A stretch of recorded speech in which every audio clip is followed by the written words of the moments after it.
Welcome to the National Havoc Robot League Pro Tour! It's our first event of the year, and we've been at this for 8 years. But it's time to take it to the next level. Let's go!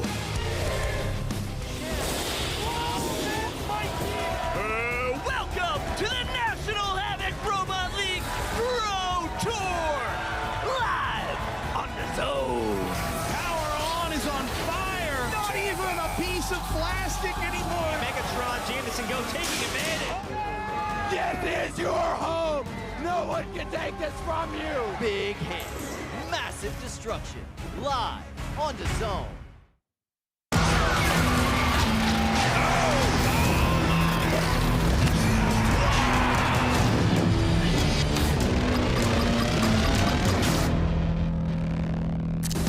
We are coming to you live on the zone. My name is Kyle Crows. Joining me on stage, our resident combat robotics analyst, Adam Wrigley. We are so excited to be here for the first ever National Havoc Robot League Pro Tour. Adam, how you feeling? I'm pumped. I just got back from doing a walk around the pits. The competitors are dialed in. I can't wait to see them in the arena. I cannot wait either. And first up today, we're going to look at some basics about this tournament. Let's go over that right now.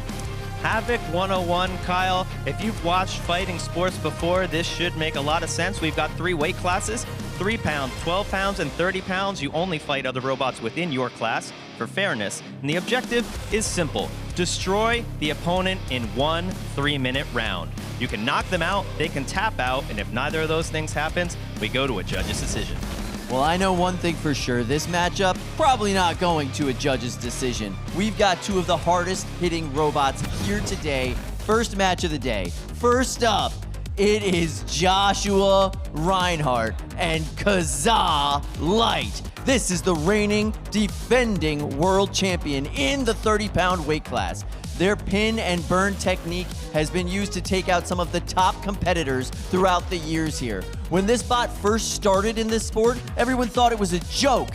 Fire can't win 30-pound fights, but this robot has proved all of them wrong, taking home trophy after trophy, and finally, last year, taking home the World Championship. We're so excited to see this next matchup. And this is going to be a pure example of pin and burn technology. This middle of the pit's pin and the middle of the arena pin is what makes them so scary for everyone else. And they'll be going up against Joe Copenhaver and Dead Rise, a completely different style of robot. Dead Rise uses a large vertical spinning metal disc to hit their opponents with insane kinetic energy. They're not trying to cut through you like a saw blade with tons of little hits. They're trying to slam you really, really hard. This causes immense physical damage to the robots, sending them flying into the air, cutting through armor, hitting batteries, starting fires. This is going to be wild, Kyle. They're going to try to tear Kazaa Light apart from the outside in, and I think we might see an explosion. I cannot wait to see this matchup. 2 titans of the sport going head-to-head for the first matchup of the Pro Tour. And to keep everybody up to date on the action, we're going to go to an undisclosed location with our play-by-play analyst, Ricky Dima. Take it away. Thank you so much, Kyle. As he mentioned, we are in the secret underground bunker of the play-by-play room. I am Ricky Willems. I'm Dima Papazian. And we are going to bring you all of the action, announcing every fight for the entire day. I am so hyped. We have had so much build up to this, our first Pro Tour event, and the fights are going to be incredible. And a reminder to the folks at home, not pre-recorded, none of this is edited. This is live robot combat from morning all the way to night. We are in the KO show, and we are going to bring you the tail of the tape for this first fight. Right now, Kazaa Light, one of the most experienced builders here and one of the most experienced flame robots of all time. 10 events under their belt, 42% KO percentage, 29-11 record. We are predicting a 79% chance the Kazaa Light takes home this victory with its #1 seed. So even though Dead Rise is the #6 seed, They are no slouch. They are a contender in this fight. They have a significantly higher KO percentage than Kazaa Light. They don't like to take fights to the judges. They like to go for that carnage. Don't let the win probability percentage fool you. This is going to be a really tough matchup for both robots. We are going to head right over to cage 1. You can see Dead Rise in the corner there, Kazaa Light in the pink corner. The multi-bot combo ready to go. They are looking primed and ready for this fight. Joe looks ready too. 5, 4, 3, 2, 1. Fight, robots, All right, Dead Rise up to a quick start. Big hit on Kazaa Light as it shows a bit of flame being tossed into the arena wall. Kazaa's drivers doing their best to try to regain. Yep, there's that Those pin in the flames middle. are going. The famous mid-arena pin from Kazaa Light. And that's a drive belt off Dead Rise. Yeah, right-hand drive is going to suffer now. Not a lot of traction without those belts. Dead Rise doing their best to try to skirt away from both robots controlling them Another right in the drive middle. belt gone. Dead Rise is kind of ramping up over top of Kazaa Light. We haven't seen this very often. But here's some hits. Dead Rise upside down briefly, trying hard to control itself without that traction. Dead Rise flipping almost end over end, a very controlled recovery, and now the torching has begun! This is exactly what Kazaa wants. This is a barbecue in the blue corner. Flames going everywhere. You can see that flame-proof foil starting to catch fire. These are deadly flames. This is doing a number on the electronics and the chassis of Dead Rise as they try desperately to get free. Dead Rise not in the driver's seat of this fight right now. You can hear the weapon spinning down temporarily on Dead Rise. That heat takes a toll. Robots can only pin for 10 seconds here at NHRL. So you can hear the judges, the referees counting down in the background as the pin counts. Even when Dead Rise becomes free from these pins, it's having a really hard time scoring a hit. Kazaa's ground game is just too good. Not just that, but with those missing belts, you can see the wheels are just starting to spin on the arena floor for Dead Rise. It's having a terrible time getting traction, and it can't push its way out of these pins. This fire damage is certainly cumulative. It's adding up. Look at the weapon. It is stopped completely. When it does come back, it's slow and struggling. 1 minute left in the fight. Look at the wheels. They are spinning around the axles. The axles have melted free from the wheels themselves. As we come down to the last minute of this fight, that flame damage is really adding up. This is what's so scary about Kazaa Light. They make you feel, at the end of the fight, just a little bit hopeless. Your drive is damaged, your weapon is damaged, and they are at full strength, full stamina.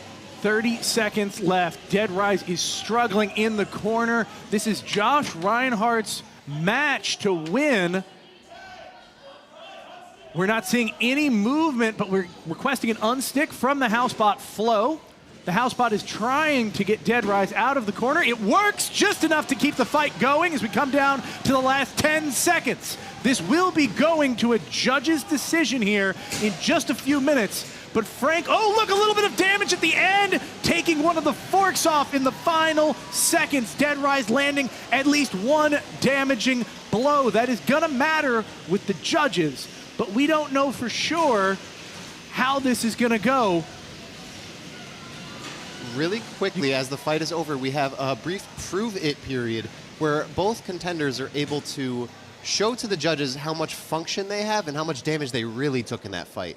Is your weapon able to spin up to full capacity? Are you able to drive with both sides? That all matters when the judges take into account your condition score at the end of the fight.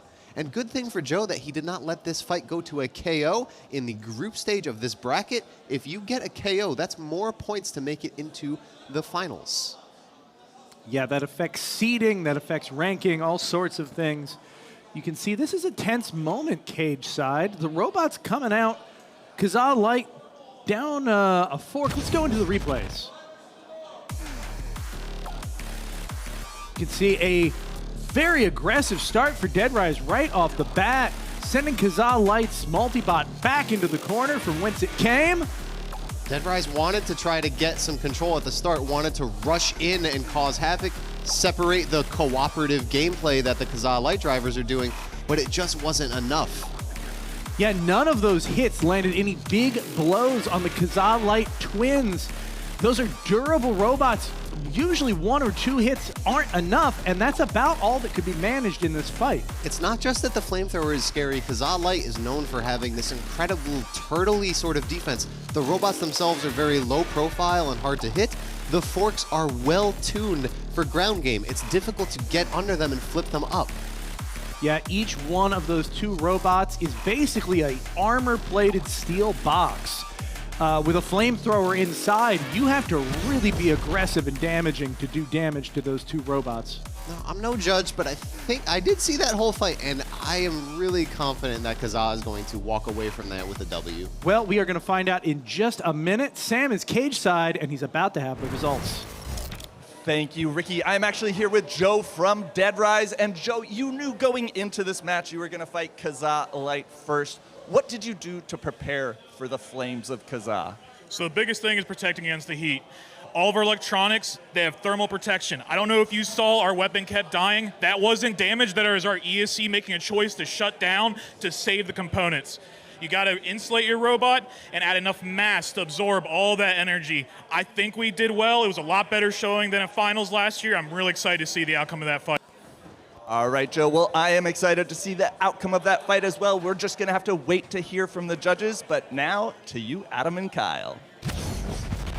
Thank you so much. That fight was incredible. Everything we expected, and I cannot believe that did go to a judge's decision. Big hits right off the bat, and then the flames take their toll as the fight goes on. Joe is really good at building durable machines, and being able to hold up to that onslaught of flame was one of the most impressive things I have seen, and we're just getting started. All right, so we're getting ready for our next fight. Let's meet our next competitor. This is Max Renas. He's with Macabot. This is a 4-wheel drive, egg beater style drum spinner. So it spins this giant piece of metal out in front, and the metal is hollow in the middle, which puts all of the point of impact, all the weight on the exterior of that spinning drum. On one edge of that drum, you have a sharp end that can grip into opponents and launch them into the wall. 4-wheel drive gives them maximum control in the arena. They're able to grip to that floor and turn and pivot in ways that 2-wheel drive robots just cannot match. Max is an amazing driver, and this machine is capable of one-hit knockouts at any moment. And they're fighting Brian Boxel and Barbie. Speaking of 4-wheel drive egg beater drums, we've got another one of them here, Kyle. Now, the thing is, Barbie has had a little bit of reliability issues. They've come out and knocked out opponents, and they've also forfeit a lot. Which version of Barbie are we going to see here today? Are we going to see the version that comes out with that KO potential power? Or are we going to see the version that just can't make it to the arena or can't make it the full distance of the fight? We'll see very soon. All right, our competitors are loaded into the cage, and to call every instance of this action, we are going to go to the underground bunker with Ricky and Dima. Host with the most, as always, Kyle Kroos. These robots you can see as they load into the cage, they are both a similar style of egg beater drum, and they are sort of both relying on fundamentals. This is one of the most classic styles of robot, but Brian Boxel eschews some width and some weight in that weapon for speed. Brian Boxel loves to build these speedy robots, and let's see if that driving makes a difference in this fight. Barbie is what I like to call a point-and-shoot robot. Very aggressive weapon, very quick. It wants to line up, get a straight shot at its opponent, and charge like an angry water buffalo. It does this over and over again, and what Macabot needs to do to avoid this is just be nimble. Never stop, never be caught on your heels. If they can pull that off, they can maybe get the shots they need to take home a win. Question for you, Ricky. Do you think that Macabot's egg beater is stronger overall than Barbie's egg beater when it comes to a head-to-head engage? It's interesting because the question is, would they ever get the true head-to-head engagement for that to count? If they did, I would say Barbie would have the edge. Mm-hmm. But with the wider weapon on Macabot, it's much easier for them to get an advantageous strike angle. Understood. That's what's going to have to come down here. We're going to see which one of them can pull off the driving feat to deliver the blows that they need to win the fight. It's more about the angle of attack and where precisely you hit on your opponent's chassis. 5, 4, 3, 2, 1. Fight, robots, fight. Tentative start from both robots. Oh, wow! Kicking Barbie into the rails. A huge hit on the backside, lining it up with a series of follow-up hits. And the weapon is stopped. Barbie flipping end over in a tap out. Brian Boxell knocked out incredibly quickly. That is a feat. Blink and you miss it. We rarely see Brian Boxell make such driving decisions that lead to these. That was a big mistake, I think. Something went wrong in that fight. That was not just bad luck. I'm not sure what happened, but I can't imagine that that robot came out of the gates at full function for Brian to have that sort of reaction to the start of that fight. I think we'll see it in the replay, but he sort of gave up a really disadvantageous position. First thing, it seemed like he wanted that box rush, but then he turned the corner, gave up his back, and that's usually the most unarmored part of a robot is the back end. Taking a shot there is real bad. It truly is, and I want to point out how valuable this is to Max Renas. This is an incredibly quick knockout. When we do ranking tiebreakers and this sort of thing, fast knockouts count. That's taken into consideration. Let's look at this replay here. Yeah, the weapon barely spinning on Barbie as it came into that exchange. It did not have the quick exit from its starting corner that we usually see. Something went strangely wrong in the very beginning of that fight. Brian sort of swerved outward after the box rush. It was like he turned tail and ran once he saw that the weapon wasn't spinning up properly. But Max smelled blood when he saw that happening and just went in for hits and hits. You know, I want to believe that Barbie can be anything and do anything, but today it walks out, unfortunately, the loser in that fight. Well, they have 3 more shots left in these group stages. It's true, and, you know, failing that, Barbie must have more career options than almost anyone else at it, you know? Let's go to Sam, who is with us for more. Thank you, Ricky. I am here with Brian Boxell. And Brian, that was a quick one. What happened in that match? Everything about that fight was about who could get up to speed first. I thought that Barbie's spin up was going to be a little bit faster. On paper it is, but unfortunately, on the start, the weapon twitched forward, lost its position estimation of the weapon motor, and did not get up before the first hit. So I was hoping to box rush, saw that my weapon wasn't going full speed, bailed out, and then made a bad move and let Max hit me. So Makaba came ready to fight, and I couldn't match what Max brought to the table. All right, well, tough one. Who do you have next? I don't know. All right, well, we will find out just like everyone else. Back to you at the booth, Ricky and Dima. Thank you, Sam. Sometimes it goes that way, and kudos for Brian for being able to recognize the skill that was on display from Max in that fight. Yeah, it's easy to say, hey, I made a mistake, but also Max did a great job capitalizing on that. He really did. Every single opportunity that was given to him just came out swinging. So, again, kudos to Max. We are getting Cage 1 ready for our next upcoming fight. Gotta say, we're off to a good start, Dima. We are going to go to Adam and Kyle by the BFS for more. Thank you so much, Dima. We do have some news for you, ladies and gentlemen. Judge's decision has finally come in. Remember this fight? We had Kazaa Light taking on Dead Rise. Went to a judge's decision, and your winner is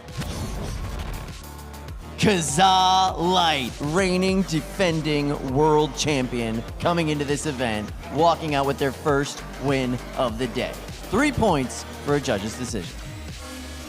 Yeah, we saw Dead Rise coming out slow at the end of that fight, and I don't think it's too much of a surprise with Kazaa Light taking that one. Yeah, absolutely. Check out our pits right now. This is the Pro League The Pro Tour, that means every single one of these people knows exactly what they're doing. Look at how organized and well laid out that table is. Truly a Pro Tour table. And look at how many spare entire robots they have, spare frames. That's how you know you're ready to play when you have a lot of spares sitting on the table. I took a tour of the pits this morning, and there were spares, more spares than robots, Kyle. I love that. Get all the parts out there. Be able to build at least 6 of them while you're up there in the pits. That's the right way to do it. There you can see Joshua Reinhardt working hard on that robot, trying to get it into fighting shape for the next matchup. It's not just what you do in the arena. Fights are won and lost in the pits, getting prepped. All right, we are ready for our next fight. And first up, it is the GOAT himself, Jameson Go, and his robot, Megatron. One of the most decorated roboteers in all of combat robotics, and Megatron is one of the most decorated robots. It's a 30-pound overhead attack bot, 2-wheel drive. He's rocking the tank treads these days, and his undercutting game is amazing. He will get under you with those forks, pin you in a position against the wall, just hold you there for a second to stress you out, and then bring that devastating hammer saw into the top of your bot. He's going to cut into your batteries, your motors, and most importantly, your self-confidence. And they'll be going up against Lyndon Siegel and Overlord. Overlord is a very wide 2-wheel drive vertical spinner with an enormous spinning blade. It can sometimes be a disc as well. It is very powerful, very large, and very hard to get around. Their big advantage here is width. You can't get around the side, you can't get around the back. They keep the front pointed toward you, and they can hit anyone low or high with the diameter of that weapon, just trying to tear you apart bit by bit. All right, we are loaded into Cage 1, and to call every single second of this action, we are going to the secret home base of Ricky and Dima. Thank you, Kyle. I am pumped for this fight. Jameson Go is a surgical driver, and Overlord is a wrecking ball. This is going to be such a clash of driving styles 4, and 3, robots. 2, 1. Fight, And we're robots, off. fight. Away we go. Excellent control right off the bat from Megatron, sending Overlord into the arena walls. It's having a hard time getting off the rails. That's a really big weapon. There's a lot of gyro there. Take a look at the armor package that's been added to the front of Megatron. These big scooping arms to keep Overlord away.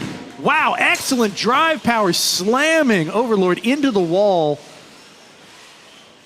Those samurai sword-like blades coming off the front of Megatron, doing an excellent job corralling the opponent. Looks like Overlord's right drive side is locked up, but they're so big, they have tons of maneuverability in the cage.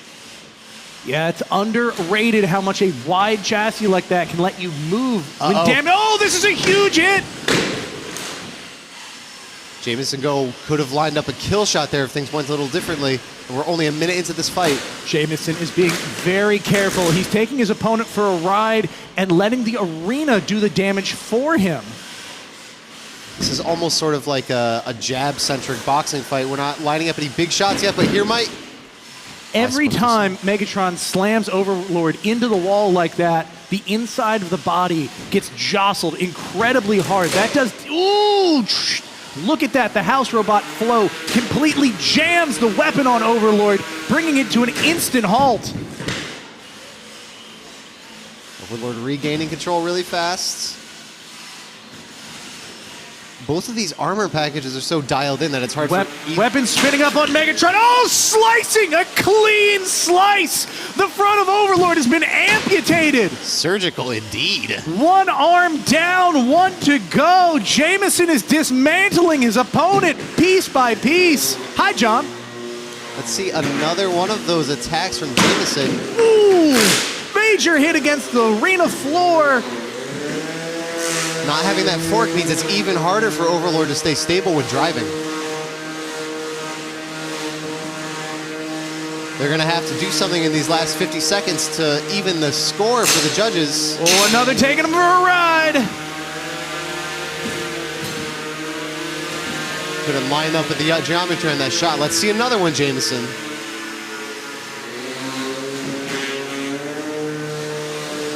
Overlord's stuck on the wall a little bit. Jameson being incredibly precise Oh. in his hits and his corralling of his opponent, shredding a wheel. Ate that wheel up. Om nom nom. It's delicious. It's foam rubber. It's Overlord's hopes and dreams of winning this match being shredded to pieces. We are going to a judge's decision, but there is no mystery in the box right now. This fight was all dominance by Jameson Go. Hit after hit, complete control. They're going to be walking away with an impressive damage or attack and condition score in this fight. Shocker, these engineers love to play a game of physics and geometry, and both of these robots had armor packages that kept the other at bay. But the difference is in archetype. Megatron's arm could come forward and find a shot. We're going to take a look at some replays and see that in action once again. See both robots quick out of the box. But Megatron taking early control, throwing their opponent into the wall. That first exchange, oh man, like a wild stallion instead of a young pony at the carnival when you go for a horse ride. They just goes nuts, slamming you into a wall. You have no idea, you don't see it coming, and there's no response to that. When you're pushing your robot as hard as you possibly can, and suddenly it's rammed into a wall, all of your systems are stressed. That's why this drive went down so quickly on Overlord. That's just a huge impulse of energy doing damage immediately in a fight. There's that fork slice that makes it even harder to win the ground game against Jameson Go and stop Megatron from getting under you and lining up those slices with the saw arm. Wow, great fight. Loading out in the cage. I'm excited if Sam can maybe get a cage side interview with us. These are some of my favorite builders. Sam, what do you got? I've got Jameson Go right here with Megatron, and the hammer saw of Megatron really lets you pick the perfect shot. What does the perfect shot look like to you? Well, we don't know what the perfect shot looks like as you're lining it up, but the result usually is a big battery fire. That's the perfect shot. All right, well, no battery fire in this one, but some really dominant driving. Good luck with your fights going forward, and thank you, Jama. Thanks, I'm gonna need it. All right, to you, Adam and Kyle. Thank you so much. Yeah, that went about the way I thought it would. Once you lose half a side of drive, it's really hard to come back from that. You just gotta hope, and hope ran out in the end there. Amen to that. We've got more bots coming your way. Let's meet those competitors right now. First up, Brandon Bennett Young and his devastating machine, Phenomenon. This robot is a double threat. It is a lifter and a spinner. Pick you up and slam you right into that incredibly devastating weapon blade. He's got insane innovation on this version of the bot, added a completely new body style. He's fixed a lot of the original mechanical issues with the machine. Brandon's one of the most experienced builders that we've seen here, and he's put some crazy upgrades into this machine just for this pro tournament. I cannot wait to see it. He's going up against a devastating opponent, though. Let's look at them now. And he'll be going up against Samuel Herman and Gargantuan. Gargantuan is a two-wheel drive, big wheel robot. That means it can drive right over its more normal-sized opponents and slam them with its gigantic blade in the center of the chassis. This is a meta-breaking design, and it's intended to go up against exactly the type of robot that it's going up against here today. It has special wheels just for this occasion to climb over the special armor I saw Phenomenon putting on earlier today. Let's see if it works out, because this is going to be a brutal back and forth fight of kinetic energy on both sides of the arena. And we are loaded into cage one. Look at that size difference. And to call every single second of this action, we are going to go to two of the smartest people I know. Ricky, Dima, take it away. Thank you, Kyle. I wouldn't agree, but thank you. The thing about Gargantuan is that the name is accurate. I think you can see by the size difference that Kyle mentioned, It is huge. The archetype that it represents, we call them big wheels for another obvious reason, but it almost feels like boss fights when they're in the cage. You have to look for weak points, right? Yeah, it's very much like that. The thing with big wheels is they can deliver shots that literally no other robots can, but they have weaknesses that are very distinct, especially if you've got the right type of robot to fight it. The wheels are delicate to certain kinds of attacks. The body is usually not very armored because it's so high off the ground. If you can figure out a way to deliver the right kind of damage to those weak points, you can really take down your opponents in a spectacular way. Seeing one of these behemoths fall is one of the most entertaining things in robot combat. Agreed. That's why I say they're like a boss fight. They are bigger than you. They have a bigger weapon than you. They might do more damage than you, but they have weak points. And if you have the experience, if you know how the boss is going to move, you might be able to seize those weak points. And I think Brandon Bennett Young is an experienced enough driver to do just that.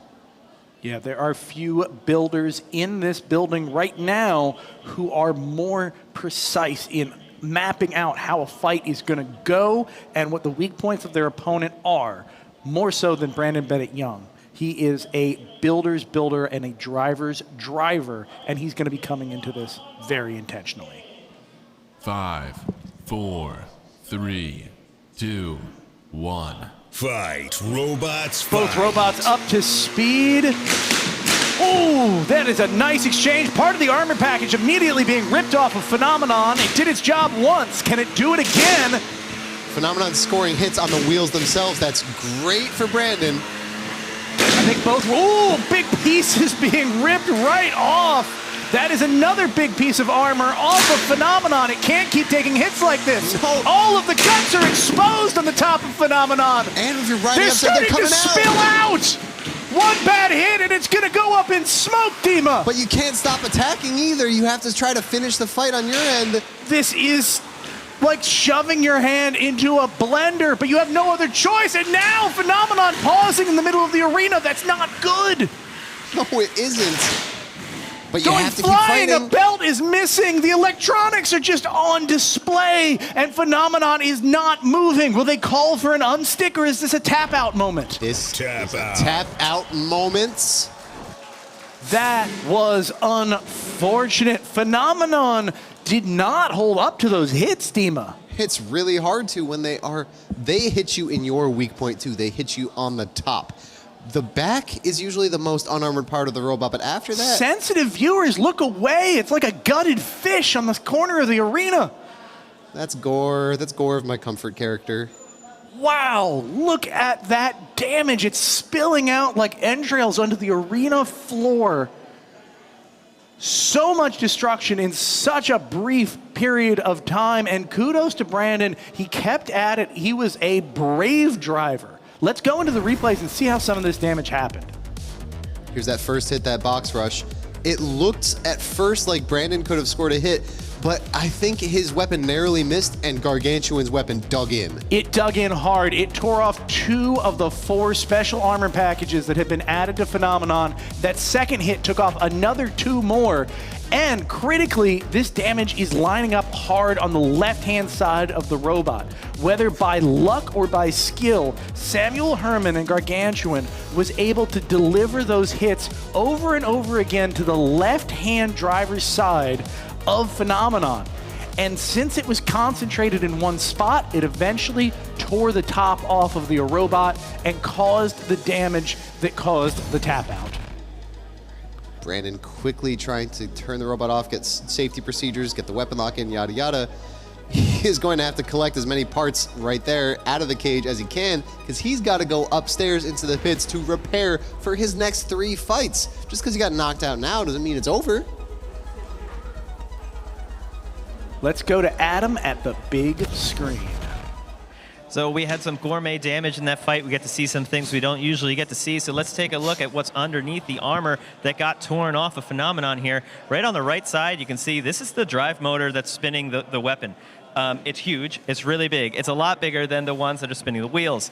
That is hooked up to this speed controller right here. That's what's telling it how fast to go and controlling the power from the battery, which I believe is sitting right here on top of the weapon. Not really where you want your battery to be. On the left side, we can see the entire top panel has been removed. This is the controller that's hooked up to this drive motor. There's more bits and pieces in here. I think this is a receiver. That's what's hooked up to the transmitter the driver is holding. Maybe. There's a lot going on. We can see the belts here still attached. So it would still work if these plugs had not come out of the battery from the connection to the motor. This is a gearbox on this side, driving something. There's a lot of parts spewed out of the chassis, but the good news is most of the mechanicals look sturdy. You can put it back in, it'll run again. Kyle, back to you. Thank you so much. We are just taking a quick walk through these very professional looking pits. This is the best of the best of the best at this tournament. Really, truly the professional level of our sport. And look at how well laid out every single one of these pit tables are. It's normally a bit chaotic up there. You're normally looking at a whole bunch of newbies trying to figure some stuff out, people desperately trying to get a robot together. Different vibes in the pits today, and it feels so nice. The way that everybody's been describing it that I've asked, they've just said, it's been calm. It's been a nice day. I've been pretty much ready to go.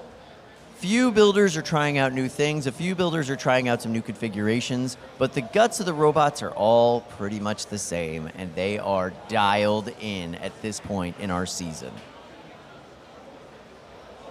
All right, we do have a judge's decision in. Do you remember this fight? Megatron, Overlord, and your winner, no surprise to anybody there, is going to be Megatron. Pretty dominant performance from Jameson Go and Megatron. That bodes very well for them. That is a 3-point judge's decision for Jameson Go and Megatron.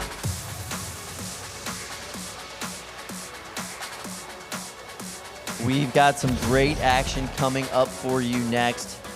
As you can see, loaded into the arena, 2 giant robots, big hitters, big weapons. And I just cannot wait to see this fight.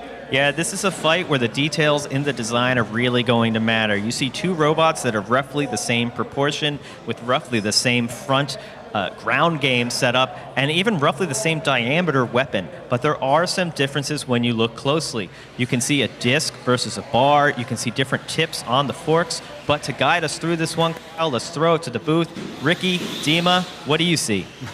I see the tail of the tape, Synthesis 30, our number 2 seed, and the robot and builder that I keep saying is putting the pro in Pro Tour. 16 events under its belt, but honestly, it's the last 4 or 5 where it's really been elevated beyond what the 25 and 25 record would have you believe. 80% KO percentage.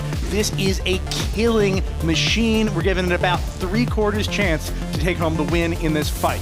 But Gord, even though it has 1/16 the event experience, bear in mind it has 1 event and it qualified for Pro Tour in that event. That's got to count for something. They're number 5 seed for a reason. Let's see if they can take it to one of the biggest contenders in 30 pounds. See Synthesis 30 loaded into the pink corner. Gord loaded into the blue. 5, 4, 3, 2, 1. Fight, robots. Away we fight. go. Both robots off to a hesitant start, sizing each other up. Taking this box rush slow. Ooh, that is a good angle for Gord to get on Synthesis 30. Could not ask for a better angle to start digging into the underside of Ooh, Synthesis. leg, end over end.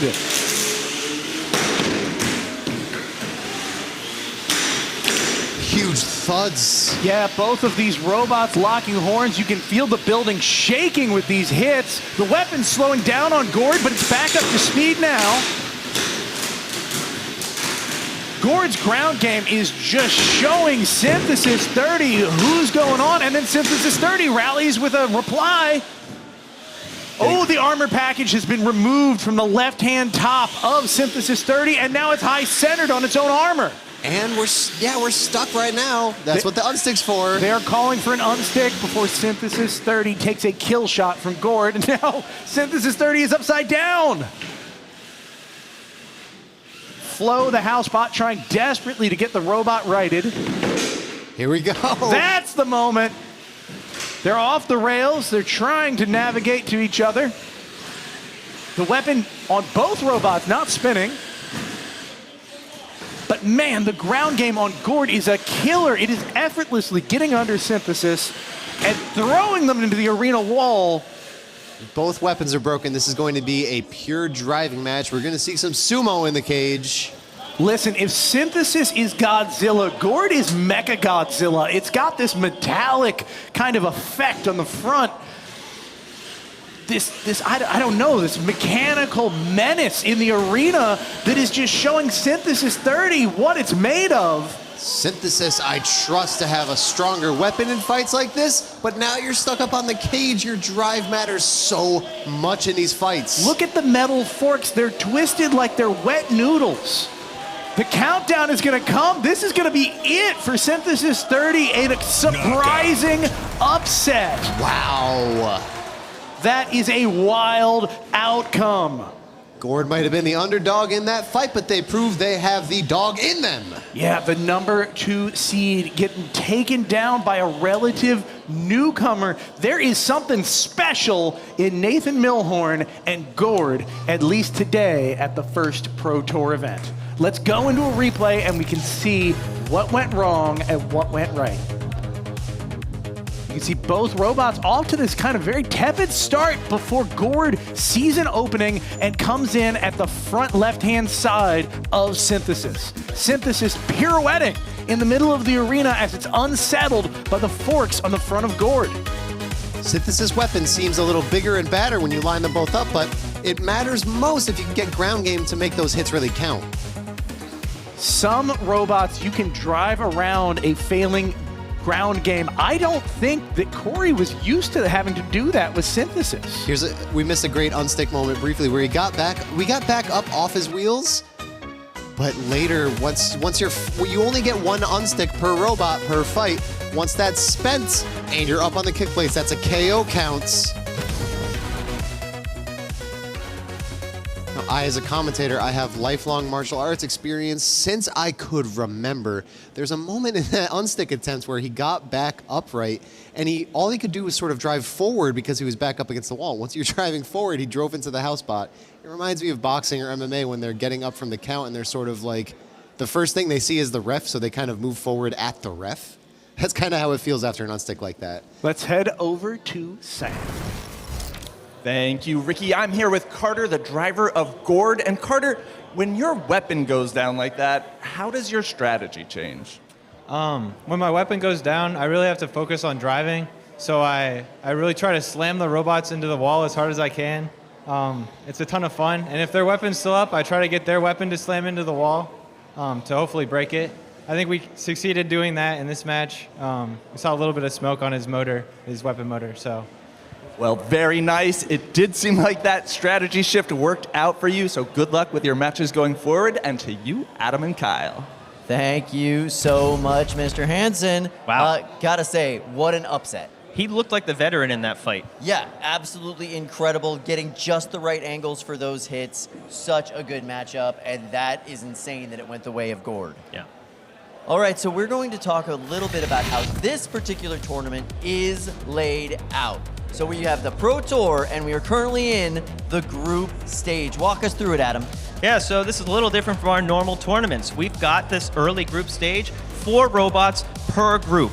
It's a round-robin group. You're going to fight every other robot in your group, 3 fights per robot in this stage. You're going to get 4 points if you knock out or tap out your opponent, but 3 points if you win a judge's decision. You want to win by knockout to maximize your points because only the top bots in each group are going to make it in. You want to be in the top half of the group to guarantee a place in the tournament tonight in primetime.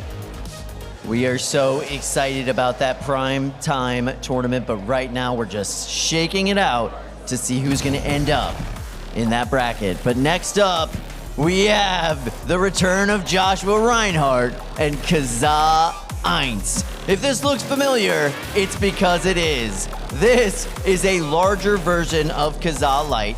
It is more armored. It has got more drive power, and it's got lower forks.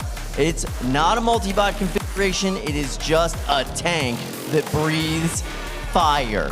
Joshua's had great success with this relatively new robot this year, and he's made it all the way to the Pro Tour after just one matchup. So excited to see how this robot performs today. And they're going up against Nick Grumsky and his robot, Alan. Alan is a robot that's been getting dialed in here over the past season or two, getting stronger with every single fight. It's got a vertical disc on the front and on the back, which can help it negate a little bit of the gyro effect that these vertical spinners tend to have. So it'll drive a little bit better if all things are working.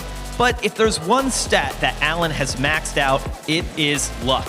This robot wins fights that it doesn't look like it should win, and it made it here off the back of driving, design, and a little bit of luck, Kyle. So let's see how that plays out here in the arena. And we are loaded in. Look at Alan, what a nice fella. Aww. We are loaded in. We are going to call every moment of this action in our play-by-play booth with Ricky. Dima, let's go. Let's go right into the tail of the tape. Kazaa Eins. Don't let the two events fool you. This is a championship winning design scaled up to the biggest it's ever been. 60% KO percentage, 6-2 record, but so much talent and experience backing it up, ranking it currently at the number 8 seed. Alan, unseeded with 3 events under its belt, has an overall losing record. Once again, don't let that fool you. We sort of have a Echo Fighter matchup a little bit. We had Kazaa Light, and now we have Kazaa Eins. We had Barbie, and now we have Alan. Alan has a little bit of a funky design. You can kind of see it has 2 forks in that picture, but it's only got 1 fork in this cage. It's got crazy rear wheel design. 5, 4, 3, 2, 1. Fight, Off we robots, go. fight. Alan being the aggressor here, getting bounced off of Kazaa Eins very quickly. We saw some pressurized air, but no flame yet from Kazaa. It's trying, but it is struggling. I can see the igniter working. Now there's the flame. Go. Alan stuck upside down, unable to self-right. This is unusual. And Kazaa going in to block the housebot from freeing Alan. You are allowed to interfere with unstick attempts and stop the housebot. If this is all it needs for a KO to stop the housebot, we might have a KO right here. Oh, There we go. Flow is free. It's going to try desperately to get at Alan and free it by slamming it into the arena wall or gently nuzzling it. Kazaa. Tap out. That did not happen in time. The tap. Oh, interesting. A tap out. Dima, they saw that flame fire up and they said, no, thank you. Remember, even if they lose this fight, Alan is still has every opportunity to be seeded later in the day. And unlike a lot of robots, when you get hit with a vertical spinner, it might take a chunk out of your robot. When you get flamed, sometimes your entire chassis is a smoldering pile of ash. And it's really hard to diagnose that cumulative flame damage on your internals, on your electronics, until it's maybe too late. So, might have been a tactical decision by Nick there, thought, I spent most of this fight on my head. I can avoid some damage. I think I'm losing this one, so let's just get it over with quickly for some tactical repairs. Yeah, Adam very and Kyle, strategic. Adam and Kyle, cage side, you have anything for us? All right, that was pretty insane. Went about the way I thought it would. Yeah, I mean, it's a little disappointing for Alan. They go to spin. The gyro effect I was talking about kind of takes over. They flip upside down. I guess it wasn't working too well today, and they get stuck in an unfortunate position. A lot of people might be thinking, why are you going to tap out there? As we went over in the group stage, you're guaranteed 3 fights. You don't need to win every one to get in. Maybe Kazaa Eins is going to be the #1 seed in that group, and maybe Alan thinks, hey, we can pull that #2, we robot, and get prepped for our next 2 fights. Absolutely. Yeah, you do not need to let your robot get damaged at this point in the tournament if you don't have to. It's a long day. It really gets down to attrition after a while. You just stuck upside down and the unstick didn't work. They really didn't have a chance anyway. It was just going to be 10 seconds of flame during a count out, and I don't think they needed that. Now, what's your personal opinion on stopping a unstick attempt? Do you find that's morally okay? Do you think that's just part of the game? Yeah, so the way I see it, when you request the unstick attempt, you've got 20 seconds of the house robot on your team. And just like with any other multi-bot, you can get in there and stop the other half. I think it makes complete sense to go in there and try and stop it, just like when you're fighting Kazaa Light, you go after both halves of their multi-bot. Yeah, I mean, it makes perfect sense. You're absolutely right. And if the only goal they have is to unstick your opponent, stick it under there, stop them, don't let them move. Just don't get stuck. Just don't get stuck. That's so easy. We're going to do that all the time.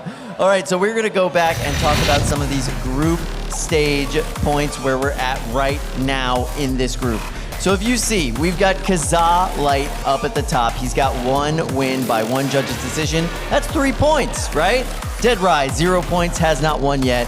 Makabot got a knockout. They get 4 points. So their win record is the same as Kazaa Light, but they walk out of that round with 1 extra point. Yeah, so right now we're looking at Makabot and Kazaa Light taking Group J, and Dead Rise and Barbie would be disappointed with that. Next up, we have Group K, and it's Synthesis 30, Gord, Kazaa Eins, and Allen. And you can see we've got 2 knockouts in this round. So we've got Gord with 4 points and Kazaa Eins with 4 points, looking pretty strong. The surprise there has got to be Synthesis 30 sitting at 0 points. Absolutely, definitely the favorite of this round. Group L. Oh my goodness, we've got Megatron with a judge's decision, 3 points, but look down there at the bottom. Gargantuan coming in strong, knockout power, taking Phenomenon apart in that matchup. This is such a tough group. Yeah, this is definitely the death group right here, and we're gonna meet our top fighters coming up next. First up, that's right.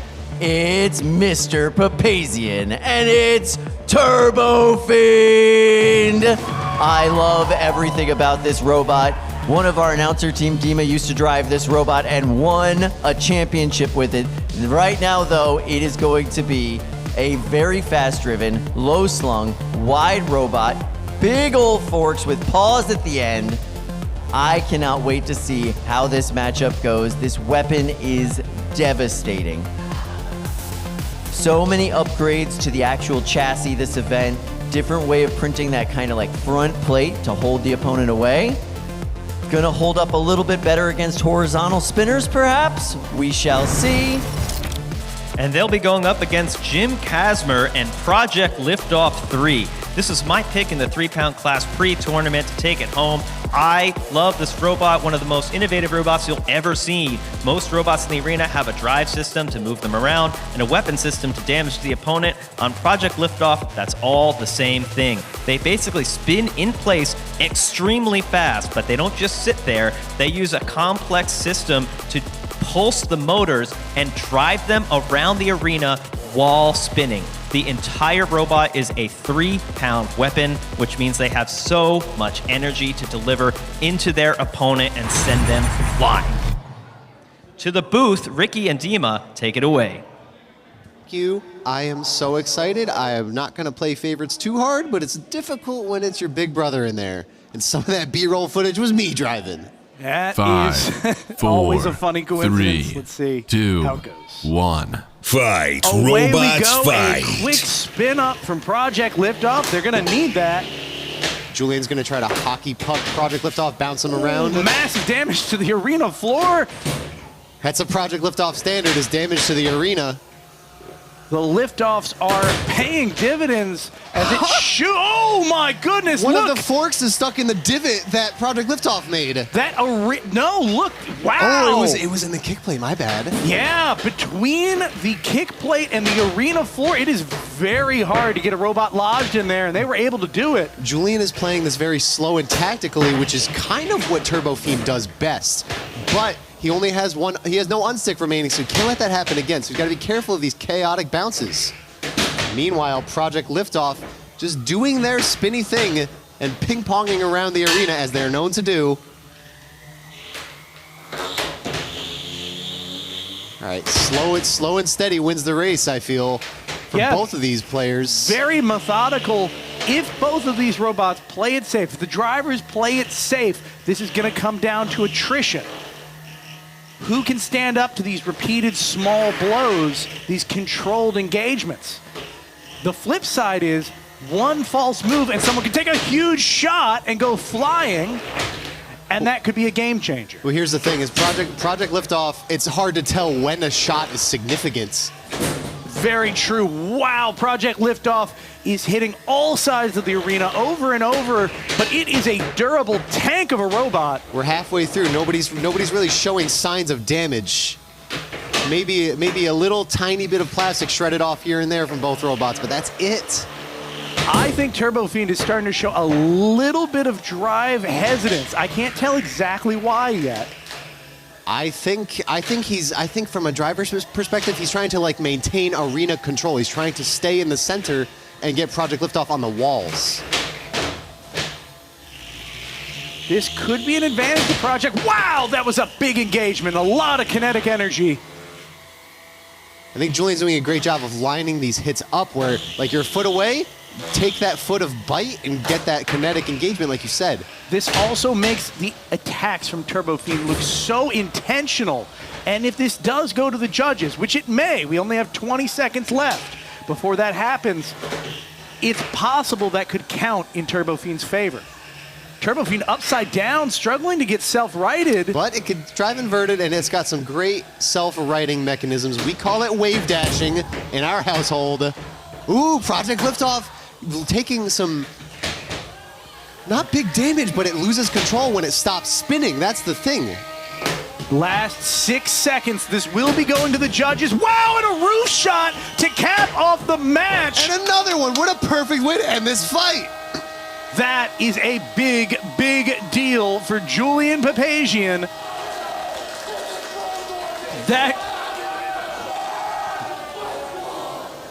Just because the weight classes are smaller doesn't mean it's any less hype. Julian, my brother, ever the hype man, ever the showman, proving that right now. We're going to take a look at the prove it period. Both of these robots are going to show off the functionality that they have left. Looks like it just ended. Yeah, when they were getting to the cage. Let's go to the replays, take a look at what happened. You can see both of these robots were just trying to figure out what the best way to attack each other was. Turbo Fiend so well armored, and honestly, Project Liftoff is nothing but a giant spinning weapon. They're both confusing robots to attack when you're an opponent. Oh, and here's the stick moment. That could have been bad, but the unstick attempt worked out in Julian's favor pretty quickly. Did not spend very much time inside of that kick plate.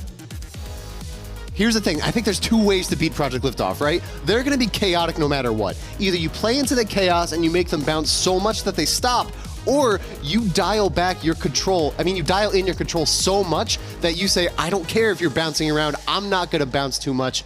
I'm going to let you be chaotic, and I'm going to be controlled. Tortoise in the hare type of gameplay.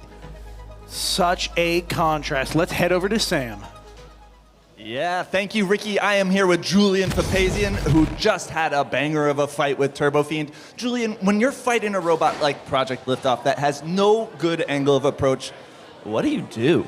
It's really difficult because against most robots, they sort of have a danger zone. And if you're driving smart, you go away from it and try to hit them with your danger zone. They're all danger zone. So it was really important for me to be patient, be calm, kind of keep them off balance, get my big hits when I could, and sort of play it slow when they were up to full speed. All right, Julian, well, thank you for entering the danger zone for us. I can't wait to see this JD, but until then, Adam and Kyle. I think I got it. I don't. All right, so we are now ready with Sting Operation and Mark Young, devastating machine in a hive all his own. Its stinger, if you will, is an overhead attack saw with a 5-inch diameter weapon. He is the number 2 seed at this event.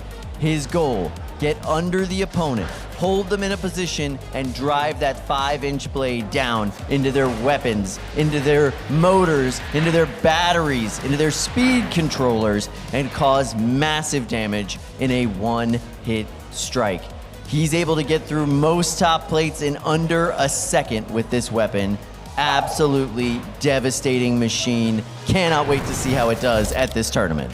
And they're up against Mark Kansberg and Berserker. This is a classic 4-wheel drive uppercutting vertical spinner with a really nice wedge ground game system in the front. They are fast, they are durable, and they send their opponents flying. As we go down from the 30-pound class to the 3-pound class, we see a difference in construction here. A lot more 3D printed parts. You're going to see an entire 3D printed chassis and some beautiful 3D printed horns on the top of this robot, which are completely functional. As you can see, it flips over and allows them to self-right, which is a major part of how they go in the arena. Flipping over, a little bit hectic, getting back on their wheels fast, delivering big hits. And as you could see, there's been a modification on Berserker for this event. He's using the big wide horns and then also monster truck tires. Wow. The idea is if you can't get under your opponent, you may as well go 5, over top 4, of them. 3, it has made the focus 1. a little bit different as far as the weight of this robot, so we'll see how that goes. Hesitant out of the box here, Kyle, by Berserker. Sting Operation is going fast and aggressive. Yeah, I was talking... Oh, look at this pin. Oh, unable to deliver the weapon. No, not able to. I was talking to Mark earlier. He was telling me that the wheels do make him fly forward over top of his weapon sometimes, like going over the handles of your bicycle. Berserker going berserk, getting a great hit there on Sting Operation, forcing them to self-right, and then dancing around the arena corner to corner. They can't stay on those big wheels, Kyle. A big point of having a self-righting weapon is having this either the shape of the horns or having an arm that can flip you back over like we saw with Sting Operation there. Berserker is looking to be so out of control that Sting Operation can't control it. It's an interesting strategy. We'll see how that plays out here, as so far the only one who's been able to deliver the weapon is Berserker, but Sting Operation has been able to drive Berserker around the arena on several occasions. How are the judges going to see this? If it goes there, we've got 2 minutes left, and I think Berserker wants to keep it from getting there. It's like trying to catch a frog in a lake. The thing just flops around out of your grasp as Sting Operation tries to get underneath it. Repeated attempts to pin there by Sting Operation, backing up, driving him into the wall. Another wall slam from across the arena, but cannot hold Berserker still. What an interesting outcome for Berserker. These monster truck tires have just made them completely unpredictable in the arena. I feel like it's helping a bit. I mean, it hasn't allowed Sting Operation to get a hit, but look at this dance. Oh, corner to corner again, cannot stay on its wheels. The judges aren't going to like this, but Sting Operation isn't moving, Kyle. Did they just stop? What's going on? Are they unstick has been requested. Berserker trying to give it to him. I don't think they're stuck, Kyle. No, that seems like a dead robot. I don't see anything moving on that what robot. A change. 1 minute left. This is going to be a count out soon if they can't get unstuck, but I think that robot's dead. This unstick isn't going to do anything, and that count's going to start as soon as the house robot backs off. There it is. And if your robot is dead in the arena like that, it could be a multitude of things. Your switch could have been exploded. You could have just lost power from the battery. That connection could have just been severed. Yeah, it could be a receiver, could be a switch, could be a lot of things, but Berserker is taking home the KO on a wild fight. It seems like that strategy of complete lack of control has paid off as they dance their way to a KO victory and the #1 spot in their group.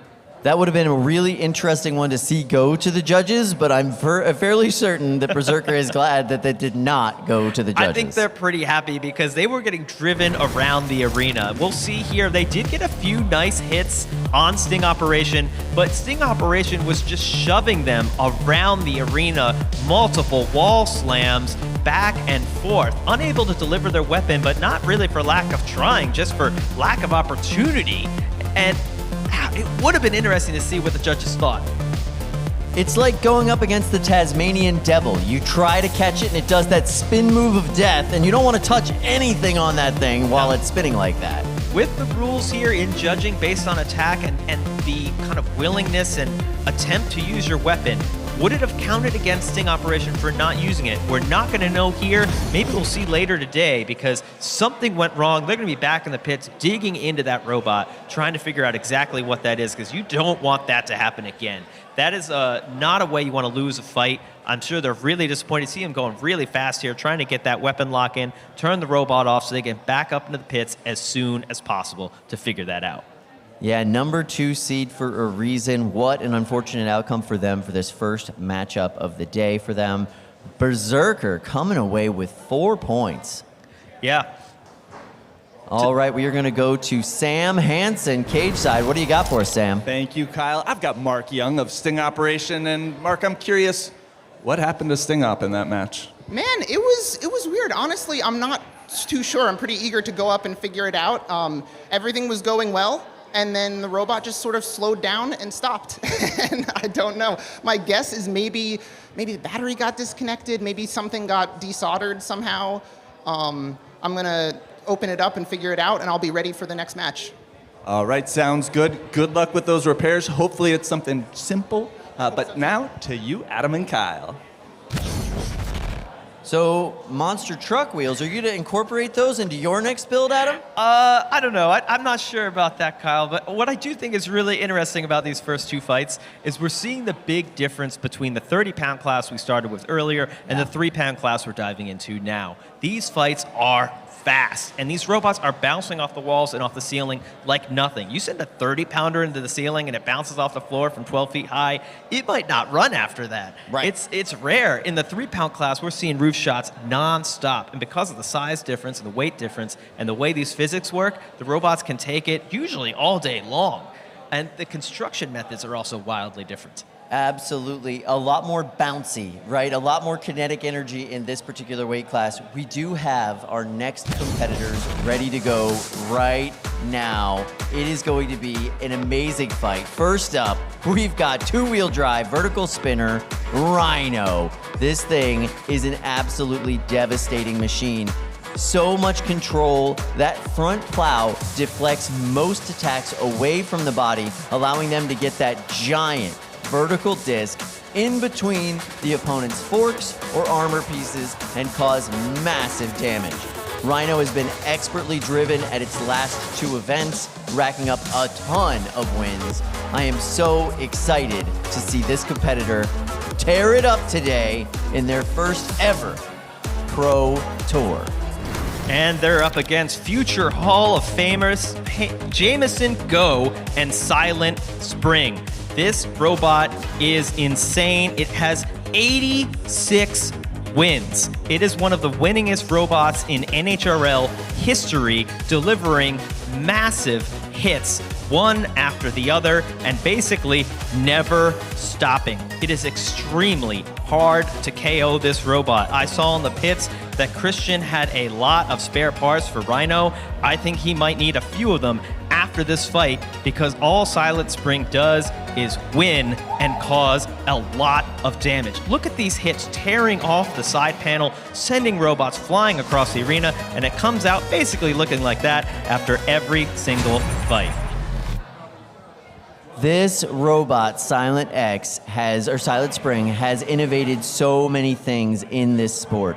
Their shuffler technology, which they use to get around the arena, is top-notch, and it's been emulated by almost any other team using a shuffler. And that gives them a 50% weight bonus. That robot weighs 4.5 pounds. Which is insanely heavy at this weight class, and you can see they stick firmly on the ground after making that hit. Nice shot there. Wow, look at this, Rhino. Kyle. This is completely unexpected. Rhino has come out, and I think they've immediately KO'd Silent Spring. Yeah, there's nothing moving on Silent Spring at all.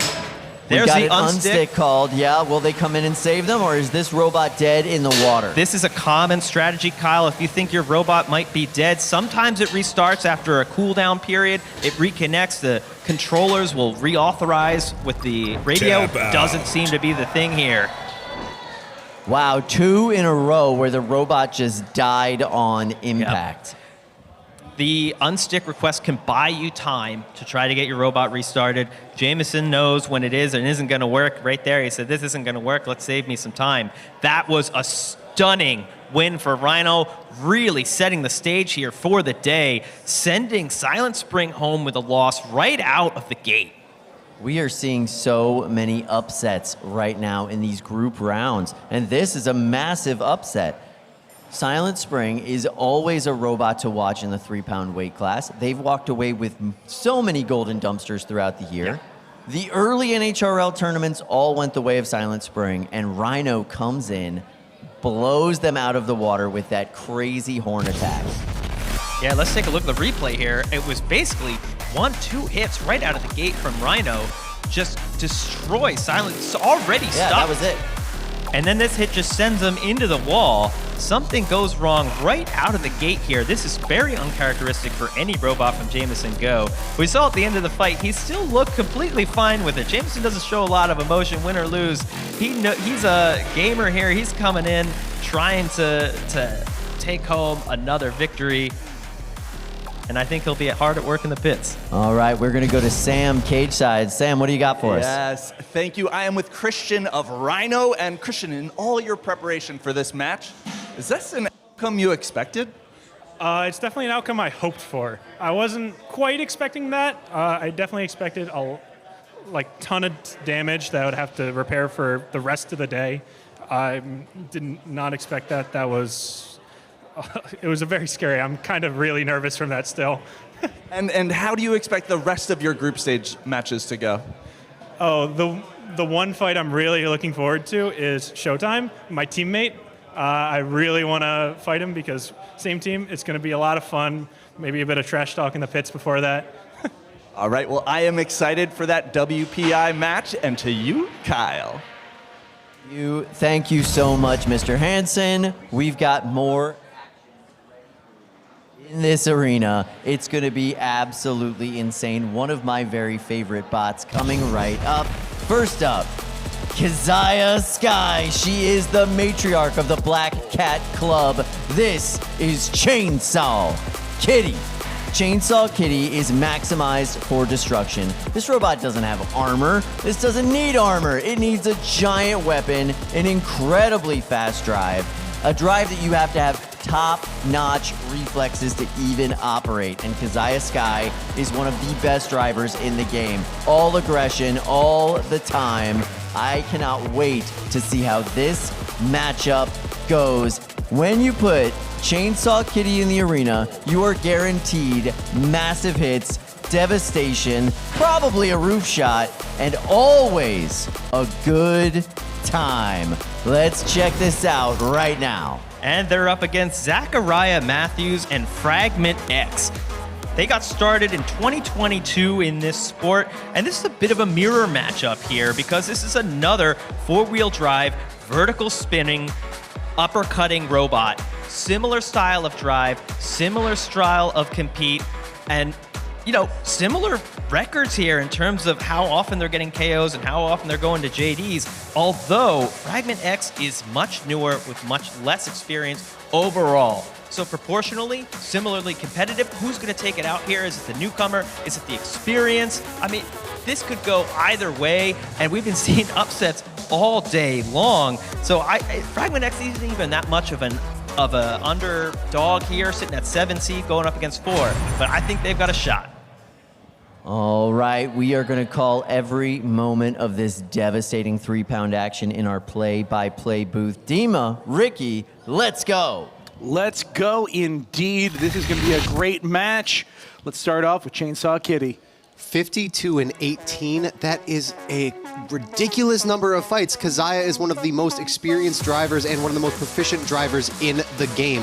This is a little bit of a mirror match. You can see them lined up, but the win probability and the KO percentage, I think, tell all the story that Chainsaw Kitty needs to tell. Chainsaw Kitty is covered in blood for a reason, but Fragment X is another mechanical marvel. It is so dialed in, and it has such a just sturdy basis in terms of its construction compared to the sort of glass cannon approach of Chainsaw Kitty. 4, we'll see which 3, one takes the win. 2, 1. Fight, robots, fight. Away we go. Chainsaw Kitty off to a quick start, looking for that big hit right off the bat. Some extremely Whoa! Oh, take a look at Fragment X! Its weapon is embedded in the arena floor, and it is... Whoa! That T-ball strike, you're stuck in the ground, and I can hit you and not even knock you out. That was amazing. That was deep in the floor. That is a lot of damage Fragment X took. It's still going, though. Chainsaw Kitty just dancing around the arena before hitting another major impact on Fragment X. It looks like when they go weapon to weapon, I think Chainsaw Kitty is severely favored. Here we go. That angle is everything. It sends Fragment X skyward over and over again. Pushing power, these two are relatively equal matched. But Kazaya doesn't want to let that happen. These two bladed uppercutting inverts. I think whoever combos each other. Look at this! Wow! Fragment X has skewered Chainsaw Kitty. It's a pincushion holding above its head as some sort of victory token, like a trophy in the air. Trying to shake Chainsaw Kitty off. Look, it's embedded fully in the armor package on the bottom of Fragment X. All right, we're going to pause for an untanglement. Bottom of Chainsaw Kitty, rather. Fragment X is just embedded.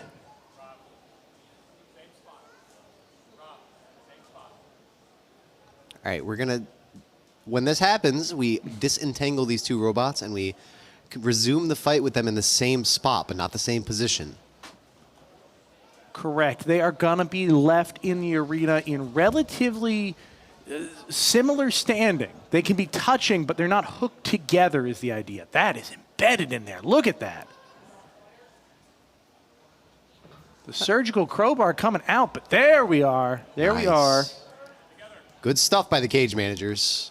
Kudos to the drivers always, but kudos to the cage managers too when they get a clean separation like that. That was a sword in the stone moment. Zachariah Matthews is going to be our new King Arthur of the arena. Don't crown him just yet. We're still got more fight to fight. Oh, we'll find out who takes it home and whether that kingship is really all it's cracked up to be. Heavy is the head. Off we go. Fragment X parlaying that into a good segment of hits there. Chainsaw Kitty on its heels, then on its head. Fragment X going flying. Every time Chainsaw can get a good hit, Fragment goes flying, but it's struggling to line up these hits in a way it wants to. I could write an essay about the matchup between these two robots. These drivers are doing such an impeccable job. So much energy, and these robots just flip and kick every exchange. A minute left in the fight. Oh, that was a prime moment for Fragment X to hit the back of Chainsaw, and it missed it. But Chainsaw is starting to... Yes, the left-hand drive is starting to fail on Chainsaw Kitty. That's going to be huge in this match. One of the wheels got shredded, and that's a big factor right now.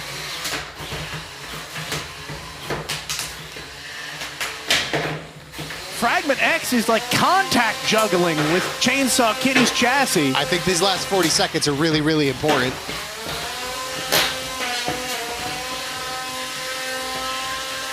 $30 left in this match. No clear winner yet, but it's clear that Fragment has an advantage. Can they turn it into a kill shot? They're certainly trying. They're damaging the right side drive too. I think that's about gone. For a robot we call a glass cannon, Chainsaw is giving it all it's got. Still driving, still moving as we come down to the last 10 seconds. This will be going to a judge's decision. Wow.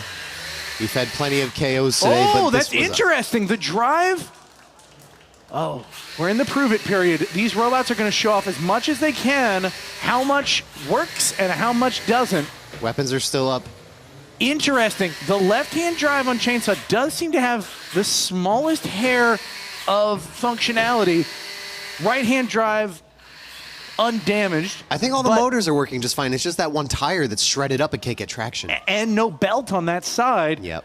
Of course, by comparison to Fragment X is walking out of this match relatively unscathed despite a bunch of hits. So it's clear that the condition score is going to go in the favor of Fragment X. The question is, what is the attack going to look like? That was an amazing fight. Please let me talk my head off during these replays. I could go on. Go for it, Demon. I'll go on and on about what these drivers were thinking, what they were doing. Sometimes these mirror matches get really tricky. It's not just that they're two verts, it's that they're both the bladed uppercutting style of verts. Well, here's your chance. The replay. Here's that box rush. Watch Keziah back up from the box rush itself and try to line up their own shot. Got it right there. Here's that stuck moment. Keziah, as soon as the unstick was called for, gets that shot. Does not even knock Fragment X out. Flo does it for us. But here more of this. The backing up and the running in, just an inch or two is all the bite that Chainsaw Kitty needed to knock Fragment X around. But once the damage started adding up on Chainsaw Kitty, that was the factor. This last minute here is when Fragment X really took all of the shots that they could. And I think that part is what ends up mattering most, because they got the opportunities they needed to rack up attack and condition for the judge's decision that's coming up soon. Sam is Kate. Oh, sorry, excuse me. No, I just want to note, before we go to Sam, there was that stick moment you pointed out that can affect the driver's score quite a bit with the judges. Good point. So we'll take a look if that made a factor, and now we can head to Sam.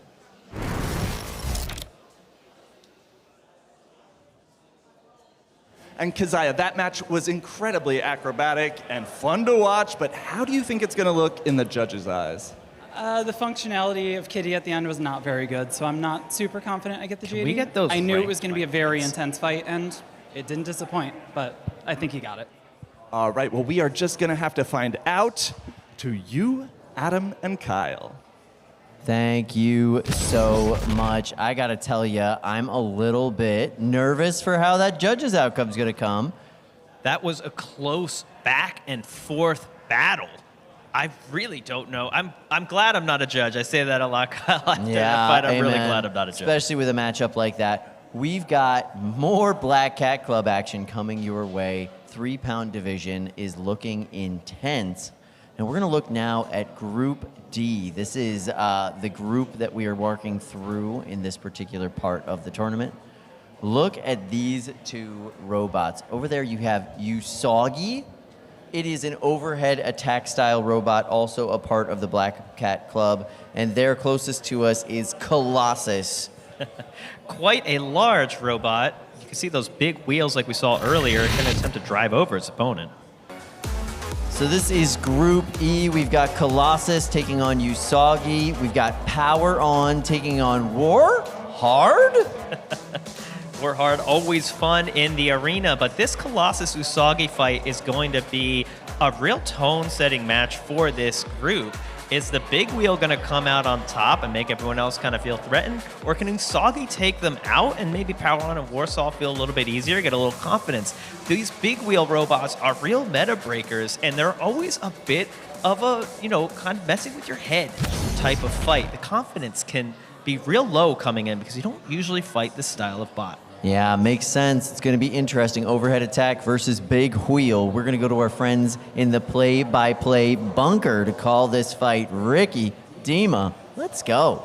Happy to do so, Kyle, and thank you. I am excited for this fight. Usagi is probably the robot I'm most excited to see in the 3-pound division. 5, 4, see if they can meet the expectations. 2, 1. Fight, robots, fight. And we're off. That big plow doing exactly what it's intended to against Colossus, holding the big wheel robot back as Usagi looks for a kill shot. Some of that driving expertise and usage of the arm, not for attack, but for self-righting, is absolutely going to come into play. The plow is doing a great job of stopping the attack, but it is also a little unwieldy. Not only unwieldy, but it's a huge place to take damage. You can see already a big chunk has been taken out of the top of that plow.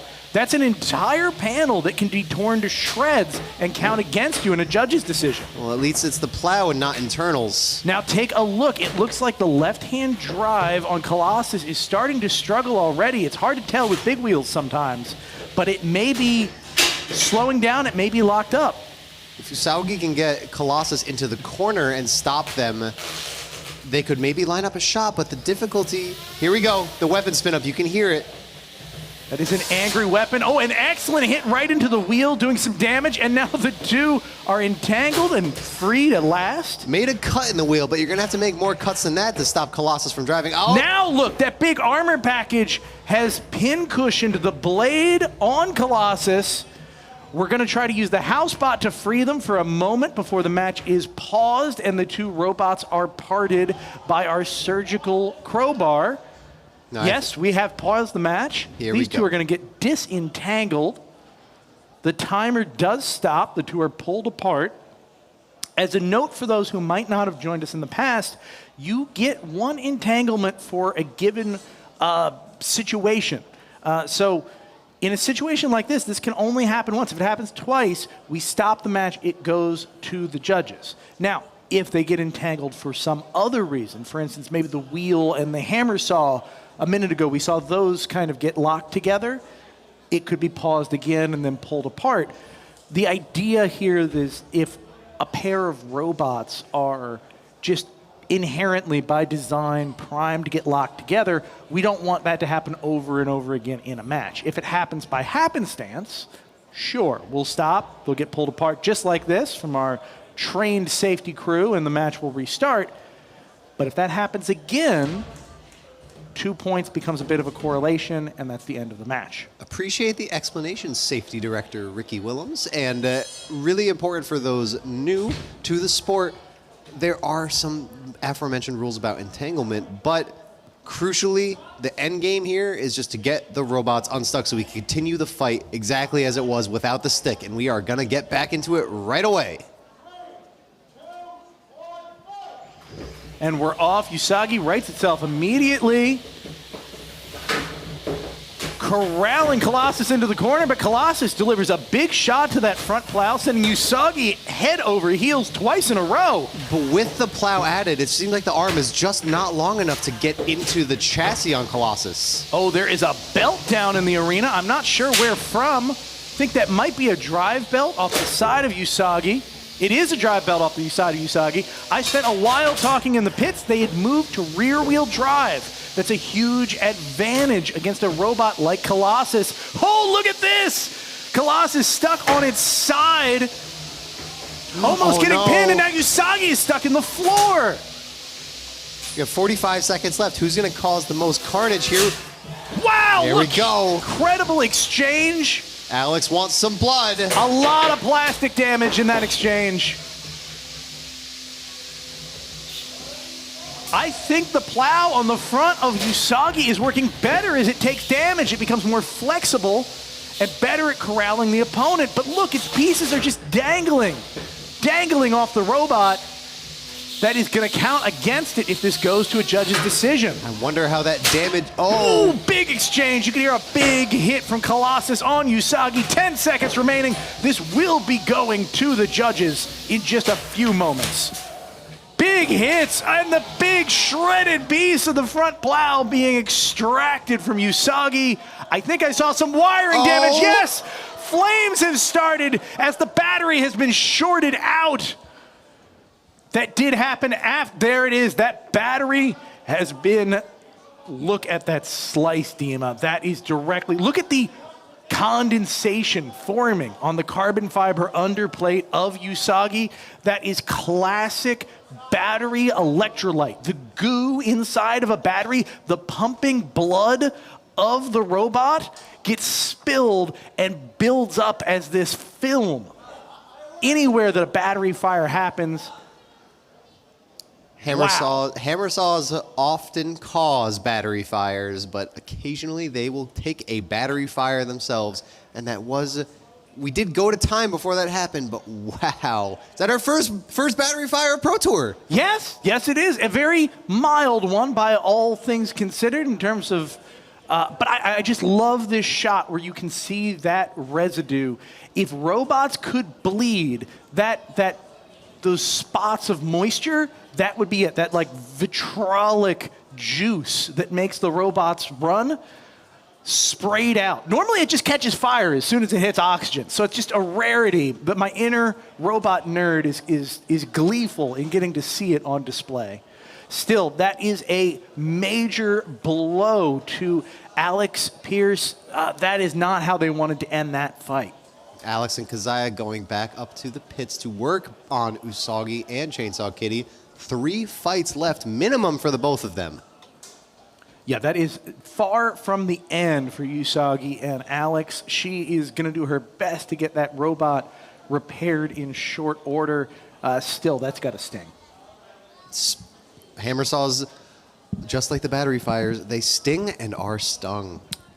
It's funny, I was speaking earlier with Alex in the pits. I asked, do you have anything new going on? And she showed off that big plow just as her opponent, Samuel, rounded the corner. And Keziah looks over and is like, you picked the absolute worst time to pull that out. You know that, right? Mm-hmm. Sometimes that's the way it goes. Let's go to Adam and Kyle. Thank you so much, fellas. That was a banger of a matchup. I thoroughly appreciated everything about that. The battery fire at the end really cinches it in for me. How did you feel that went? That was close to the end. Was that hit before the buzzer? I think the hit was before the buzzer. Okay. I think the fire was post-buzzer. Yeah, so it'll be interesting how the judges consider the fire. And I mean, it was the damage of a hit that happened during the fight and then really hurt the prove-it period for them. But quite a back-and-forth fight.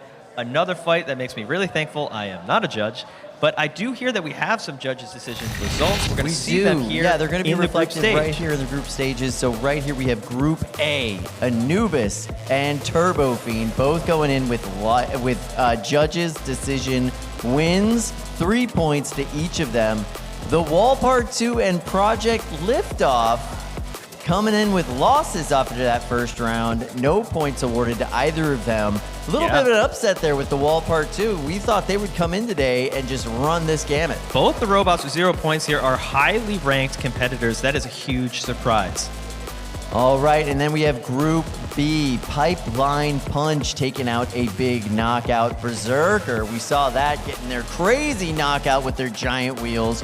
Sting Operation ranked C2 in this matchup, and they are no wins for them today. Eruption, no wins for them today. Brian Boxall having a rough day with the robots he brought. Still 2 fights left for all these robots to come back. These groups are wide open, but you gotta love starting your day with a knockout.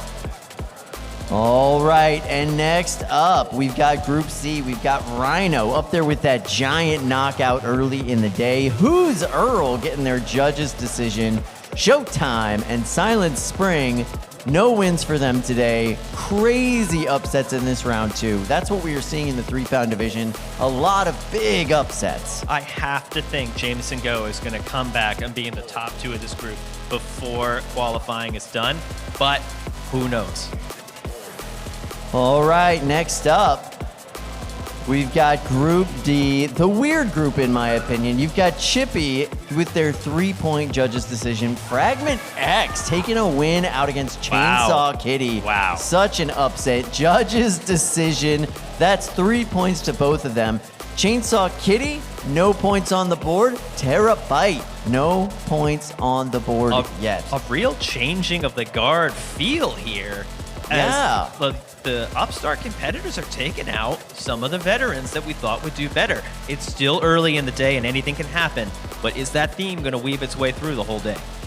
And last up, we have Group E. So we are still waiting on one judge's decision here, but you can see Warhard got a knockout victory. I cannot wait for you guys to see Warhard later on today.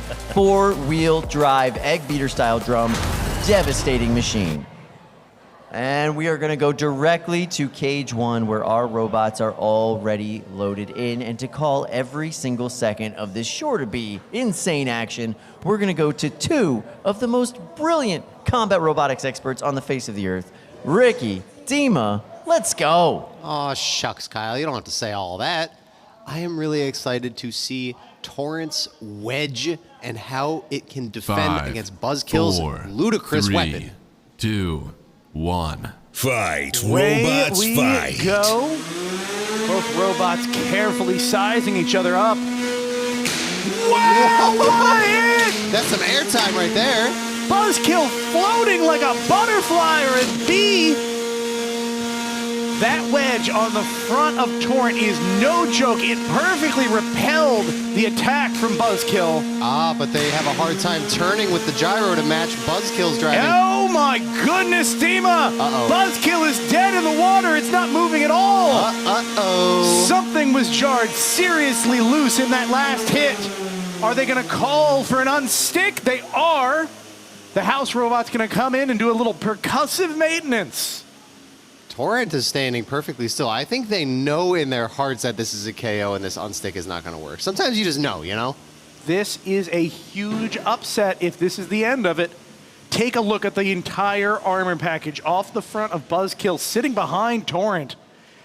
And not a second too soon, it looks like Torrent is missing a wheel and barely driving on that side. It took serious damage in those exchanges as well.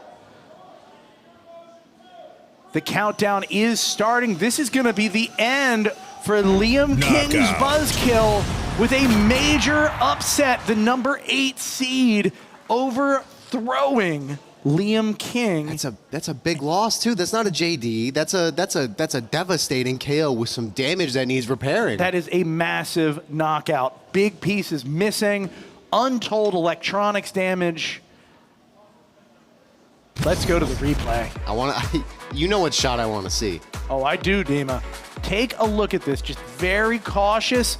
And there's that big hit. What an incredible amount of airtime. Not enough to do Buzzkill in right off the bat, but here's the second hit lining up. That's it. And then the impact from falling on the ground too with your weapon spinning, things are absolutely getting jostled. Yeah, there was that one fork and its upright mount lost off of Buzzkill. Kind of even damage when you think about it compared to the wheel in terms of how it affects your driving. Yes, it was very back and forth. If that hadn't been a dead in the water situation, I have no doubt that the judges' score at that point in time would have been relatively comparable. But wow, those were such big impacts. I could feel that reverberating here, and we're almost 3 miles away, buried under 6 miles of earth. Are we? Are we, Ricky? That's what I'm told. They blindfold me before they bring me here to NHRL. Let's go to Sam. Thank you. Yes, I could barely hear you. You guys are so deep underground. But I am here with Kevin of Torrent. And what an incredible match, taking out the number 1 seed in the 12-pound class. What was the key to that victory? The wedge. And what does a wedge do for your robot? So wedge helps deflect horizontal hits. It gives it a nice flat area that can't be caught. So it just kind of glances off instead of digging in. And what makes a good wedge? One that doesn't bend. All right, well, this one did not bend, and it worked perfectly. Congratulations on that match. Take it away, Ricky and Dima. They're keeping us busy here today, Dima. A lot of fights to get through, and man, the fights have just been so energetic. We're just getting started, too. We haven't even narrowed down the group stages into a bracket, yet we are still in groups, and we have robot action for you all day long. I am so excited. Yeah, it is gonna be a heck of a day here at NHRL. I gotta take a moment to talk about this. I'm so excited for the new upgraded arena. Robots like Buzzkill are actually a big one. These horizontal spinning robots are able to just reliably do so much more damage when they don't have to worry about getting stuck in the arena walls, and that's greatly reduced chances here at the first Pro Tour event. Let's take a look at the next competitors. Speaking of horizontals, we've got Grim Ripper. This robot, we talk about it as an old school design. It's a 12-pound horizontal undercutting spinner. This thing is able to repel a ton of damage, slip in with its big, barely visible spinning disc. It moves so fast, it chews apart wheels and the undersides of robots with ease. It's going to have a tough time ahead of it, though. Yep, because it is going up against one of my personal favorite 12-pound robots, and maybe something that is going to be teched to defeat that sort of horseshoe crab shape shell. You can see how it's very hard to attack it. That big wheel isn't able to get impacts on it in this replay footage.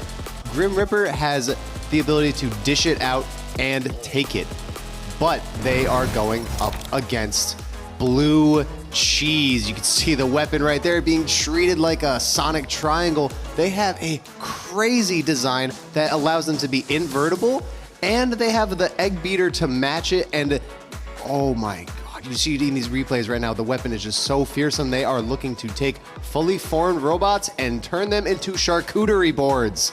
I really love the design on Blue Cheese. I think it is one of the most creative in terms of shape, chassis, and drive. I am so excited to see what it does, and maybe it could drive over on top of Grim Ripper, deal with that horseshoe crab shape effectively. We are going over to Cage 1, Blue Cheese in the blue corner, and Grim Ripper in the pink. 5, 4, 3, 2, 1. Fight, robots, fight. Away we go. Grim Ripper off to a slow start. Big impact! I saw some smoke out of Blue Cheese. That's no good. No, but I see a huge bit of damage on the back of Grim Ripper. The front center, excuse me. Wow! That tore a major chunk of plastic off of the front center of Grim Ripper. Blue Cheese only needs to deliver a couple more of those hits to deal a death shot. These weapons are loud. I think they're on full blast, both of them. Grim Ripper having a tough time delivering a hit, but Blue Cheese unable to get its bearings. Very hesitant in his approach to Grim Ripper. I'm on the edge of my seat. I'm waiting for that next big hit. The design on Grim Ripper is almost a perfect foil to Blue Cheese. That slanted armor package is going to deflect hits very well. There is that one weak point in the front center, though. Another hit on that could be really big. Yeah, the armor has been torn off the top of the weapon system of Grim Ripper. One more hit there, and it could all be over. Grim Ripper having a hard time moving. They're stuck in the arena. It's exactly what happened. Grim Ripper drove on top of them. I think they did some damage to that wheel. I think they had just enough reach in that big old egg beater. Both wheels are currently locked up.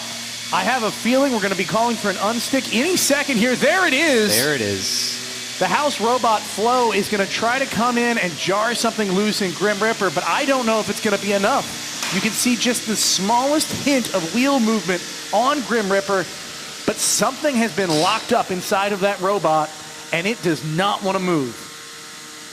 Blue Cheese sort of staring them down, thinking, if you're... Oh, there it is, it's back! We have a fight. Still, Grim Ripper struggling to deliver big blows, but those are good wheel shots on the side of Blue Cheese. A minute left. Blue Cheese, though, it doesn't look like they've taken any damage. It's a big factor. They might not take any damage in this last minute. 45 seconds remaining in this fight. It's looking a hell of a lot like Grim Ripper is lactose intolerant. Glancing blows, but that's all Blue Cheese needs to do. Matthew just needs to stay in control of this fight. Oh, that left wheel's off kilter. Oh no, it's about to fall off, Dima. If I'm Matthew, I am being very cautious right now. Don't break my robot. Bring it over the finish line. Let the damage on Grim Ripper speak for itself while still delivering small blows. This will be going to the judges. 5 seconds remaining. Is any robot brave enough to deliver a final hit? Grim Ripper's trying. That is your match. This is going to be really, really interesting. That way they finished that fight, it was clear to me Grim Ripper was trying hard to deliver a final hit.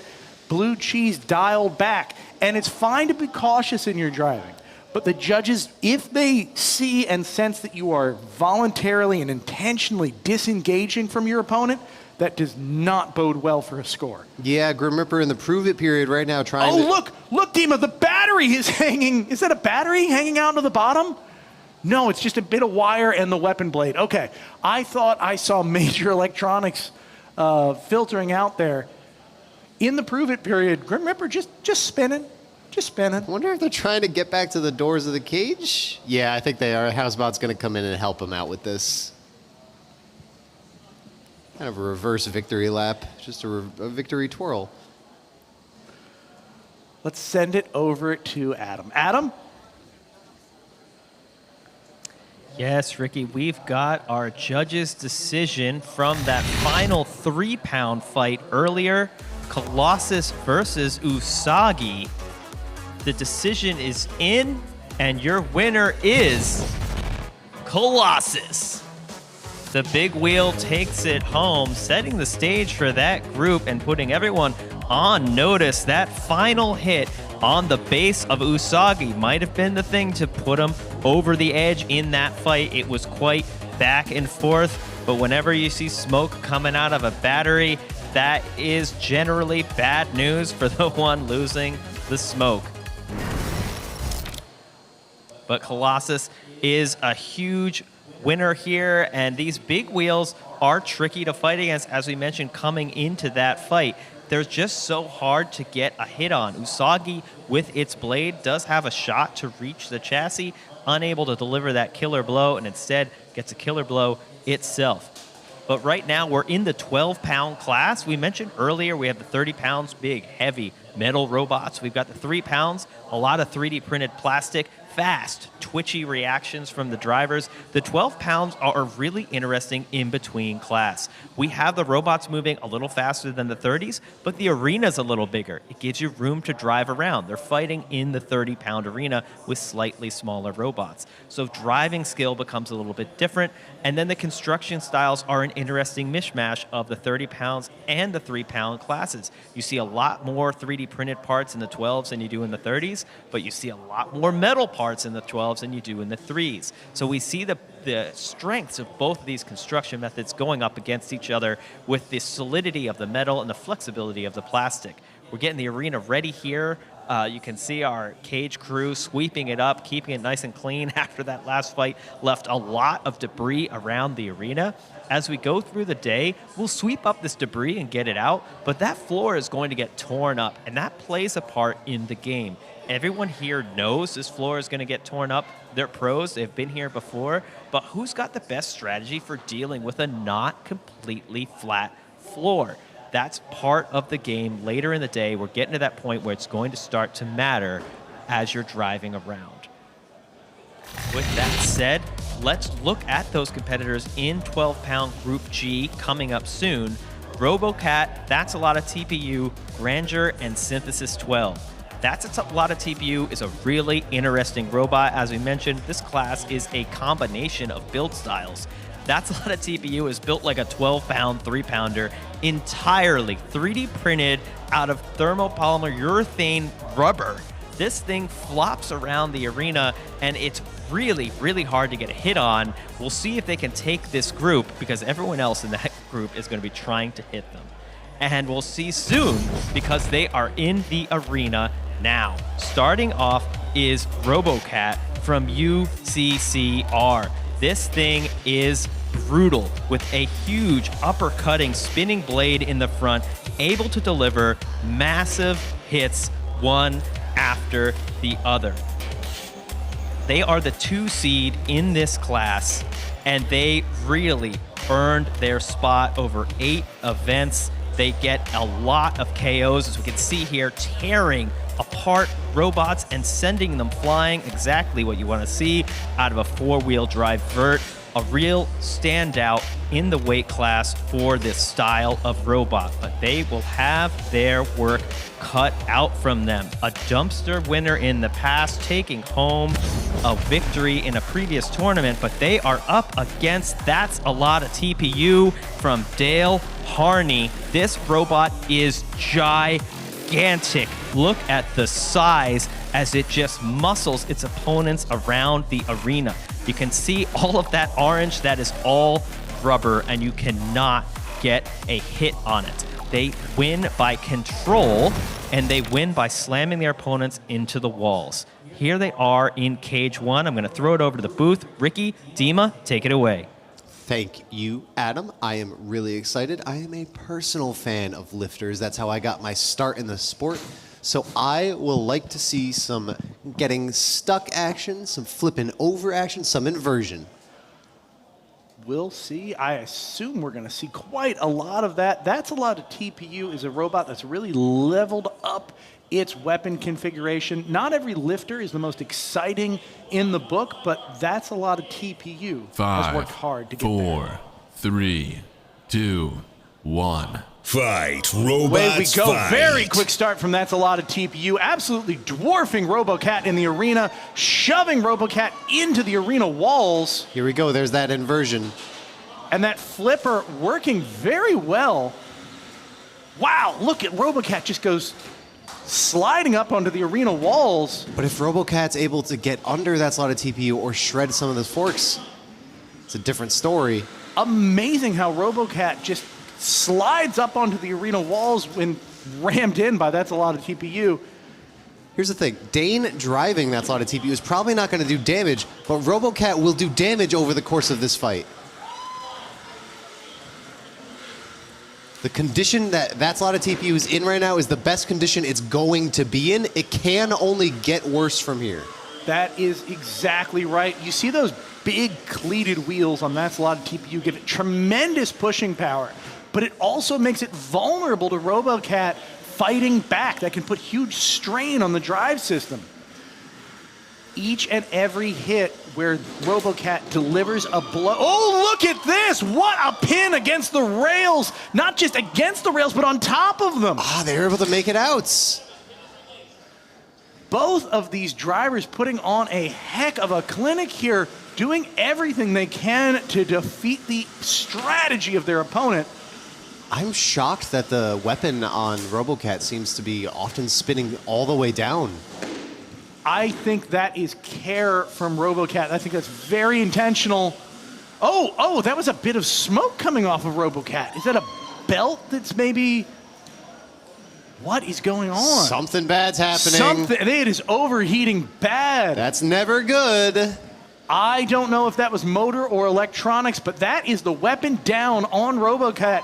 That's a Lot of TPU has achieved its first of 2 milestones in this fight. It wants to disable its opponent's weapon by ramming, and then it wants to see it through to the end of the fight on sheer durability. With 50 seconds left in the match, that is very much a possibility for Dane, and That's a Lot of TPU. It is a bad look to the judges when you lost your weapon against the control bot, you know? Here we go. Good ram into the wall. They want to end this with another key lift, it looks like. This is control bot done right from That's a Lot of TPU. RoboCat just wasn't able to get anything happening, and I don't think they're going to be able to start some offense Oh, in and they're their last. upside down! Calling for an unstick, but will it happen before the end of the match? They're nearly there, the first shot. This will be going to the judges as we are down to the last 5 seconds of the match. Yeah, they don't want to end the fight stuck. That's pretty crucial. It is now. Both robots will enter the prove it period. Now that the match has ended, they'll show off that the robots work. Clearly, they're both driving. I don't think we needed the prove it period to see, though, RoboCat's weapon and that giant tail of smoke. It wasn't a lot all at once, but it smoked for a while. Tells a very clear story that that weapon didn't just go down, it stayed down, it is broken. It's got to be motor. It has to be. I would expect so, Dima. I think your analysis is correct. We will go to the judges, but that seemed like a dominant performance from That's a Lot of TPU and Dane Harney.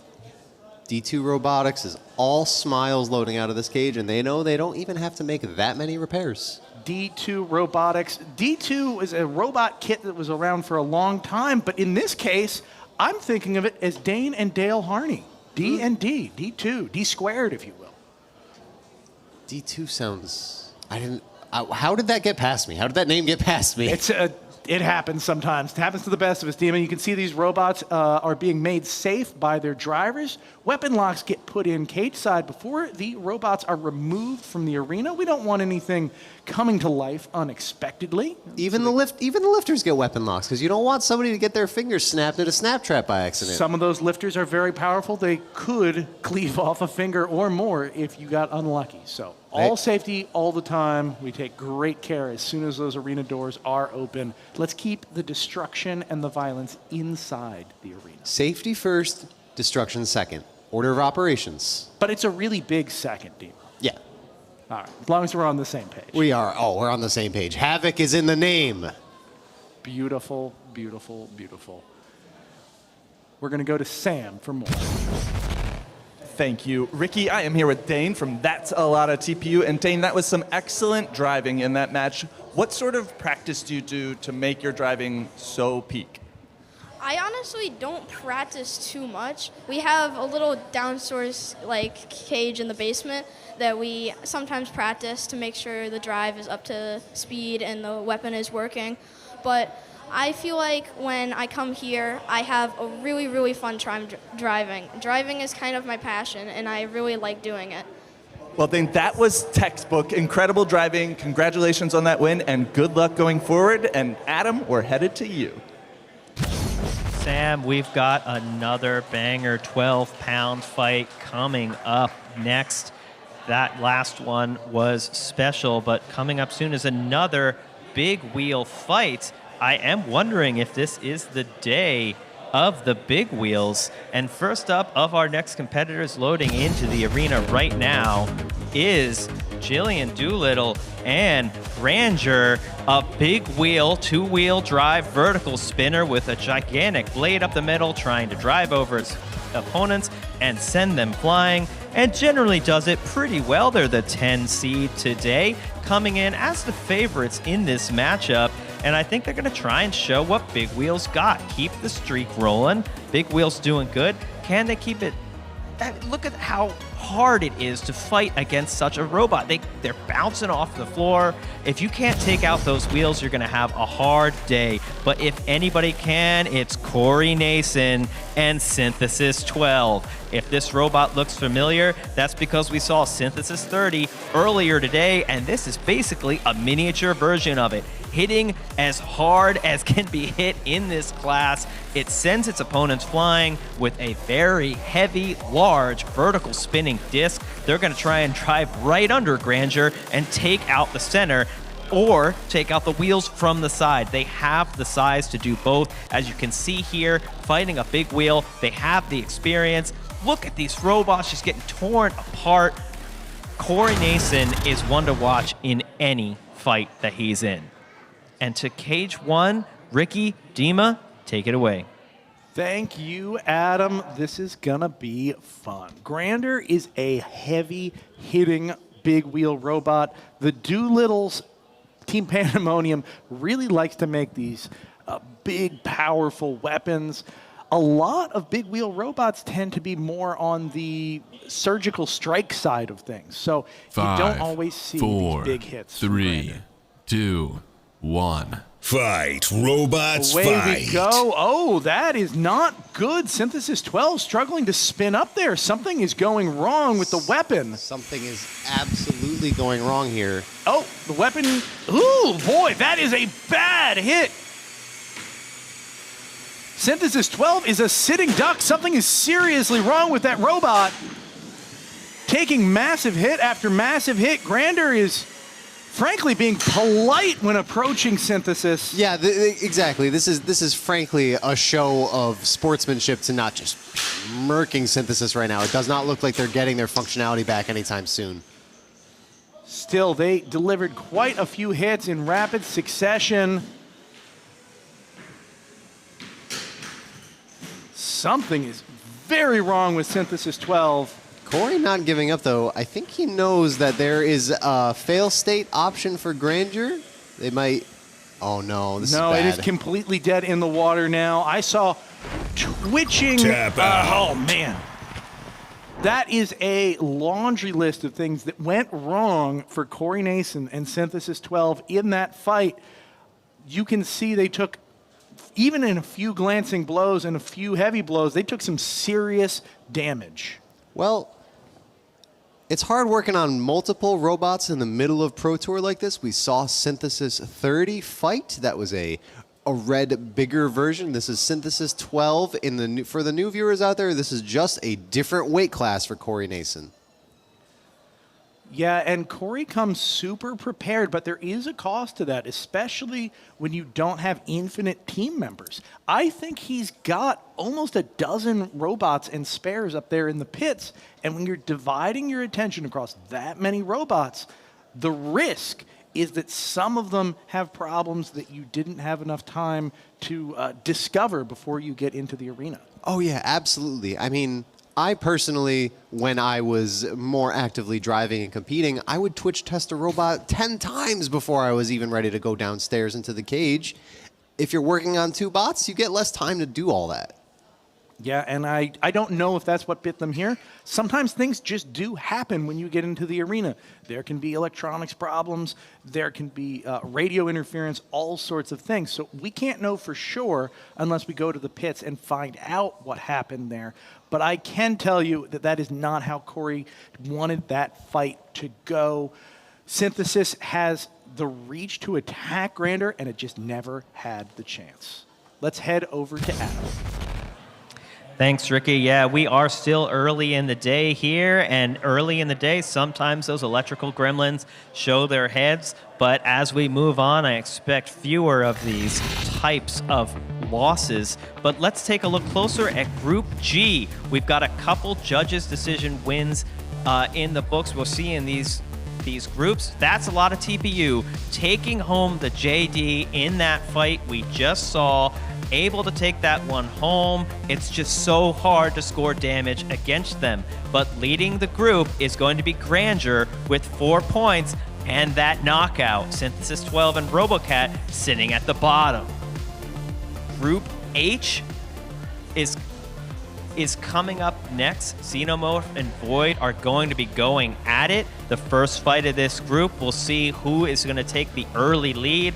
Every robot is going to get 3 fights against each of their opponents within the group. We're going full round robin today, so the first fight isn't it, but you really want to start with a win. So let's meet those 2 components loading into the bot right now. First up is Xenomorph from David Dreyer. Another big, powerful, vertical spinner, 4-wheel drive, can lay on the hits. This is the 3 seed for today. Just lighting their opponents on fire, sending them flying. This is what a vertical spinner wants to do. Get under and send them to the roof. The ground game and the disc geometry and the size of the robot are so important, and Xenomorph has it dialed in over 5 events and taking home a championship at a previous tournament. They're going to be fighting against Trevor Somer and his robot, Void. Void is a little bit more compact. This is another 4-wheel drive robot, but if you look closely, the geometry is completely different. Less wide, more long in its form, and the disc is smaller and denser. This robot is built to take hits and be hard to hit because of its smaller size. Density, driving, and control are a big part of Void's game. And they're sitting at seed 6. Technically the underdog here, but with more events under their belt, will the experience be able to take this one home? To Cage 1 and Ricky and Dima to call this one. Thanks so much. I don't think it's any secret here that Xenomorph is one of my favorite robots. It can deliver such a punishing amount of damage that it's just a joy to watch. They're going to be 5, 4, 3, 2, 1. Fight, robots, fight. Xenomorph going to take on Void. That's a heck of a target to try and take down. Ooh, Sparks flying, and Xenomorph going flying to follow. Xenomorph kind of stuck in that corner for just a little bit. Wow, look at Void just controlling this match right off the bat. Oh, he's capitalizing big time. Oh, look, there is no movement whatsoever from the wheels of Xenomorph. This could be an early KO. Void doing its best to hold back the housebot. That is an incredibly bold move. I'm not seeing even a wiggle from Xenomorph. No, this looks like a capital KO, if I do say so myself. early loss for one of the 12-pound bracket's favorite rising stars. Xenomorph is electrifying no matter what. This fight looks a little over. Yeah, I don't think any amount of jostling from Flo is going to bring Xenomorph back from the dead.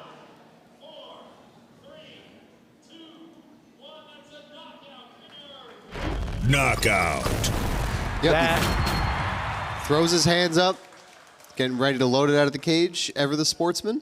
Something got hit hard. I don't know if fans get the full view of the underside of Xenomorph, but it has this sort of skeletal structure of carbon fiber. There it is. That's a great shot. Look at the back. You can see the back bulkhead is cracked. That is going to allow a big amount of damage into the inner electronics portion of the robot. That bottom right-hand side, just below the bottom right X on your screen, that is the blow that gets right into the electronics and can pull it's like a stroke, you know? It's a heart attack for a robot like this to have a big, hot piece of metal just jousted right into the center of your electronics. And it can just make quick work of any opponent. Well said, Ricky. I always say that one of the biggest ways to stop a big bully like Xenomorph is to walk up and smack it. Let's see that in the replay right now. This first engage tells the story of the rest of the fight.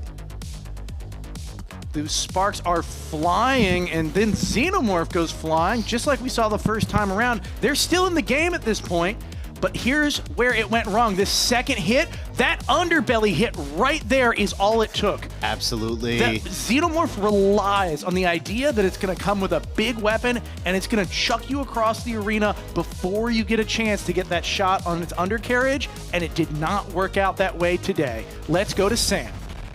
Thank you, Ricky. I am here with Trevor and Void. And Trevor, you seem to be pretty unscathed in that match. Did you take any damage here? No, I took way less damage than I was expecting. Xenomorph's a real monster. I was expecting to have to get a new robot for the rest of the competition.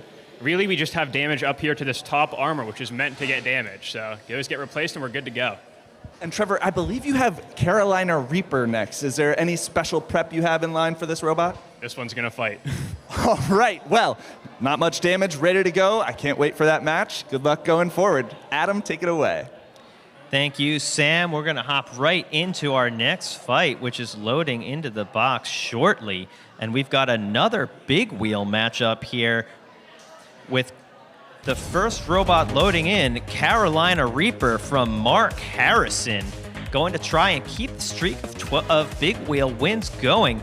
This is a slightly smaller wheel on this robot. The 12-pound class has a lot of big wheels. Due to the way physics work out here, the flexi wheel design works really well. You can see another great example of this style, able to just get under the robots, flip them over, and take out the base plate, take out the top plate, and get those victories in. They're the 11th seed for the tournament tonight, and they'll be going up against the 14 seed here. So they have a shot to start with a victory going up against Zoe Lambert and Minen and Plussel.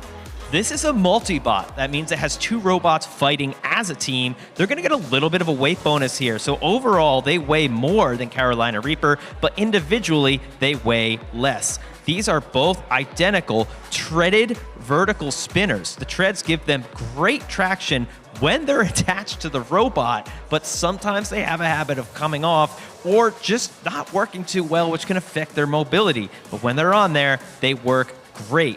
When they can work as a team, that's how they can take advantage of their opponents, coming in from the front, coming in from the back. If they're unable to get those chained hits, that's where their weight disadvantage individually can hurt them. We'll see who can take advantage of their strengths and weaknesses coming up soon, but I have a feeling a big wheel loves a matchup against small verts. Here's the tail of the tape. Carolina Reaper with 5 events going up against Minen and Plussel with 9. Overall, their records are similar. Minen and Plussel coming in with a higher win percentage, and they both have similar amounts of fights going to KOs, going the distance. The win probability here actually in Minen and Plussel's favor, despite Minen and Plussel being the lower seed. So an interesting matchup here. Carolina Reaper better overall, but our numbers in the supercomputer we have behind stage are saying that the matchup isn't going to go Carolina Reaper's way. Dima and Sam are going to call this one from the booth. Thank you so much. Yeah, I'm excited to be in the play-by-play booth for this match. Dima, how do you feel about it? I am so excited personally to 5, see more multi-bot 4, action. 3, 2, 1. Fight, robots, fight. Slow start from the blue half of Mine and Plusle. Carolina Reaper knocking the red one away. Carolina Reaper perfectly still. Is this a tactical choice or a drive issue? I don't think this is tactical. They are just not moving at all. They've called for their unstick. As soon as the unstick is called for, Minen seems to jostle them to success. They're live and we have a full-fledged fight here. Not really seeing that one side spin at all for Carolina Reaper's drive. Minen and Plusle sound like they're spinning their weapons to 100% speed. They're trying to grind the plastic off of the wheels on Carolina Reaper. Carolina Reaper staying pretty stationary this entire match. The front of the big wheel style robot is protected by that giant spinning blade, but the sides themselves, the wheels, those are weak points. And if you have two robots on your side, on your team, wow. What a hit. I don't think Carolina Reaper's going to move at all after that one. Minen looks stuck on its head. Maybe took some damage from that hit, but as long as Plusle is still alive, only one robot's getting counted out right now. Whoa! What? Back from the dead. It's alive? Why would something like that happen? Maybe something got loose and they just needed to reset. Whoa! Uh-oh. No movement from Plusle or Minen. What a turnaround! Carolina Reaper was in the middle of a count out, woke up, and knocked out the other half of Minen and Plusle. Emoting as the count out happens. Wow, Dima. Knockout. Doesn't even look phased, just all focus. Putting the Pro in Pro Tour. Me personally, I would be jumping for joy if that happened to me. Yeah. Clutching victory. That was ridiculous. You know, when the weapon was spinning on Carolina Reaper, but the wheels weren't, and then it got jostled by Minen and Plusle, and then it started moving it, I think Carolina Reaper was just having some kind of electrical issue like what we saw in last tournament with Lars and Pyre. I think we'll see a little bit of it in the replay, but it was maybe just a matter of turning it off and turning it back on again. Well, that does tend to fix a lot of stuff. I don't think it worked for Minen and Plusle in this match, though. No, I don't think power cycling the receivers helped them at all. Here's that one crucial hit that made Carolina Reaper stop in its tracks. It also made Minen stop in its tracks, and then it left it up just to the red robot Plusle, and that was the KO shot for Minen that sort of knocked them to the ceiling. That was such a great to see in slow-mo. It uppercut them. They were already in the air, and it took that momentum and sent them further flying directly into the roof. Seen a lot of big wheels so far in these group stages. They are doing pretty well. One of my favorite archetypes to watch. They just are so exciting, win or lose. And Carolina Reaper is on the smaller side of these big wheel robots. Some of the big wheels, they have small chassis, and they put all of that weight into big rubber wheels and a giant weapon.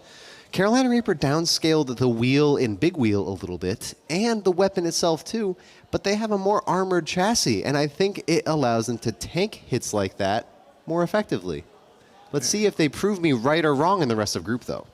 Yeah, I believe they go up against Void next, so kind of like a scaled up half of Plusle or Minen.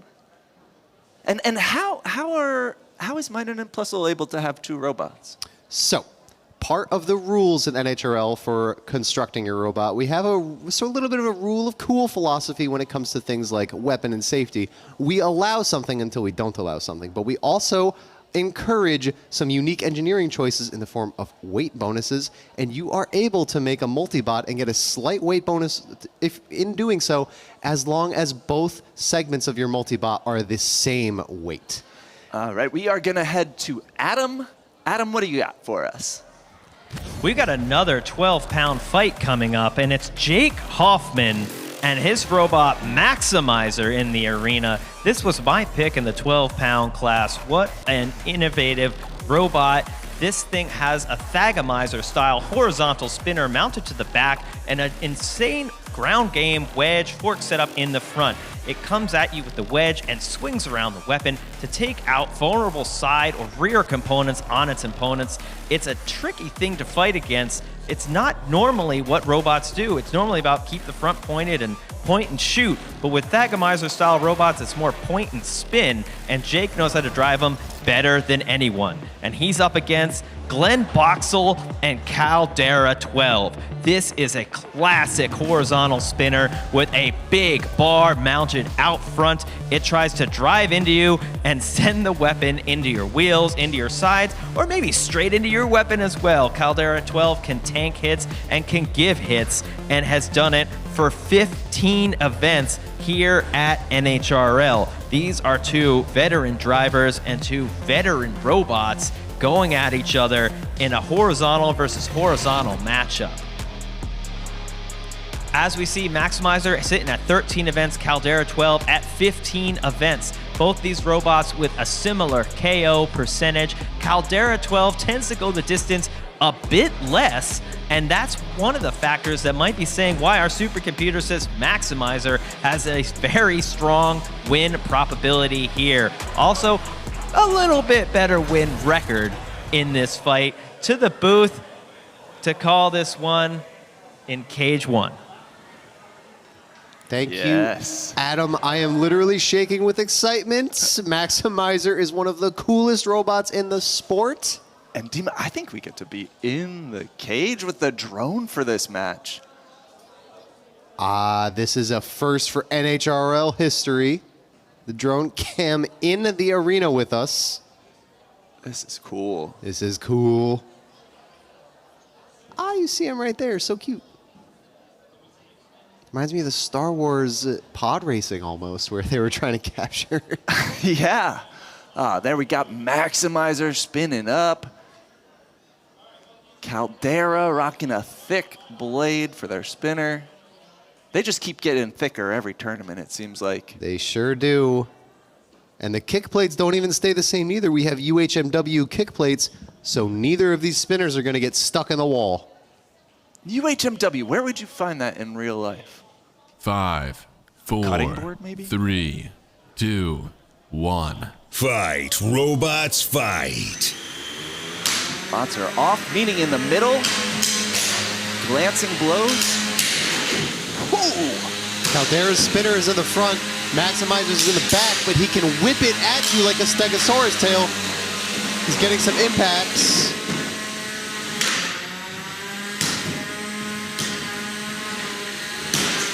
Maximizer leading with that wedge, trying to disrupt Caldera and swing their spinner around. It also creates an opening for him when he does that. There it is, in action.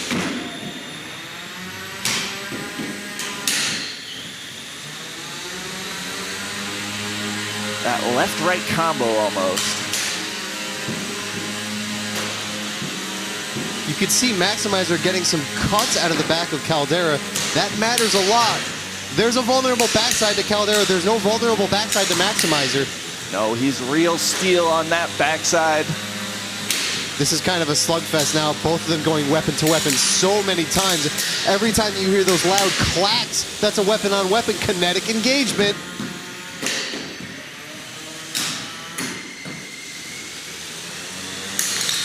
No signs of slowing down from either robot.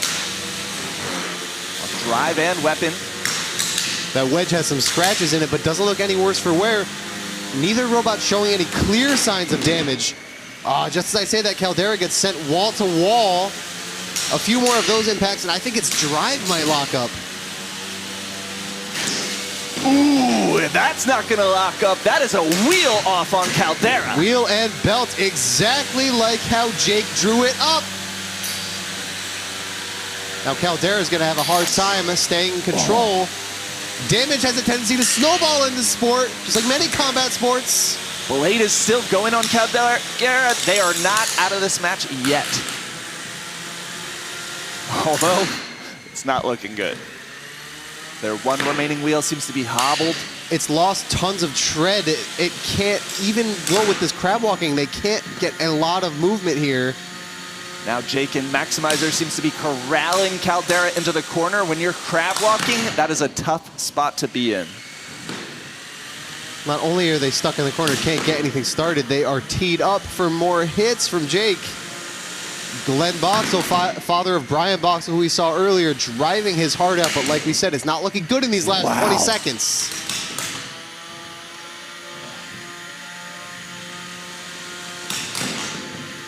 Jake doesn't even have to use the weapon on Maximizer. He is just running the metal wedge directly into Caldera's blade. Again and again, just trying to end that blade. We're down to less than 10 seconds in this match. Great Thagamize there, whips the tail around, it ends on a great strike. Well, this one is headed to the judges, but I don't know, Dima. Seems pretty solidly in Maximizer's favor. What a fight. Two of the best drivers in the 12-pound bracket. They are here in Pro Tour on DAZN for a reason. Jake showing that he is teched to beat any robot. And that was just textbook Maximizer in that match. So many hooks from that rear weapon. We didn't even get a great chance to explain. Maximizer is a Thagamizer style robot. We'll see it in this replay. It has a horizontal spinner, but it sort of tries to lead the engage with its front armor, and then when the engage is happening, it spins and whips you with its tail. So that whip action, it allows them to get more bite on their opponent, which means they get to drive their blade deeper into their opponent's armor. And when you get impacts like that, that's what happens, like we'll see in this replay right here, where Caldera lost that wheel and their belt. Those devastating hits on a very tightly armored package. One really crucial hit is all you need. Every single one of those engages was an attempt at a crucial hit like that to seize damage. But right there you saw it sort of swept under Caldera when Caldera was popped up. It tore the wheel, snagged it with its blade, and ripped it right out. Even the armor package that was originally holding that wheel together is also flopping around there. And at this point, it was just Caldera in the corner, and that match was all Jake's. A win for Jake, a win for Maximizer, a win for the Black Cat Club. Ah, we get some close look at damage there. Oh, is that all the damage you took? Poor you. Yeah, a few quick squirts from the MIG welder, and that'll be back in working order for sure. Good as new. Blade on Maximizer looking beautiful too. Adam might have some more info for us. He's our resident robot expert. Adam, what do you got? Thanks, Dima. That looks like some brutal damage on Maximizer. I don't know if they're going to be able to get it back in the arena after that one with all the damage it took, but Jake's going to try, and I do have faith. But speaking of Jake and Maximizer, let's look at this group. Most likely, we think he's going to take the judge's decision win here and be at the top of Group I. But we've got Infrared and Bagheera coming up next to see if maybe someone can hop to the top with a KO victory. This group is still up for grabs. Everyone is fighting everyone else. 3 fights for each robot today, but only the top 2 from this group are going to make it into the tournament later on.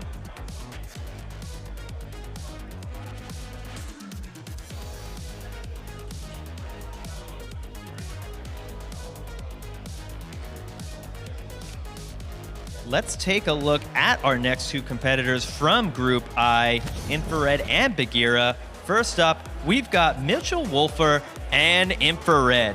This is a wide 2-wheel drive vertical spinner with a huge spinner at the front and some big wide forks at the sides and in the center sometimes. Or sorry, 4-wheel drive.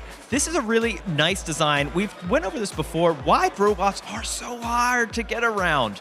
If you can't get around the side and you can't get around to the back, then you need to go weapon to weapon. And that's the wide vert's whole game. Get you to come in, point the front, and go weapon to weapon with a bigger weapon and a better ground game than you have. If you want to beat one, you've got to have the confidence to go straight at them and take them off their game. Infrared coming in at the 12 seed and only has 1 event on the books, but still able to qualify. They're going to be going up against Nick Andres and Bagheera. They have had a bunch more fights and coming in at the 13 seed. This robot is more compact, not as wide as infrared, and again with a more compact weapon. They're still going to come at you hard, they're still going to come at you aggressive, but it's a little bit different of a game. The hits will be smaller, and it's a little easier to get around them, so they have to be more controlled. They're going to try and eat away at you bit by bit, and they're not going to win so much with the KO giant shots, but by tearing into you a little bit at a time. Who is going to take it away here in Cage 1? To the booth. Thank you, Adam. Really excited for this one. I am curious to see who wins the ground game here. I'm only seeing metal forks, the front 5, end protrusions on 4, one of these bots. 3, 2, 1. Fight, robots, fight. Bagheera sort of driving away at the start here. Infrared chasing them down.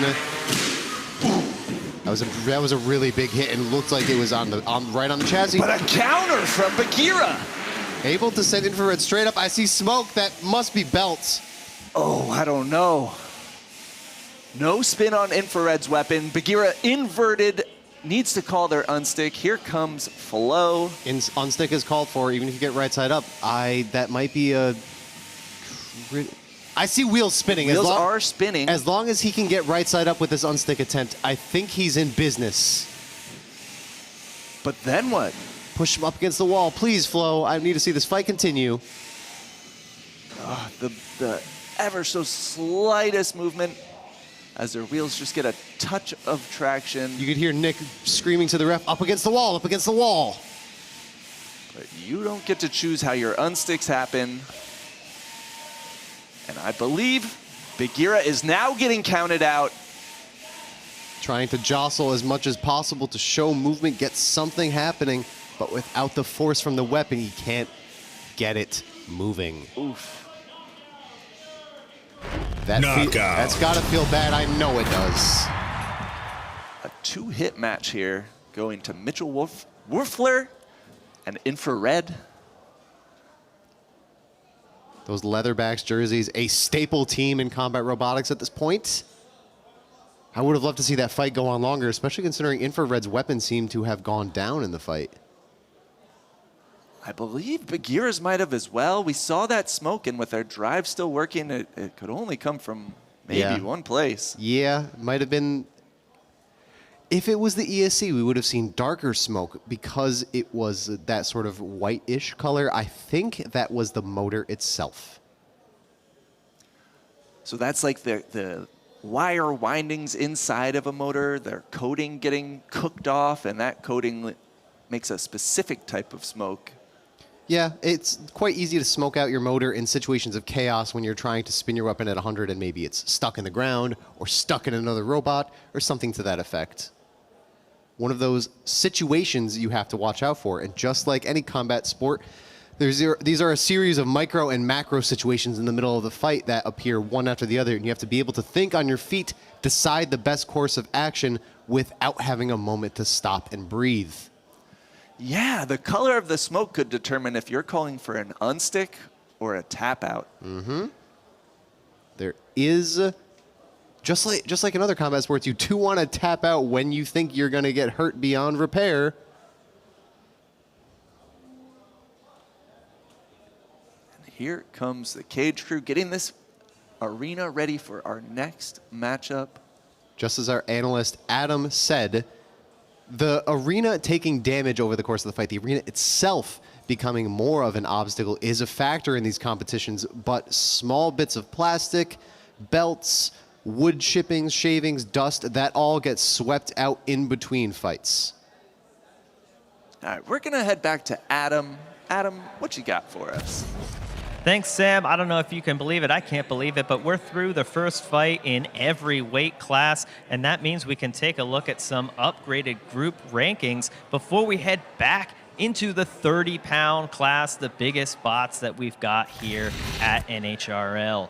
In the 30-pound Group J, after one round of fights, Kazad Light and Makaba are sitting on top of Group J with Dead Rise and Barbie trying to come up from behind and take one here in the second round. If Kazad Light and Makaba take home victories again, that would really put them up atop. But it turns out they can't, because right off the bat, we're going to have Kazad Light and Makaba facing off against each other. So the winners will be fighting here to determine who's going to go to 2-0, who's going to go to 1-1, and Dead Rise and Barbie, one of them is going to be taking home a win to get back in the race in Group J.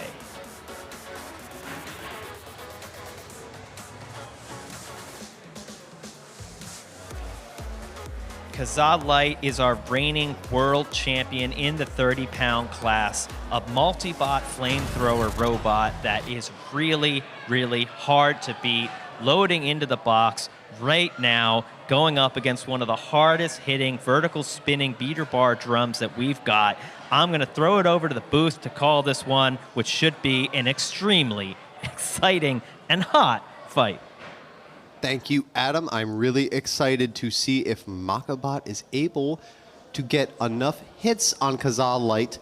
Very, very tanky robot, very low profile, very difficult to affect at all in the sport.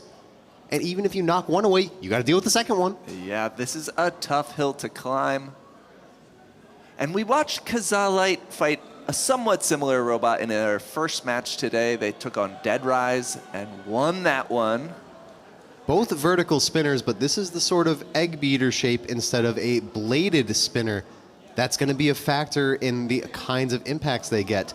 I do think this is better suited in that matchup because if things go well for Max Renus, he can knock each half of Kazad Light around. But will Joshua and Peter allow him to do that? I don't know. Those forks on Kazad Light sticking out of the front, hinged and scraping on the ground, they stick out much farther than Makabot's. I think that is going to have a major factor on this fight. Absolutely, and we're also taking into account that Makabot's in perfect condition right now. 10 seconds of 2 flamethrowers on you, you're not going to be hitting as hard. You're not going to be driving as fast. No, your belts start to loosen up, your magnets and your motors get weaker. All right, we're readied up. 5, 4, 3, 2, 1. Fight, robots, fight. Oh no. The spin up on Makabot was not there. No weapon off the bat. Looks like they're going now, but not at a rate that would be ideal. You need to spin up fast, and you can't let Kazad dictate the pace, because this is what happens. You this get is the barbecued. Spit roast. Ooh. Classic Kazad spit roast. We've seen it in many tournaments.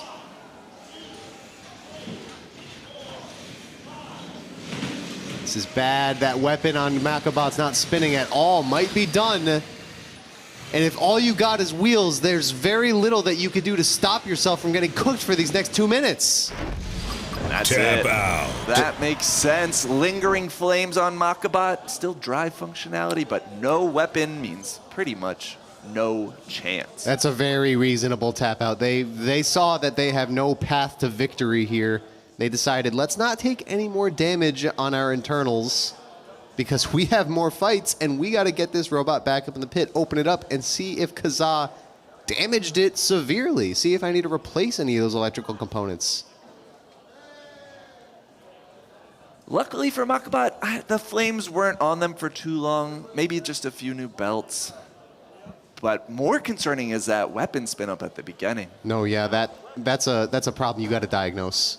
You can't let that happen in your fights. It's really crucial that you get that weapon online as soon as possible because when that countdown starts and you hear fight robots fight, you see it in the replay right here. Joshua wasted no time getting over into the corner, setting up a pin and setting up flames.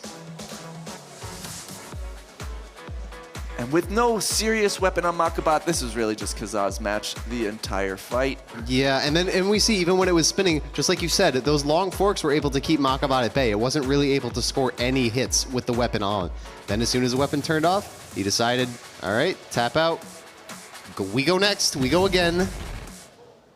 But they are headed back to the pits, and that's where a lot of this tournament is going on. What sort of activities have you done in the pits between matches? So just like we have the order of operations for safety, like weapon lock in before we turn the robot off and get it out of the cage, when you go to the pit, the first thing you do is you open up the robot's top plate.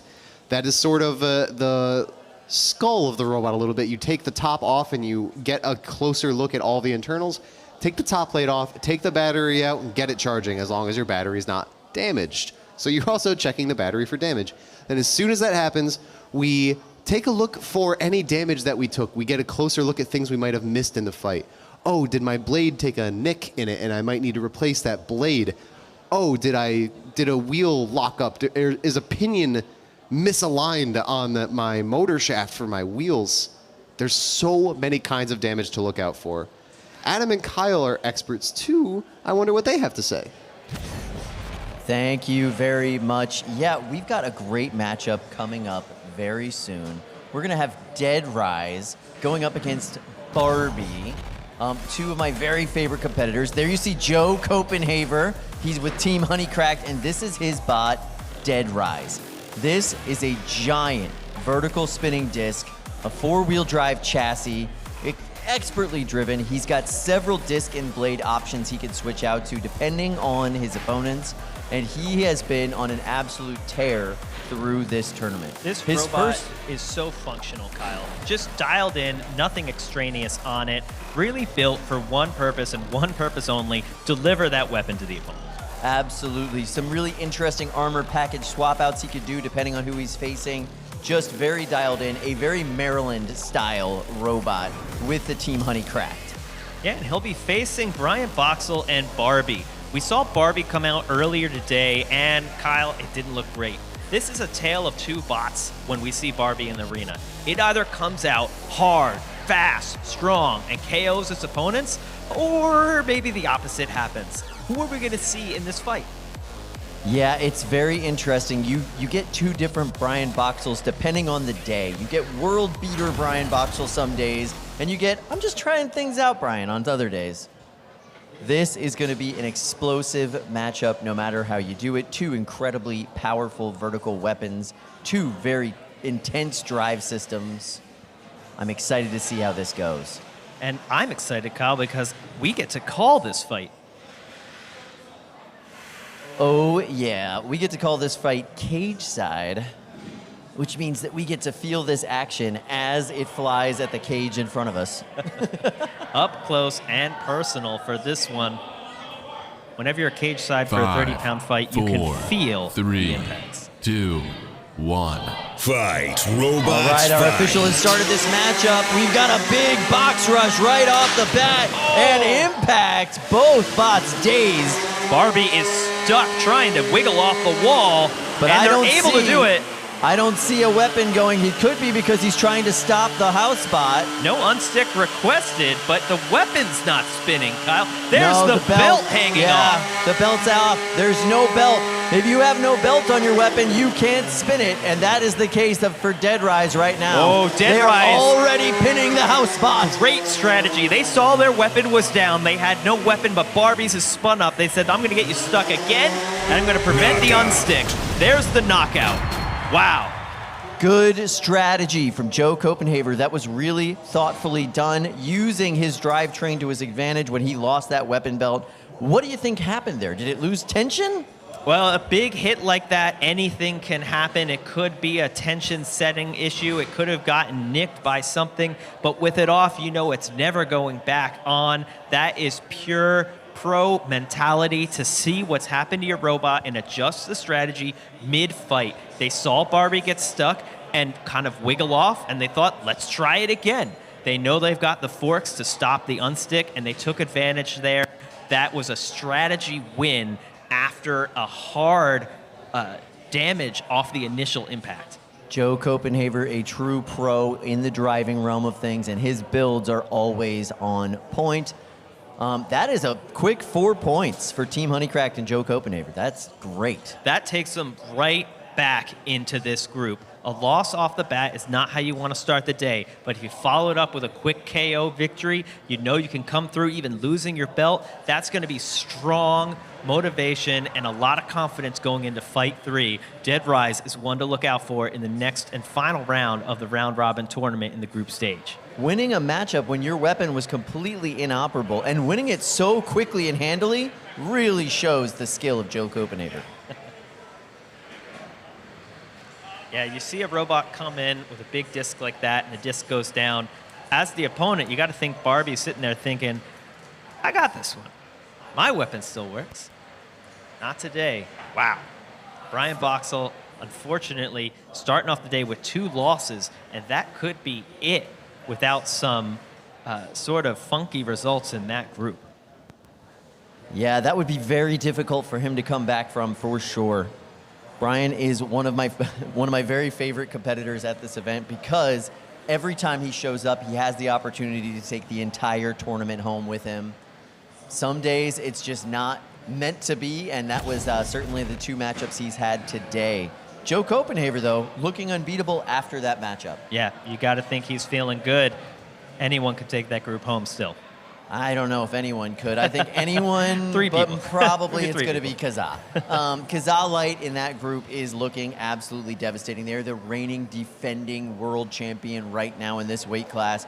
They just seem unbeatable. Like when they do have that very rare loss, it seems unheard of. Yeah, and for those just joining us, tuning in and saying, what the heck am I watching? Let's take a look here at the basics of robot fighting here at the National Havoc Robot League. Like any other fighting sport, we've got weight classes. You only fight within your weight class. We've got 3 pounds, 12 pounds. We just saw 30-pound robots in the arena. The objective is fairly simple. Destroy your opponent in 1 3-minute round, or faster if you can.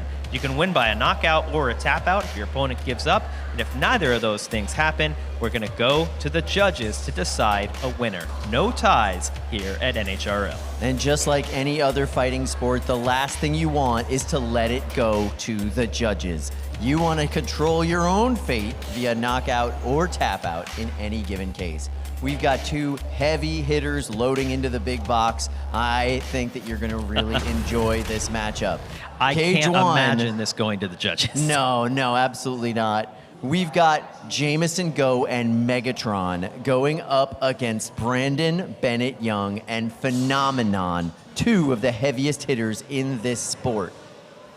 And 2-time world champion Jameson Go. We're going to throw it to the booth to call this one. We are so lucky to be able to do it. This is going to be a great match, and one we have seen in the past before that has always gone Megatron's way, which has left Brandon Bennett Young and Phenomenon hungry. Let me see an upset. Yeah, let me see an upset today. 5, 4, 3, 2, 1. Fight, robots, fight. Megatron quick out of the corner. Phenomenon, not so much. Megatron backs up a little bit, gives Phenomenon breathing room. Is that the move? I'm not sure. Megatron locking horns, winning that ground game, trying to find a shot.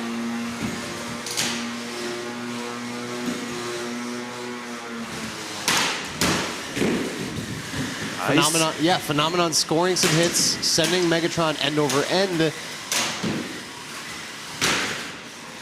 Some bent lifter action on Phenomenon there. But still pretty functional weapon-wise. Pretty functional. Wonder how much this is going to affect them. They're going to have to win the ground game a lot against Megatron if they want to score enough hits to land that KO. And that is going to be harder with a left side drive issue that Phenomenon is seeing right now. That's the thing about Megatron. Even if it isn't able to score the iconic one-hit kill against you, its drive power is so good that it's going to lock you up in other ways. And Megatron is just designed so well to scoop up opponents. It's actually impressive that the blue flaps on Phenomenon are preventing the forks from really driving underneath their chassis. No, you're exactly right, but Jameson Go is still pushing Phenomenon around the arena. And there's no blue flaps on the back. Here we go. Hits from the hammer saw right into the top plates. That is #1 place you don't want to get hit. And he is in there, Dima. He is deep in the top plate of Phenomenon. We are definitely going to need to get in there with the crowbar. Yep, Flo is doing her best, but I know that's not enough.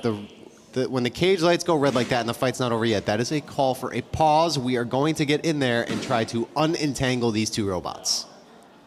This is definitely a job for a crowbar.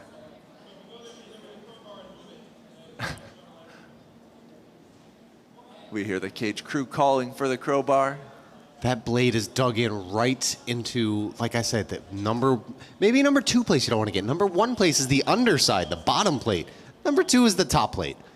And Brandon Bennett Young was more prepared for these top attack robots. He fought Gargantuan in his first match and Megatron in this one, so he had that extra thick top armor with some supplemental self-reinforced polypropylene on there. I will say there is a little bit of luck involved in this, that the weapon on Megatron was able to dig its impactor so far into the top plate and not snip any critical internals. Before the entanglement, we saw Phenomenon moving. Let's watch it again. Let's see this hit. Yeah, here's the really crucial hit that caused this entanglement. Lines up a shot, takes it. It was the second one, actually. The first one sort of glanced. The second one, direct contact. Yeah, I wonder if that first one softened up that top armor on Phenomenon.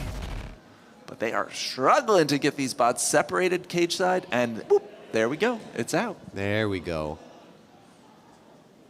Good as new, right? We'll see. We'll see if Phenomenon can move after this. I was trying to check if their wheels were spinning while they were stuck together. It looked to me like they were. Maybe on one half, but they went into that with drive side issues.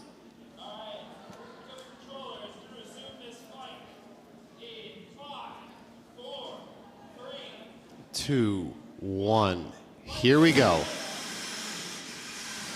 Phenomenon on Megatron's fork at the start, and Dima. Nah, yeah, this is bad. This looks like maybe something internal did get snipped. Tap out. They're just gonna tap out. They're not gonna wait.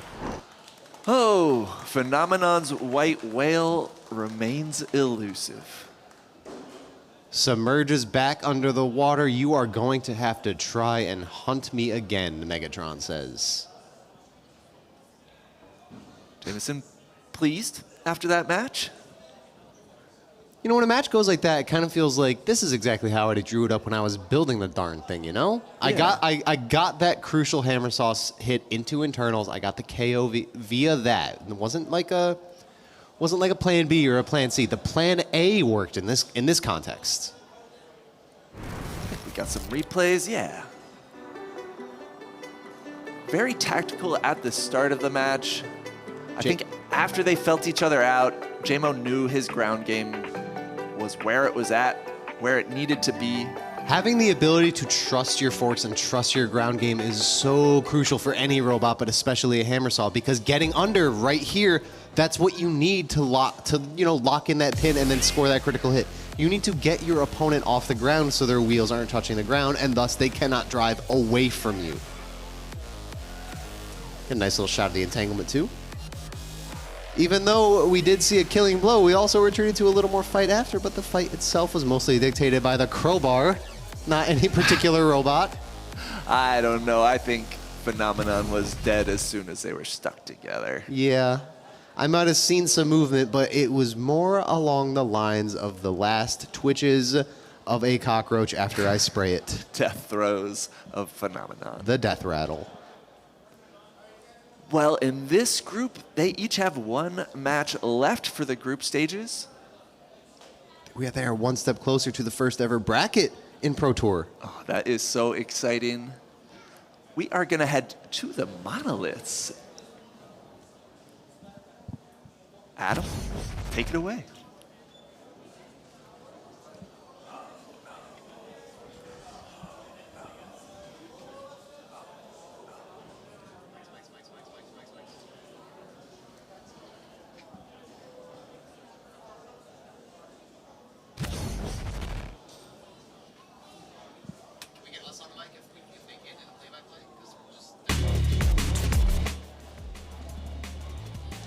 We are prepping the next fight. We have Jillian and Lyndon from the Bot Barons with Overlord.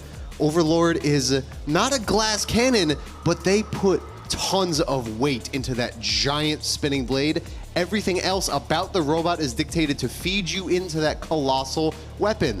They have some guards on the side. They are very, very wide to corral you, but they don't have much in the way of top armor, back armor, or a very plated chassis or anything like that to tank a lot of hits. They aren't interested in tanking hits. They are interested in killing you before you can kill them. Overlord is electrifying, but they are up against Samuel Herman's Gargantuan. This robot is bigger than Overlord, and there's not a lot of bots that are bigger than Overlord. They rock the big wheel archetype. They are looking to straddle their opponents and rain blows down from above. And they looked great in their first matchup today. And this, going into this Overlord fight, is a rematch. They have faced off in the past. I believe it went Overlord's way. And so I think Gargantuan's coming into this one hungry. That's not very surprising because big wheels usually have the biggest weapons, or some of the biggest weapons, among archetypes in this sport. Golly, Demo, these are some big robots here in the 30-pound cage. This is a 30-pound matchup, and we are about to kick it off. 5, 4, 3, 2, 1. Fight, robots, fight. Both are full spin up. Something's gonna happen. Something's gonna hit somebody. Pieces flying off of Overlord, I believe. Overlord's trying to circle back when it bounces off after these hits. Trying to attack something that isn't the blade in the front. It's tricky though, because if that blade goes over you, it might take something off the top of Overlord like they did earlier in their first fight. Gargantuan at an angle like that is just a perfect time for Overlord to strike. Looks like Gargantuan is losing some of its treads on its left wheel. If you lose too many of those, you're not going to be able to do the stuff you want to do as a big wheel. More and more hits keep racking up. I don't think Overlord's taken any significant damage yet. As I say that, though, they're taking a hit. Looks like Jillian, driver of Overlord, is playing this a little slow and steady. But that's keeping Overlord real stable. They're not gyroing on their turns. And I think it's working well for them. I think so too. She's just trying to get to those giant wheels on Gargantuan. And is doing a great job of it. Looks like the front sort of plastic forks or guides of Gargantuan are bent a little bit. They're not having the easiest time driving right now. Yeah, look at that. Just weapon on weapon on weapon. Oh, now Gargantuan's weapon looks locked up. That's not spinning. The chassis spinning, but not the blade. Those outriggers need to touch the ground for them to be able to drive Gargantuan around the arena, and they are not touching the ground. They are not driving around the arena. Damage has a tendency to snowball in combat sports, so we're going to see some more damage rack up on Gargantuan's side. That blade is not spinning at top speed on Gargantuan either. Overlord might decide, I don't need to spin at 100 full blast anymore because I don't have another weapon to worry about. You're not going to break me. I can take my sweet time.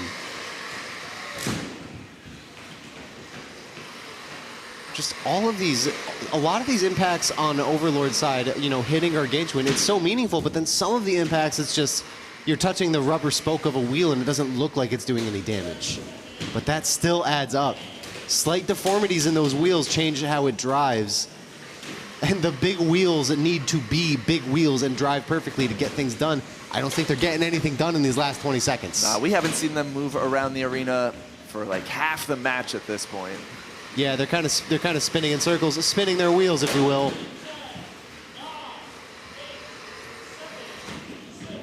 Five seconds left. Maybe one last big hit for Overlord. All right, couldn't get one. All right, in the prove it period, we've got Overlord dancing in the middle, showing that both sides of their drive works. Weapon still spins, mostly. Yeah, they're looking to show the judges, I have full functionality. Everything works on me. Don't count me out for condition, because my condition is excellent. Meanwhile, any other robot that took damage is trying to show how little damage did I take. Hey, maybe I have one drive side down, but the other one's still working fine. Or maybe my weapon's down, but I can drive perfectly. In this case, though, looking like the prove it period is solidly in Overlord's favor. But we have some replays to show how we got here. As you can see at the start of the match, those white outriggers that touch the ground, still looking good, still in shape. But as we progress, they get more and more damaged, and that just causes Gargantuan to lose the ability to drive around the arena. Eventually, those hits from Overlord added up. Weapon went down on Gargantuan, and it was just all Overlord at that point. Yeah, from the time the weapon went down, Overlord just kind of got open season. They had full control of the fight. They dictated where things went, both towards the end and positioning in the arena. If your opponent isn't driving perfectly, you kind of get to decide where the fight goes, literally.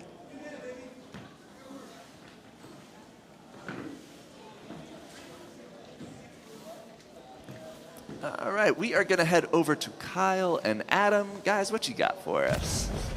Thank you so much, Sam. That was a fun fight to watch. You gotta love it when those big wheels can actually get hit.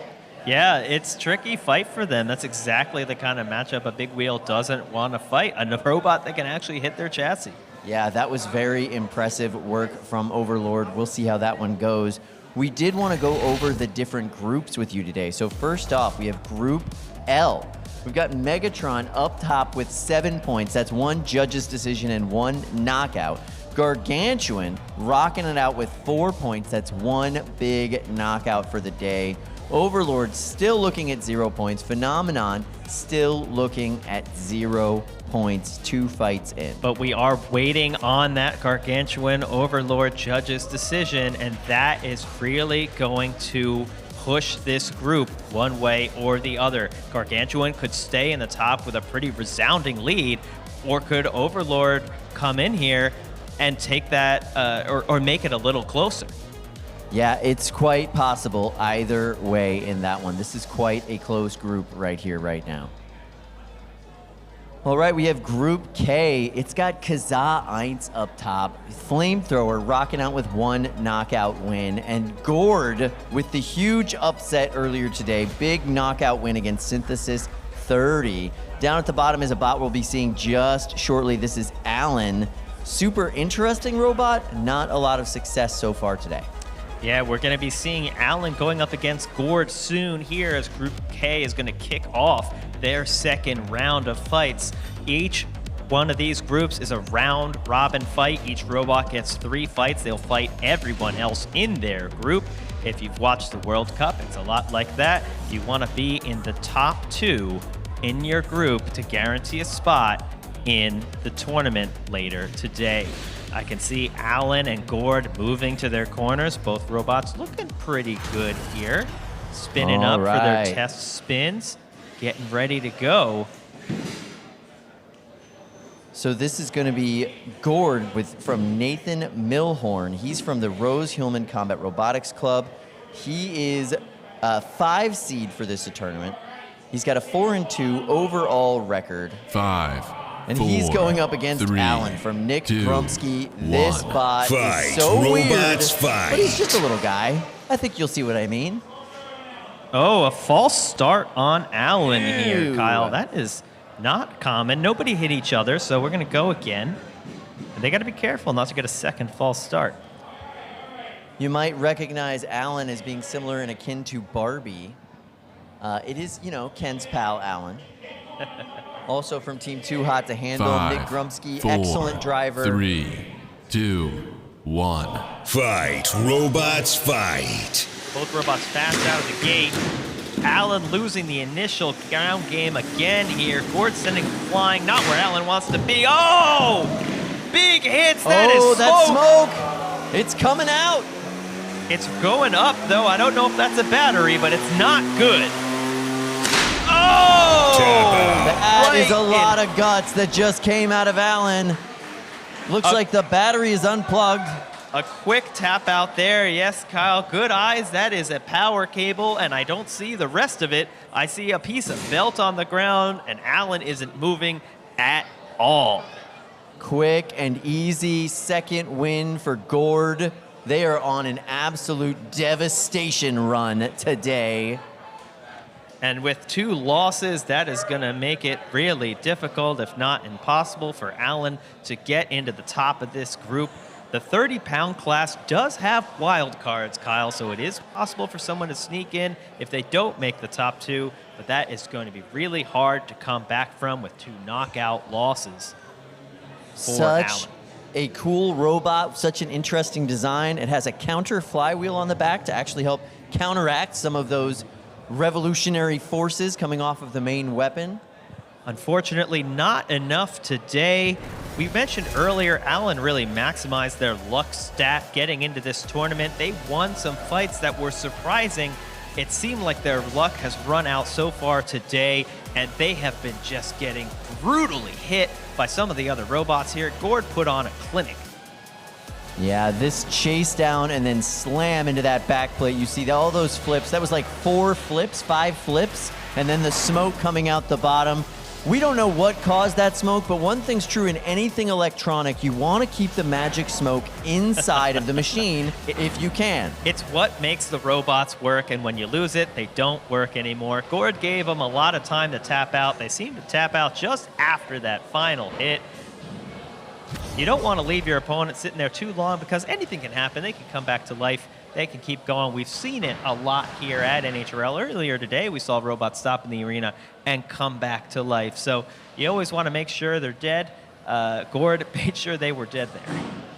I will say Mr. Milhorn did an excellent job of driving that robot. He's looking more and more like a veteran in every matchup I see, really choosing his shots very well, being very measured when he does come in and take those hits, and seeing the right opportunities to come in and get those angle shots right at the edge of the fork or right at the edge of the armor. You can see there weren't really weapon-to-weapon hits in that fight, really just nailing the chassis, exactly what you want to do as a driver of a vertical spinner, if you can. He's a very impressive driver, somebody to watch, and I think we are all very, very happy with his performance here today. Taking out Synthesis 30 in his first matchup, I mean, that's an insane beginning to your day. Yeah, you got to think he's looking forward to the tournament at this point. All right, so we've seen knockouts, we've seen tap-outs today. Right now we're going to discuss judges' decisions and how they work. So when it has to go to the judges, and nobody wants it to go to the judges, we essentially have several criteria. Our buddy Sam is going to cover that for us right now. A stronger experience for both fans and competitors alike.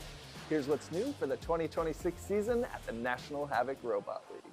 The 2026 rule set pushes much harder towards using your active weapon to attack and cause actual harm. It's always been this way at NHRL, but now we're doubling down. Why? Because it leads to more entertaining fights, more understandable outcomes, and a better experience overall for everyone, both watching and competing. Judging now reflects that philosophy. We've gone from 3 judging categories down to 2, condition and attack. Condition replaces what used to be known as damage, but it's flipped. Instead of getting judged on the damage you do to your opponent, you're now judged on the condition of your robot at the end of the match. Attack replaces control and aggression, and it measures the intensity and frequency of your attacks, and critically, how effective you were at causing harm with your active weapon. Going from 3 categories to 2 will allow us to have faster judges' decisions, more consistency, and a clearer alignment between what happens in the cage and what fans expect the outcome of the match to be. These changes represent the next stage of the NHRL's evolution. Stronger rules, clearer competition paths, higher stakes, and bigger stages. We are so excited for this 2026 season, and we can't wait to see what you build.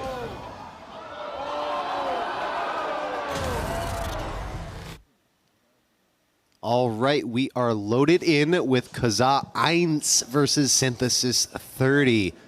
This is going to be a slugfest. I think Synthesis has the reach to score hits on Kazaa 1, and he doesn't have to tangle with 2 as if he were facing Kazaa Light. And I believe these two have fought each other somewhat recently, and Synthesis took it. If I could pause you right there, just the Team Pandemonium signatures on the back of Synthesis 30. Aww. What, so beautiful.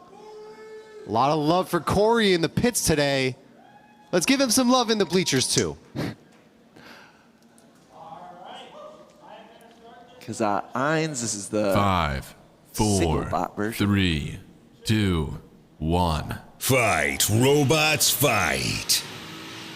Synthesis gets a full spin up, not really looking for a box rush though, looking to turn an angle on Kazaa. Those forks on Kazaa, especially those center two long ones, are brutal. Here is the fire. Oh, and you can hear it. And it's just getting sucked into Synthesis. It is beautiful watching that blade on Synthesis make a tornado, but it's not enough to push the fire. Oh no, this is bad. The first pin is rough. The second pin is very rough. And Synth is looking slow already. Left side drive issues. Just unable to get out of these pins. This fire damage is cumulative. It's hard to predict. It's hard to scale and understand fully what's happening. If you're not scoring a hit on Kazaya and they're just cooking you, the fight's gonna only go one way. And Synthesis can only go one way, and it's to the left. Good point. They can still get some motion with that crab walk, but they are not turning it into any advantage just yet. Corey not one to give up though. Looking for some engages. You hear those clacks. When your weapon's still going, you're still in the fight. If you're able to fight and if you're able to hit the forks, you're able to knock something around. Even if you're not hitting the chassis, you can at least hit something.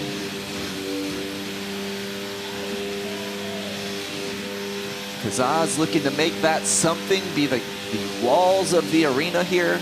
Joshua, driver of Kazaa, knows that he can take as much time as he needs. These are two pros in action. Corey driving one-handed. To be honest, there's a lot of swag in that frame. Wow, looks like you actually can keep the flame at bay. What? All right, the full ignition sort of changes things. It looked like he only had partial ignition there. But uh-oh, Dima, that weapon on Synthesis 30. Just as he gets both drive sides back too, that's a shame. Now the weapon is down. I wonder if it's related. Huh. Maybe only got juice to power one thing. These robots, especially at 30 pounds, can become very complicated. Oh, that's a really bad place to get cooked. Oh, he's got that Panda signature armor back there, though. No. It seems like if we're 30 seconds left, there's definitely not going to be a tap out. I see lingering flames on Synthesis. That's bad. He let it go to the judges, but was that worth it? He's taking so much damage. I know he brings multiple copies though, so if he has to switch to a new copy of Synthesis 30, no problem, no skin off his back, but it's bad to lose that many components this early in the fight. Yeah.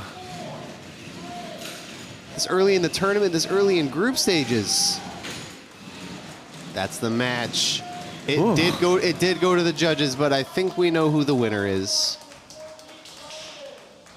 Yes, Kazaa Eins seems to be in perfect working condition, almost as if it was the same as when they entered this ring. Maybe some misalignment on forks from some fork hits, but that is the full extent of any damage they took. And a damage to your fork isn't rated as highly as damage to some of your other components. Is that correct, Dima? Correct. It is not rated as highly as damage to your drive side of your weapon. Those are really crucial components that affect how your robot fights. Forks affect how you fight, but not in terms of like sheer function of the robot. We ask the question with condition, is the robot functioning? And then beyond that, what other damage did you take? Forks, some chassis chunks, or any ablative armor, that is something that we would categorize into that other damage. Gotcha, that makes sense. So I don't know if there's any path to victory for Corey, but let's check the replays and see if there just might be some. Those forks were impossibly good against Synthesis, kept him perfectly at bay. Here's that first pin, completely engulfed in flame. Maybe the force from the weapon was able to shunt some of that flame away, but not nearly enough. This pin against the wall It's pretty brutal. It's not cooking the chassis itself, but the weapon assembly is just out there. That's the front of the robot. Taking enough flame there means belts get damaged, the motor actually spinning the weapon gets damaged.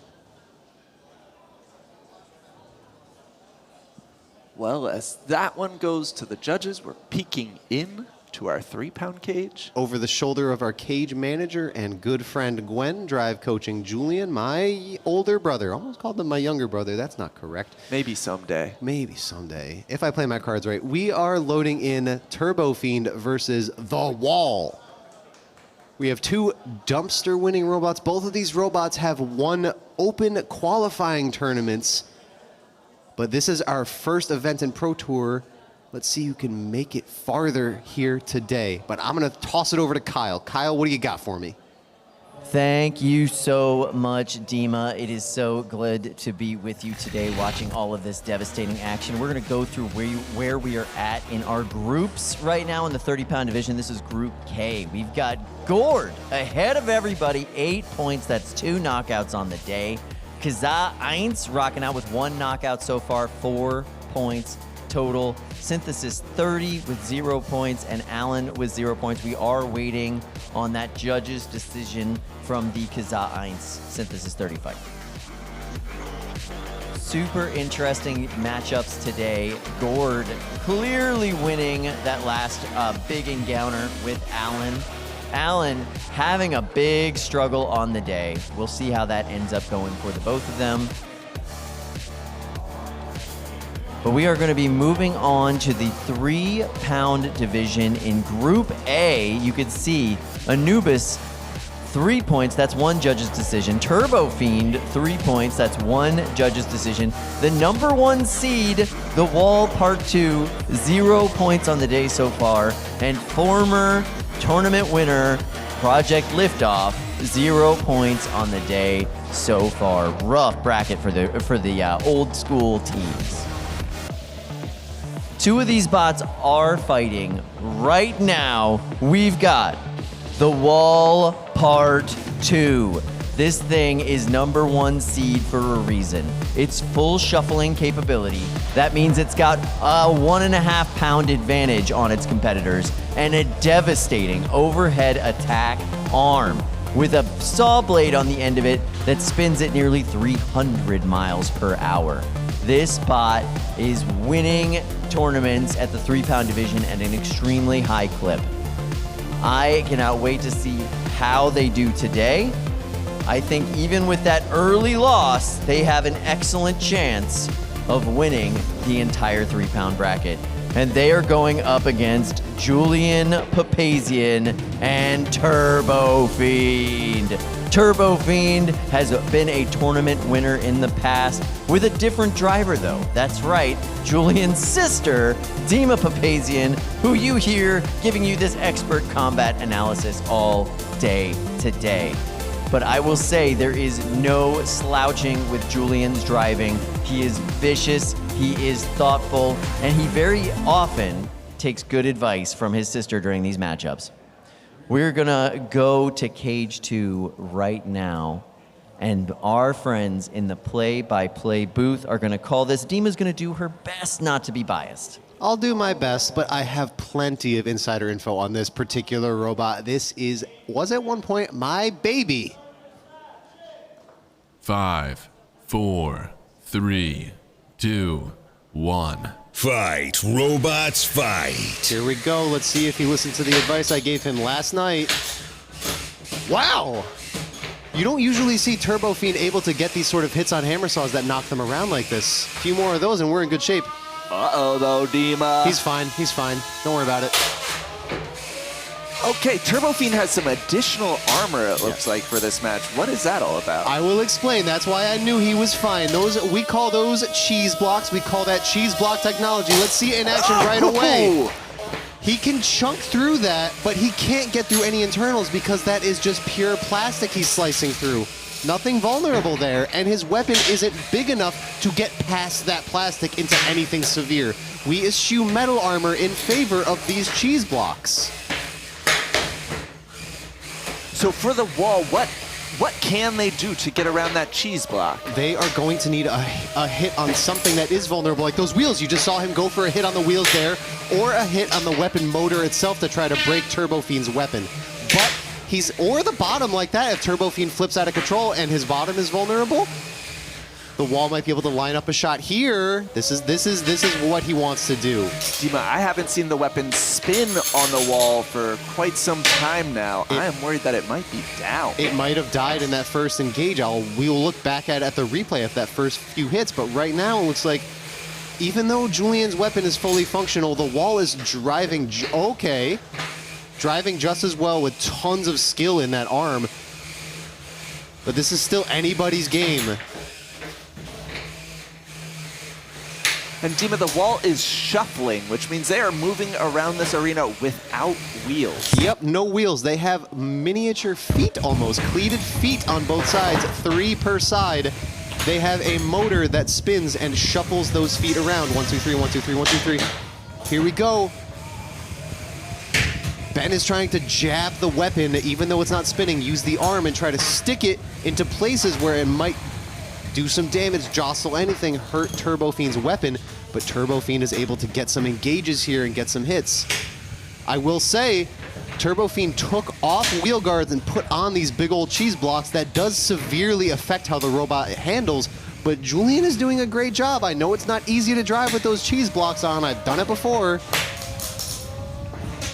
Ben getting some hits with the wall, but it doesn't look like they're doing any damage. No, but he is bullying Turbo Fiend into the walls here with that strong drive and those long forks. Let's see if Julian can bully him back. Last 15 seconds of the fight. This has been all tactics on both sides.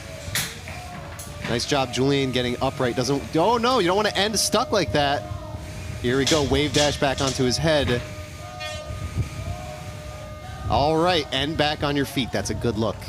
So, this is going to be a hard one to judge, I think. Yes. No weapon blade on the wall is really severe, but it has counted before that just their arm working is, you know, the arm works. It's not the full weapon down, it's like half weapon down. But Dima, the judges are looking at damage and condition. So what sort of damage was dished out to Turbo Fiend? Yeah, so the damage that Turbo Fiend took are slices to those cheese blocks, which we might call ablative armor. But the ablative armor's still on, so it's up to the judges for them to score how severe they consider that damage. The condition on the wall, however, is that one of the weapon, half of the weapon, the blade itself, is not able to spin whatsoever. Just the arm is able to spin, whereas Turbo Fiend has full functionality and drive and weapon. So it's going to come down to engagements. The wall was able to swing its weapon a whole bunch of times, but be a little ineffectual. Julian was able to knock the wall around earlier and get some engages running into the wall, but wasn't able to bully him as much. We'll see. I don't want to play favorites. I don't want to. I want to play favorites. I'm allowed to play favorites. I personally know how I would judge that. I think it comes down to. There's a lot at play there. I think you have to look at every single individual engage, and there were a lot of them that fight. You have to look at every single time either of them used the weapon and decide who was attacking who, and were those attacks meaningful. Tough call to make. Don't envy the judges for this one, but that's where this match is headed, and we are going to have to wait to find out how they score it. Worth noting that the wall did start with its blade spinning, and it was able to get slices in the cheese that way. It did start that way. I'd have to look at the replays. I hope we get some, because I want to see what, if anything, made that weapon go down. A particularly nasty hit, were you up against the wall and you used your arm improperly and you ran it into something you shouldn't have? Man, a lot happened in that fight, and both of those robots are very bouncy.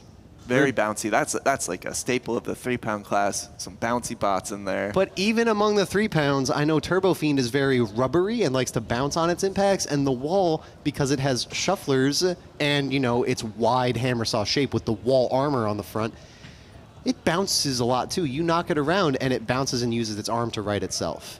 But I am going to turn it over to Kyle by the BFS. Well, thank you so much, Dima. We've got two insane competitors coming your way. First up, Mark Kansberg and Berserker. This robot is four-wheel drive and a vicious vertical disc. Those horns are practical. It helps the bot self-right when it's upside down and always stay down on those wheels.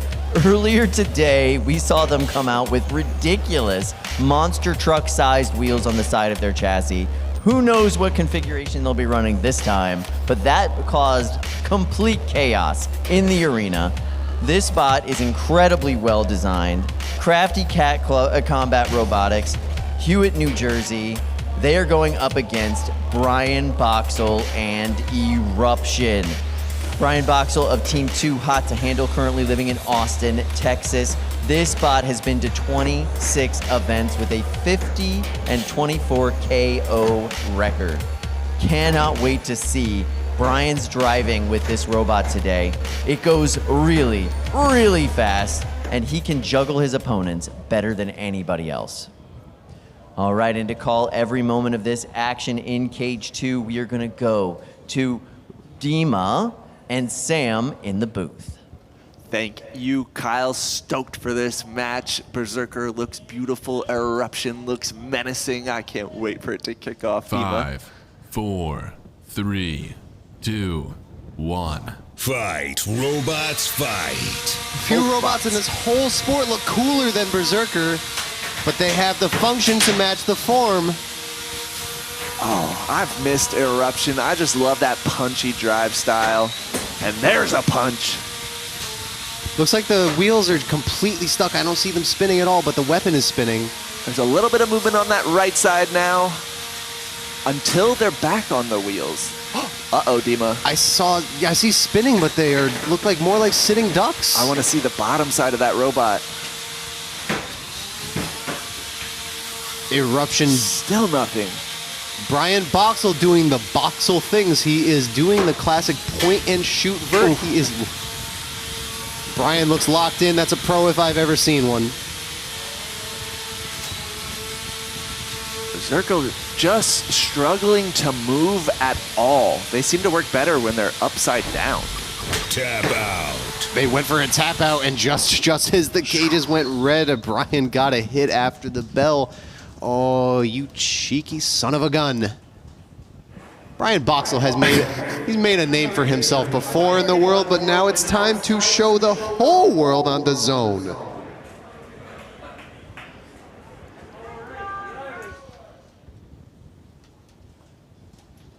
To the doors, we are getting ready for the loadout procedure. Ever the Sportsman, a quick handshake, and we're gonna get those weapon locks in, get those robots safe so we can put them back up to the pits. Berserker looks like it had a couple issues they have to diagnose, but Eruption just looks as solid as ever. Maybe we chalk that up to experience. Maybe we chalk it up to the random electrical gremlins that occasionally plague the sport. We will see.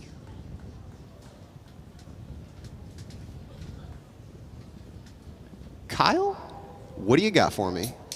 We're going to talk about where we're at with the groups right now. Group C, Rhino up at the top, 4 points for a knockout earlier in the day. Big upset win against Silent Spring.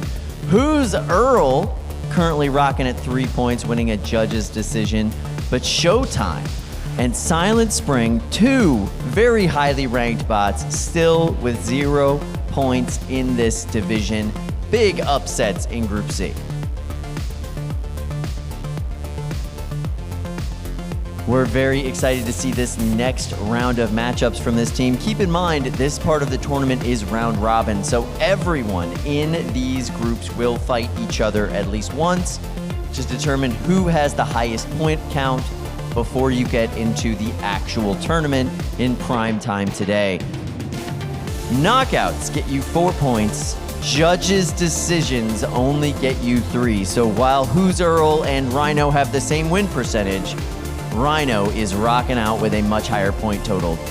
Group D, we've got Chippy with 1 win and a judge's decision, 3 total points, and Fragment X with a giant upset win against Chainsaw Kitty, 3 points for them. Chainsaw Kitty, the highest ranked bot in this group. 0 points on the day so far, and Terabyte still looking for a win. 3-pound action's a lot more kinetic, a lot more frenetic, a lot more chaotic than you see in the other 2 weight classes. These bots are small, they are compact, and very often made out of flexible materials, so they will bounce around the arena. We are now loaded into Cage 2. And to call this action, we're gonna go to our dear friends in the play-by-play booth. Sam, Dima, take us away. Well, it's actually me subbing in for Sam. Ricky here in the play-by-play booth with Dima. We're going to be calling this match for you, and it should be a good one.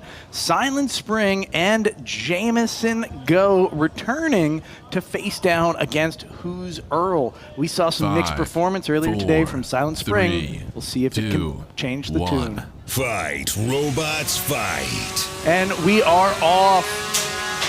Who's Earl deflecting some hits from Silent Spring right off the bat. Yeah, it looks like they're doing a great job of tanking these hits. Well, as is so often the case, you've got a horizontal plow on the front of Who's Earl, and if it gets shredded, this match is all over.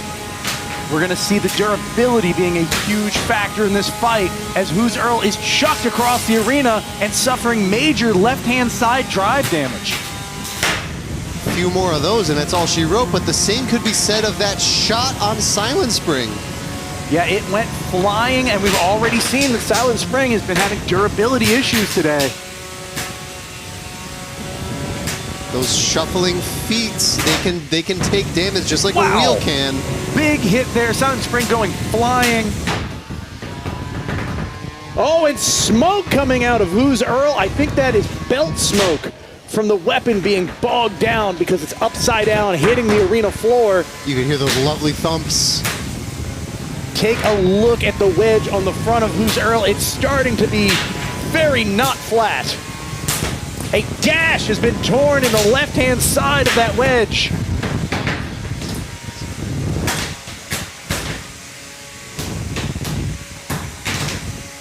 Little bits and pieces are being torn off of both robots. Damage is starting to stack up with Who's Earl going careening into the arena wall.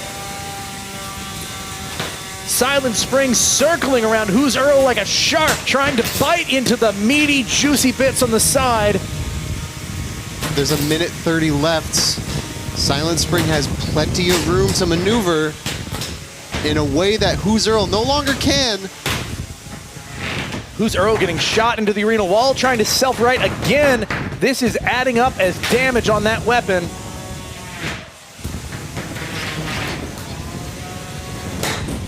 Ooh, big hit there. Both robots getting sent backwards. And Silent Spring staggering for a moment. Silent Spring gyro dancing, acting like a Segway in the middle of our arena.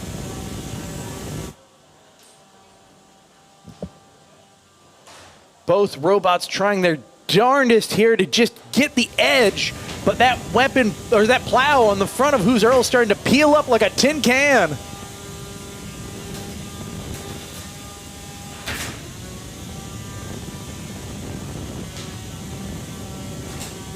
Amazing the amount of control that Who's Earl has been able to continue to display in this fight, despite no drive on their right-hand side. Yeah, they're crab walking, but they are still scoring hits. They are doing a great job controlling both themselves and the fight. Coming down to the last 3 seconds, this will be going to the judges. Take a look there on your screen. You can see the entire front wedge on Who's Earl, not only bent, not only torn, but shifted to the side, probably a full inch. That's a tremendous amount of force from Silent Spring's weapon, hitting over and over again. That's got to affect your drive too. Oh, they are struggling to move now. Granted, that was after the end of the fight that they started to struggle to move, so that's not going to count against them since they made it over the line, clearly still driving. We do have a prove it period after every match here where you can show off that things worked that you might not have gotten a chance to show off in the fight. However, if something breaks the moment the fight ends, that doesn't count against you. It can only help you to show off in the prove it period. Yeah, the we judge based on what happens during the fight, not after the fight. Right, exactly. Just like if you went 5 rounds in an MMA championship bout, and then had a heart attack. And you slumped over in your corner after the fight. That doesn't count against you. The judges don't count that. Let's see what the judges are going to be looking at. There's a few big hits. Very precise driving from Who's Earl here. Silent Spring going for a bit of a dance after that exchange. And then going flying. That wedge is so effective as long as it's intact. But you can see in that exchange right there with that smoke flying, not only did the weapon take a beating, but that plow got mangled. It no longer did its job anymore, and from then on, every exchange with Silent Spring did major damage to Who's Earl. Yeah, when we saw that puff of smoke from the weapon belt, I believe, that was sneakily crucial in a few ways. That was sort of the moment where things started to go downhill for Who's Earl. I think before that, they were maybe even favored, but that was a really bad spot to be in. It's true. It's true. I think the judges are going to look at that very intently. It's not a blowout victory by any means, but definitely the way that damage accumulated on Who's Earl is going to be a huge factor in the decision. We are sweeping up the cage. There was some damage from that aforementioned moment where Who's Earl was on their head chewing up the floor. I do want to take a second for those who are just joining us for the first time this season, or maybe ever. Our judging criteria falls into 2 major categories. You have condition and you have attack. You score better in condition if your robot is in good shape at the end of the fight, and you score better in attack if you did a lot of damage and you attacked constantly and were aggressive throughout the fight. That's what the judges are going to be assessing when they make their decisions. Let's go to our tale of the tape for this next fight. Chainsaw Kitty, the number 4 seed, 15 events experience, a crazy 52-19 record, and it knocks people out more than 3/4 of the time. It's a bit of a glass cannon, but we're still giving it over a 60% chance to win this fight. But in the blue corner, we have one of the more adorable hammer saws, Chippy. They have 5 events worth of experience under their belts, and for a hammer saw, their KO percent is a little bit low, but given their winning record, you have to assume they make up for it with great driving and control. They go the distance in 70% of their fights. We see fans for both sides in the bleachers. We have signs for Chainsaw Kitty, and we have a lovely wooden sign for Chippy. That's like one of the most high effort signs I've ever seen here. Yeah, it's a wood Chippy sign. Back to the tale of the tape. Why not? Real quick before we go to Cage 2, we just have another quick look at the records. Like I said, there's over 70 fights for Chainsaw Kitty under her belts. Look at the armor package that has been added to Chainsaw Kitty. We have not seen this before. This is a massive heap of plastic. 3, 2, 1. Fight, robots, Away we go. Scoring hits on Chippy already. Chainsaw Kitty very aggressive out of the gate, bullying Chippy around. Here we go. There is the moment for this hammer saw to kick in, and we don't see it. Their weapon didn't spin up. I wonder if it's working. That was one of the crucial moments where you absolutely go for the kill there. Clearly the arm is working because they just used it to self-right, but yes, that spinner not functioning, and now the right side drive is struggling on Chippy. This is where Chainsaw Kitty wants to be. This is juggle time. This is combo time. This is exactly that. Chainsaw Kitty should be able to just pop Chippy into the air over and over again, even with that wide defensive chassis. If you can't move one drive side, your opponent is going to, oh, that could have been the moment, but the weapon is just not spinning up on Chippy. The arm clearly works, but we're getting no activity from that vertical spinner. If they don't have blade out action, they are definitely not going to be able to do the thing they want to do. Chainsaw Kitty is sometimes talked about as a glass cannon, but it's still a durable robot as long as it's not facing a high kinetic energy opponent. And it's exactly what this isn't. This is not a high... Almost no movement from Chippy anymore. The chassis is getting tweaked. Those wheels are not making good contact with the floor, so intermittently it can't move at all. Chainsaw Kitty throwing Chippy over and over again. They're wild. Using their arm to self-right, they're almost accidentally participating in their own juggles.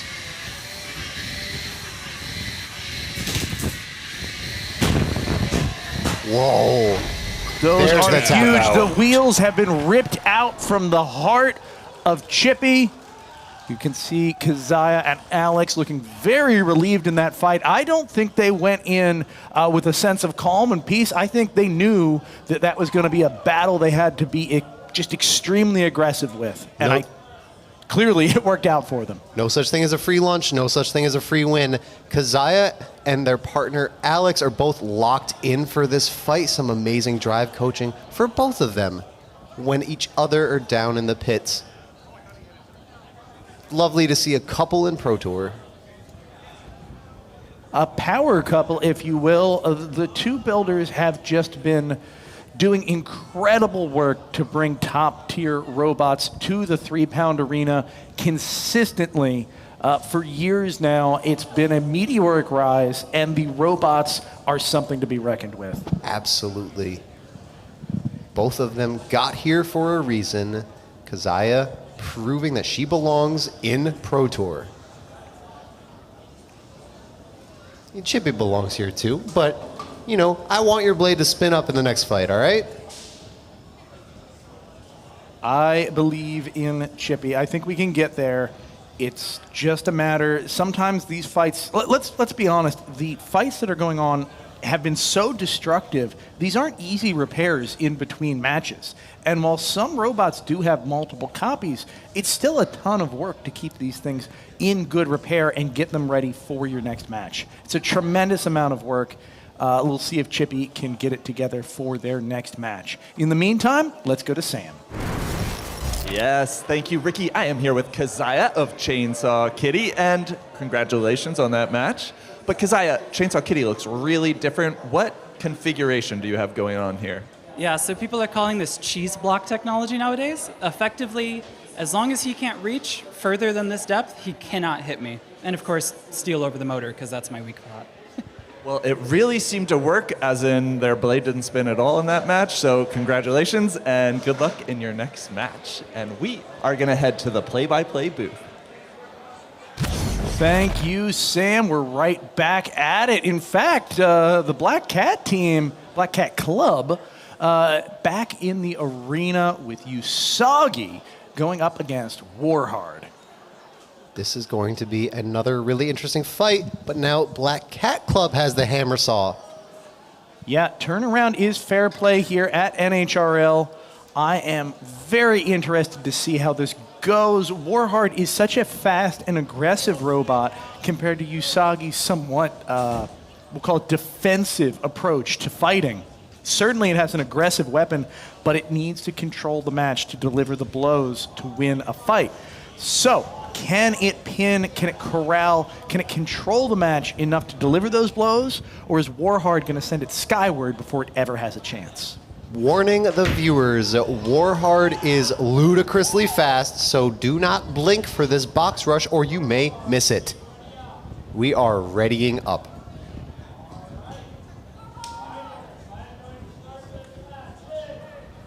Five, 4, 3, 2, 1. Fight, robots, Away we go. Usagi, the one that's quick out of the match this time, but taking massive hits from Warhard. Wow, that was an immense hit, but it ripped the armor package off of Warhard. But they got some titanium-looking armor underneath that. I think they're going to be quite all right. I think so too, but these are massive hits coming from Warhard, sending Usagi into the air over and over again. Even glancing blows seem to be enough to just put punishment on the opponent. Alex doing a great job steering and using the arm for control and self-righting. Nice. Warhard's beater glanced off of the forks and sent itself away. A few more of those, and Usagi might be able to line up a shot. But Warhard is not giving Alex the breathing room to do that. These are ridiculous hits. I cannot believe the consistency that Warhard has here, staying so stable and staying so weapon towards enemy for these engagements.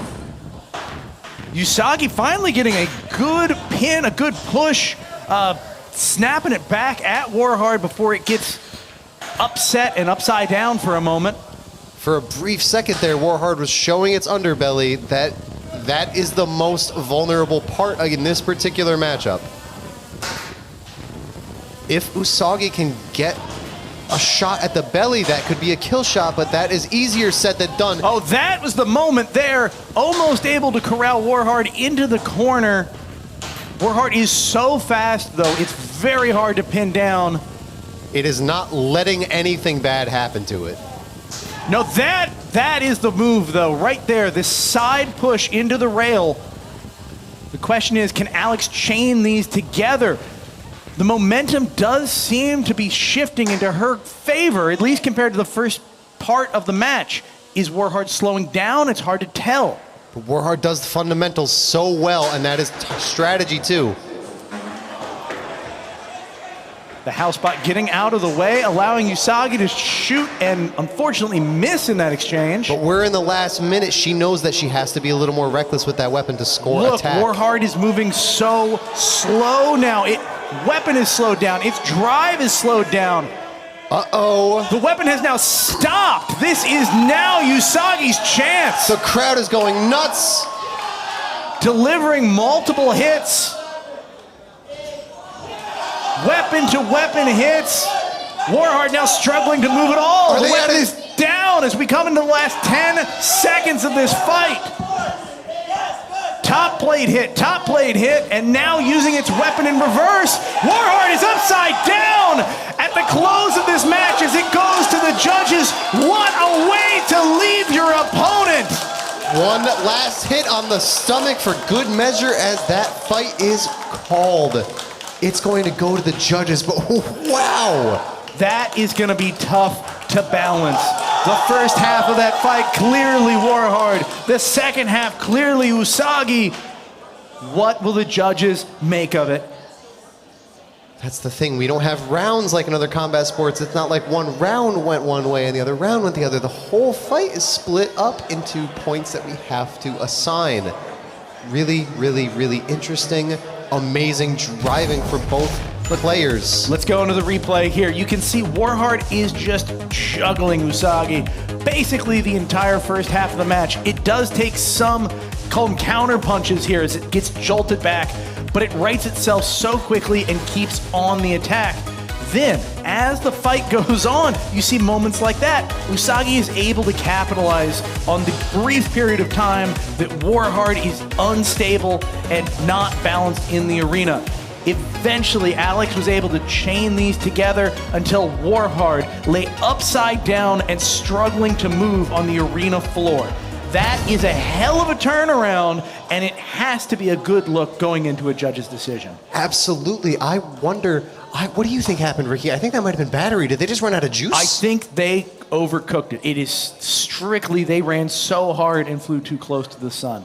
We're going to head over to Sam. I think he's cage side with more. I am Ricky. I am with Alex of Usagi. And Alex, that fight was awesome. How do you keep a level head when you're getting tossed around the arena so frequently? So I built Usagi to be very durable at this point. I've gone 3 minutes with some of the hardest hitting beaters in the sport. And I just always know that I just have to get the last hit. So just survive until I get the hit that I need. So. Well, survive you did, and the last hit was awesome. Thank you so much, Kyle. Take it away. Thank you so much, Sam and Alex. That was an impressive performance. The durability on display was incredible. We are moving away from our 3-pound bracket for a little bit now. We're going into the 12-pound weight class. So let's go ahead and review what's been going on in the groups for the 3-pound weight class. Group A, Turbo Fiend up top with 6 points. That's 2 judges' decisions. Anubis, 6 points. That's 2 judges' decisions. Project Liftoff and The Wall Part 2 both sitting at 0 points. These are both former tournament winners, really struggling in this Group A. Next up, we have Group B.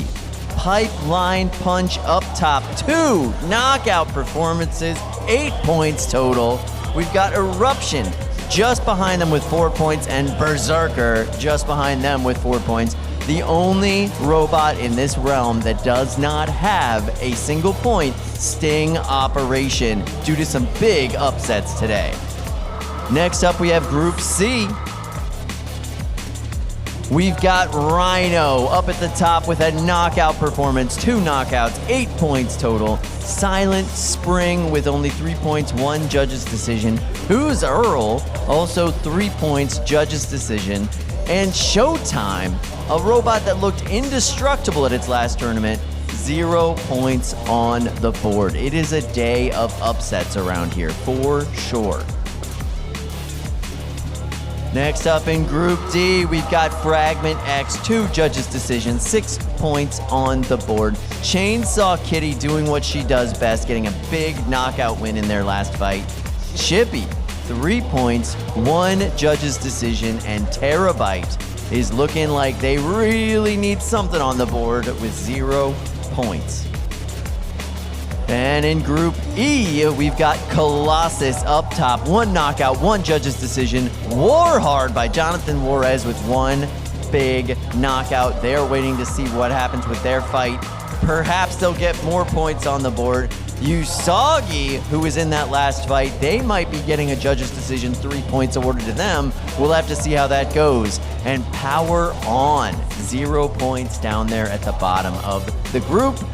This has been a struggle group for those 4-wheel drive vertical spinners.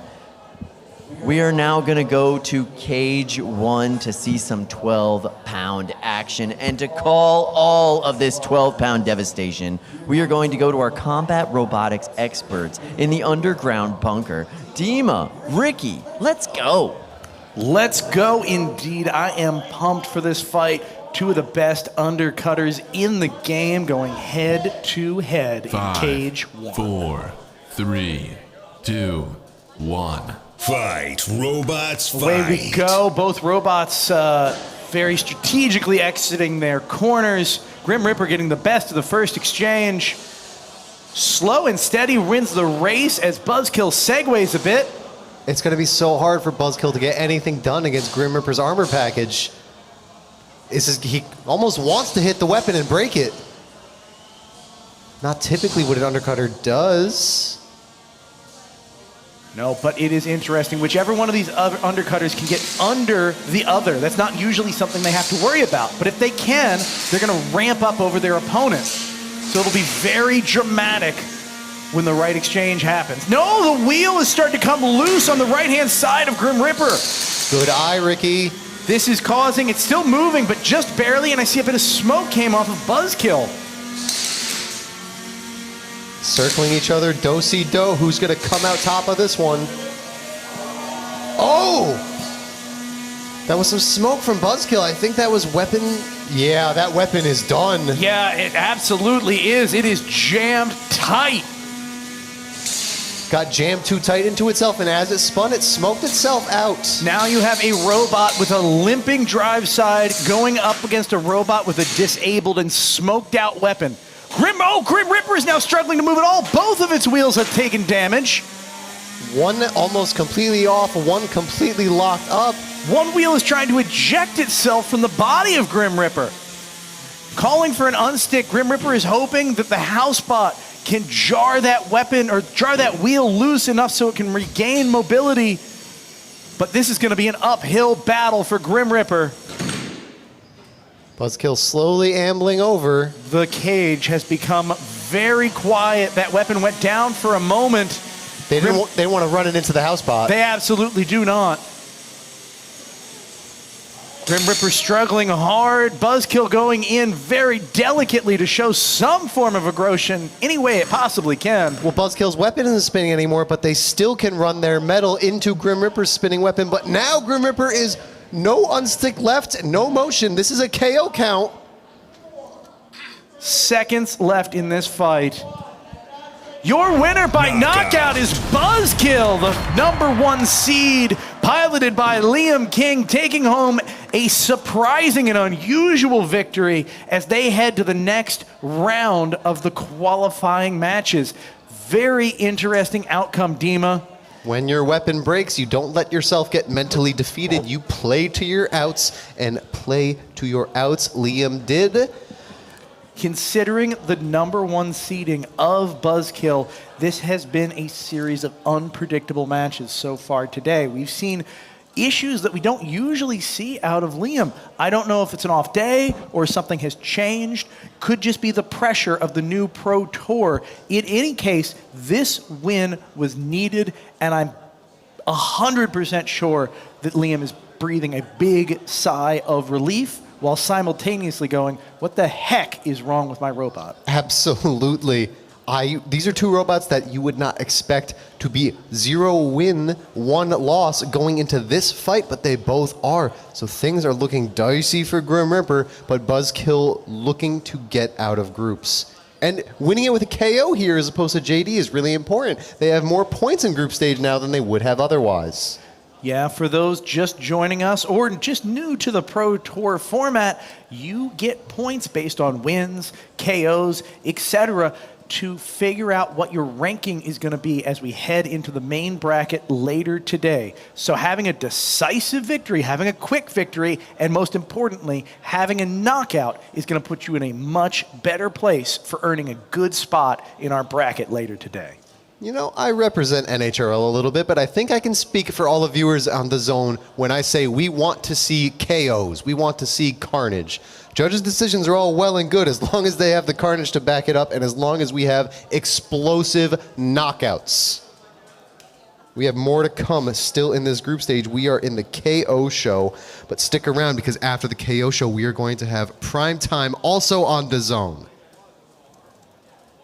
I have just been so thrilled with this DAZN partnership. It's brought such a feeling of energy and excitement as we transition from an amazing hobby to an amazing professional sport. Let's go to Kyle, one of the most professional people in the building. Aw, thank you so very much. That's so nice of you to say, Ricky. We've got new fighters loading into the cage right now from Team Pandemonium. It's Kevin, Biagini, and Torrent. This old school design robot was put together by Donald Sung, a teammate of Kevin's. They loan it around, they let everybody play with it and improve it. Kevin has been on an absolutely tear with this machine, murdering opponents. Big hits, super powerful drum-style spinner with this long-slung four-wheel drive body. Classic design. Don't change it if it ain't broken. Let's get out there and see if you can win four-wheel drive egg beater drum one more time. And they'll be facing, it's Matt Luther from Team Defective and Blue Cheese. This is a 6-wheel design robot. That means it cannot be upside down. It's got wheels on the top, wheels on the bottom, all of them chained together with the same linkage system on the belt drive, and they're able to drive around the arena both ways. This is a big egg beater style drum, big and wide. Sometimes that gives you a big advantage of massive hits and big point of advantage, weight advantage on those weapons. But sometimes that size makes that weapon a little bit more brittle. To call all of this egg beater versus egg beater action, we are going to go to our combat robotics experts in an underground, undisclosed bunker. Dima, Ricky, let's go. Let's go indeed. I love being in the bunker because I get to see all of the angles on this fight. I love both these robots, and we are readying up in the pink and blue corners. 5, 4, 3, 2, 1. Fight, robots, fight. Away we go, both robots spinning up immediately. Torrent a little slow out of their corner. Blue Cheese delivering a massive hit, sending Torrent towards the sky. But Blue Cheese is upside down, just like Torrent. They're struggling now to get their bearings. Blue Cheese, of course, able to drive upside down just fine. They would not have this problem. Ooh, another big blow on the side of Torrent, sending it tumbling. But wow! Whoa! That was incredible! Did you hear that impact? What a thunk! Dust flew off the floor in all corners of the building as Torrent struggles to get right side up. It takes pieces of its own armor package off. Oh, but a wheel off of Blue Cheese and a belt on that left drive side? It's struggling now. It's struggling hard. Torrent now right side up, but not moving. They ramped off the back like a half pipe, but This could be a double knockout. Oh, no. There it is. Torrent trying their best and then delivering what could be the kill shot. Nope. Both rear wheels have been torn off of Blue Cheese. But now we have motion. No KO count just yet. The weapon struggling to move Blue Cheese around the arena. It is dead in the water. I think they're going to call for an unstick. You have to, right? Either you call for an unstick or you let yourself get counted. That is the match. Unstick or not, Blue Cheese was not coming back from that match. With no rear wheels, a weapon that was overloaded by dragging across the floor, missing belts. To call it an uphill battle to come back from that would have been a huge understatement. But Torrent took some major damage in that fight. That was not an easy win for Kevin Biagini. One word, wow. Let's see these replays again. I hope we see there's a particular impact that's reverberating in my head still. That sound is gonna stick with me. It's that one right there. Yeah, and the landing that went with it. It just so much energy in these exchanges. You can see Blue Cheese there bouncing its weapon across the floor. That happens when you miss a wheel and you have very little ground clearance. Suddenly you're dragging your weapon across the arena floor every time it tries to spin. That is one way to go out with a bang. Let's go to Sam. Thank you, Ricky. I am here with Kevin and Torrent, and what an incredible high-flying match. That was wild. How do you get this robot so durable? A lot of it is material choices. I use a lot of aluminum, titanium, things like that can take a hit and just keep going. And take a hit and kept going, you did? Was there any fear going in the cage against such a massive weapon? Oh, definitely. His weapon is like the size of the entire front of my robot. I was always worried about just a one hit wiping everything out. I got lucky. All right, well, great job, Kevin. Good luck with your next match. And Kyle, take it away. All right, we are ready to go with our next fighters. That's right. It's from UCCR, RoboCat. Ben Haas is an incredible driver. This machine is nearly unstoppable. It has got a #2 seeding for this event for a good reason, an overall record of 21-11. It is a massive vertical disc spinner from the UC Combat Robotics team. RoboCat is a legendary bot from this team, passed down for individuals that graduate from UCCR. And they are going up against, oh yeah, by the way, former tournament champion. And they're going up against Grandeur. Jillian Doolittle is the driver of this robot from Team Pandemonium. It is a big weapon on a big wheeled robot. Grandeur is just devastating when it gets those big hits. The wheels slightly more durable than what you see on big wheels of the same size. They are 10th seed for this event with an overall record of 6-7, but this is a bot on the rise.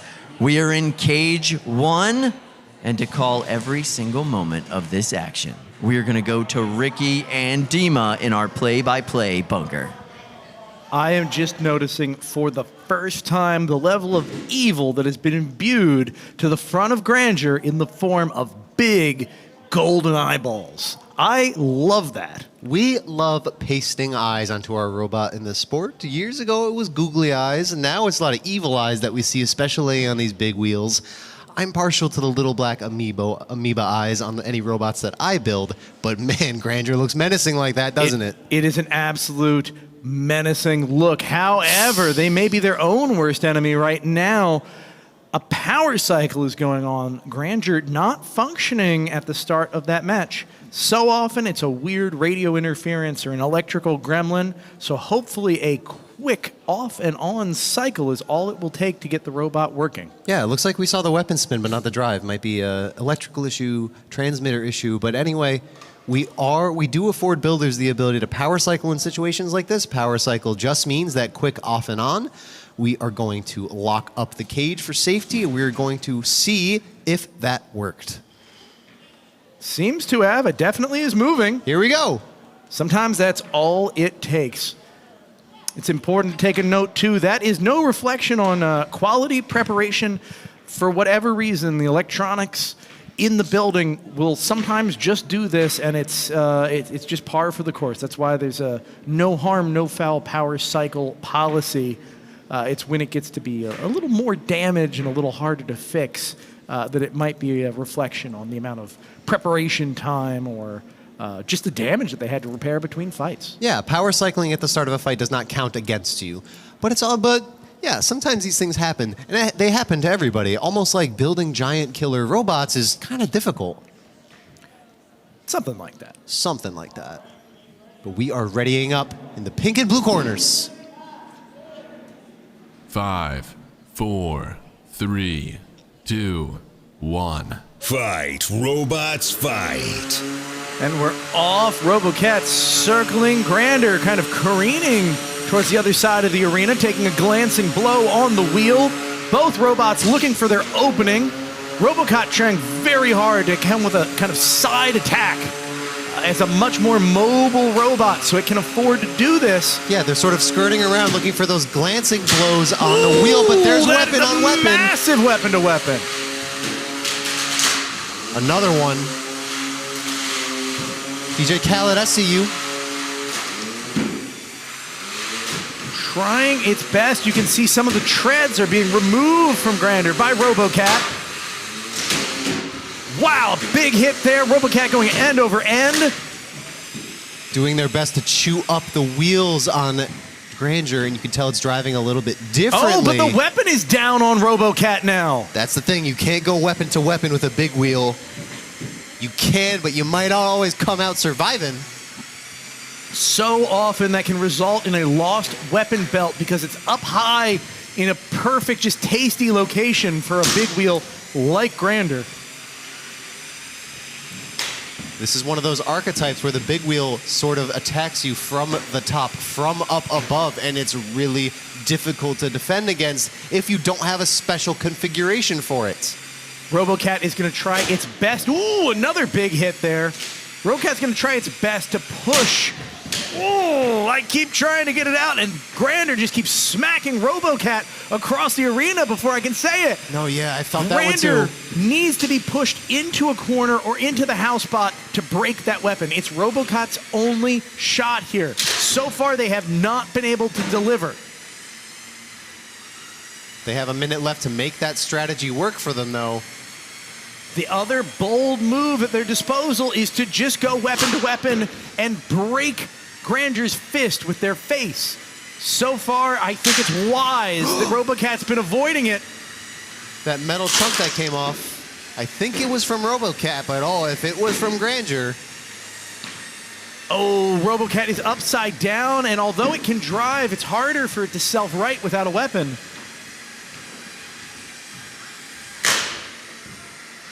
"30 seconds left in this match.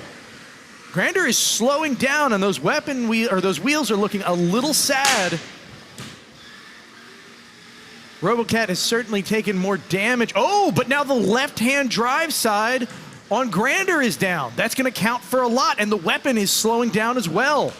The weapon may have stopped entirely. Oh no, in the last 10 seconds, no less. Suddenly, RoboCat has made up the gap. The weapon is struggling hard on Granger. It's not fully disabled, but it's an inch away from death.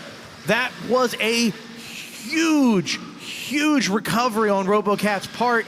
I don't know if it's going to be enough to win them the judge's decision. Well, Jillian and the Linden have a really important prove-it period here. They're going to try to figure out together how much of the weapon and drive they can show to the judges here. Looked like it was working. I saw movement. I saw a little bit of spin. That's certainly damage, but it's not the big blow to condition score if your weapon works at least a little bit. Yeah, it's not the binary between working and not working. If it spins, you can win. Yeah,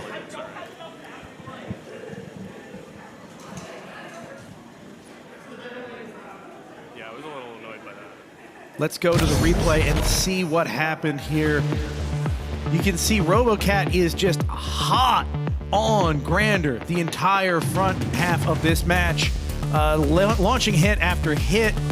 Eventually, they get a little bit greedy. They go flying, and not long after, they lose a weapon belt. I think it was that exchange right there. Yes.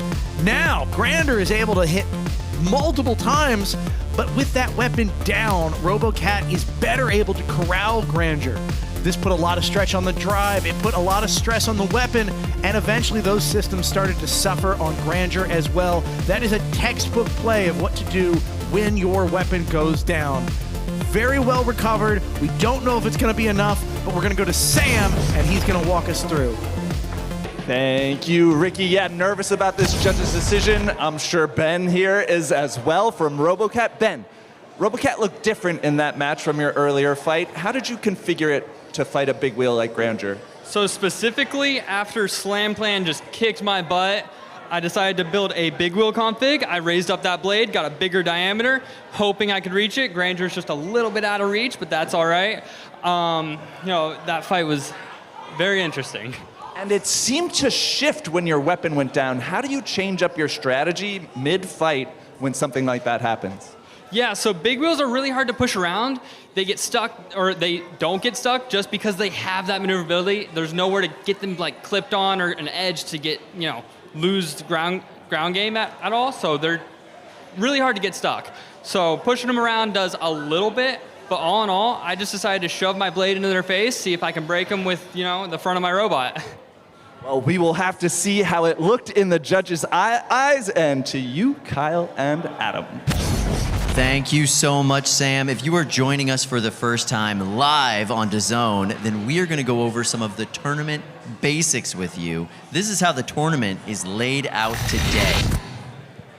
Yeah, so this is very similar to a lot of other fighting sports. We've got weight classes here at NHRL, 3 pounds, 12 pounds, and 30 pounds. You're only going to fight other robots within your weight class, and most of these robots are right up against the limit. The objective is destroy your opponent, and you have 1 3-minute round to do so. You can win by knocking them out, them tapping out, and if neither of those things happen, we go to a judge's decision. Absolutely, and the last thing you want, just like any combat sport, is to let it go to the judges. You want knockouts, you want tap-outs, you want it to be definitive, so you get that full 4 points to move on to the next round.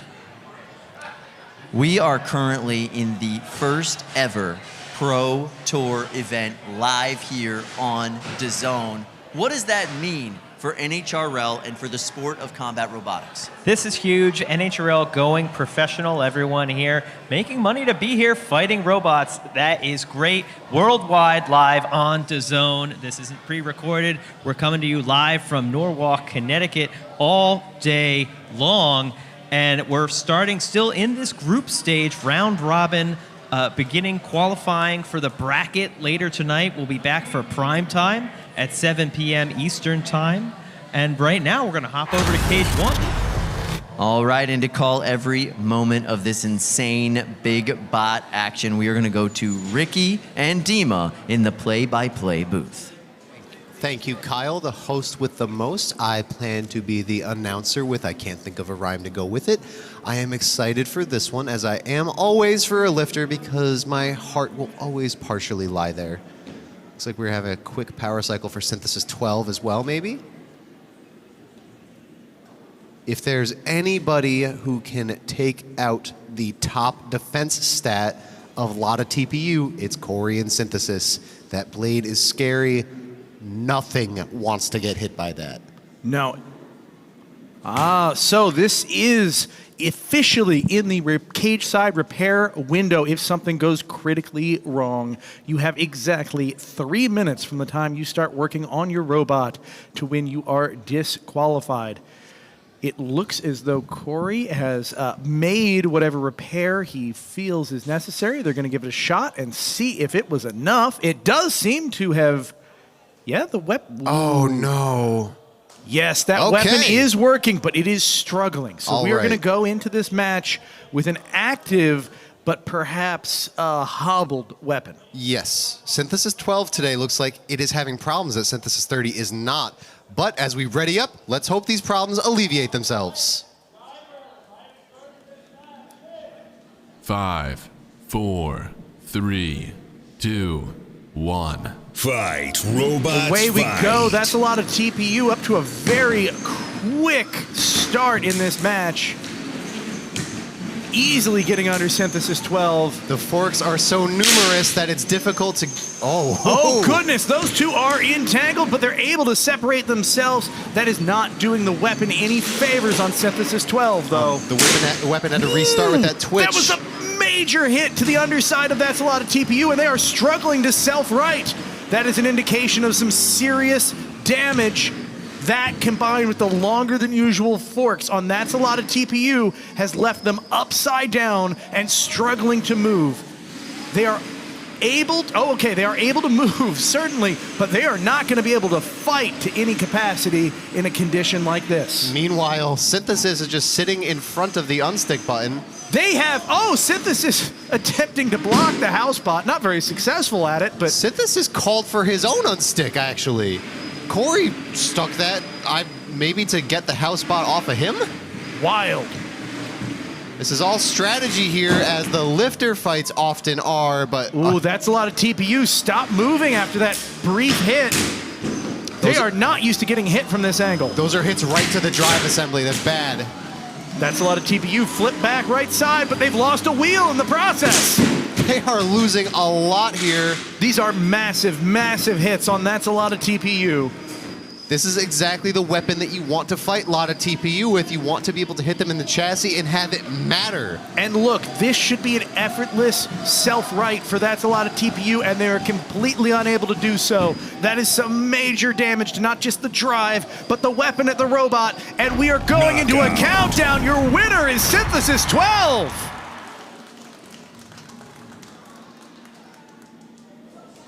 That is the turnaround that Corey Nason is looking for. It has been a tumultuous day for the Synthesis family of robots. I think that must have been a relief coming out of that fight and being able to do that kind of damage without taking any major blows yourself, especially when you had a fight start off with a power cycle and a dodgy weapon. Let's look at what happened. You have the two of these robots locking horns early in the fight. Synthesis 12 absorbing one of the forks before spitting it back out and then relentlessly attacking the underside of the robot over and over again, eventually able to land several hits on the drive pods of That's a Lot of TPU, ripping wheels off in a way we almost never see on these wide-bodied, flexible robots. Well, here's the thing. Even though Synthesis's weapon was not fully functional, was intermittent, required twitching before it spun to full speed, That's a Lot of TP was never threatening the weapon, so he still had functionality to be able to set up his game plan without worrying about his game plan being disrupted. Sweeping out any of the sawdust and all of the little hunks of TPU. Get this arena primed and ready for our next matchup in just another couple of minutes.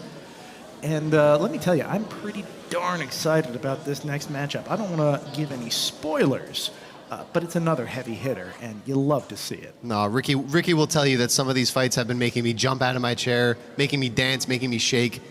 This is primetime level excitement that we would get from any of our open events, but in Pro Tour, it is all day.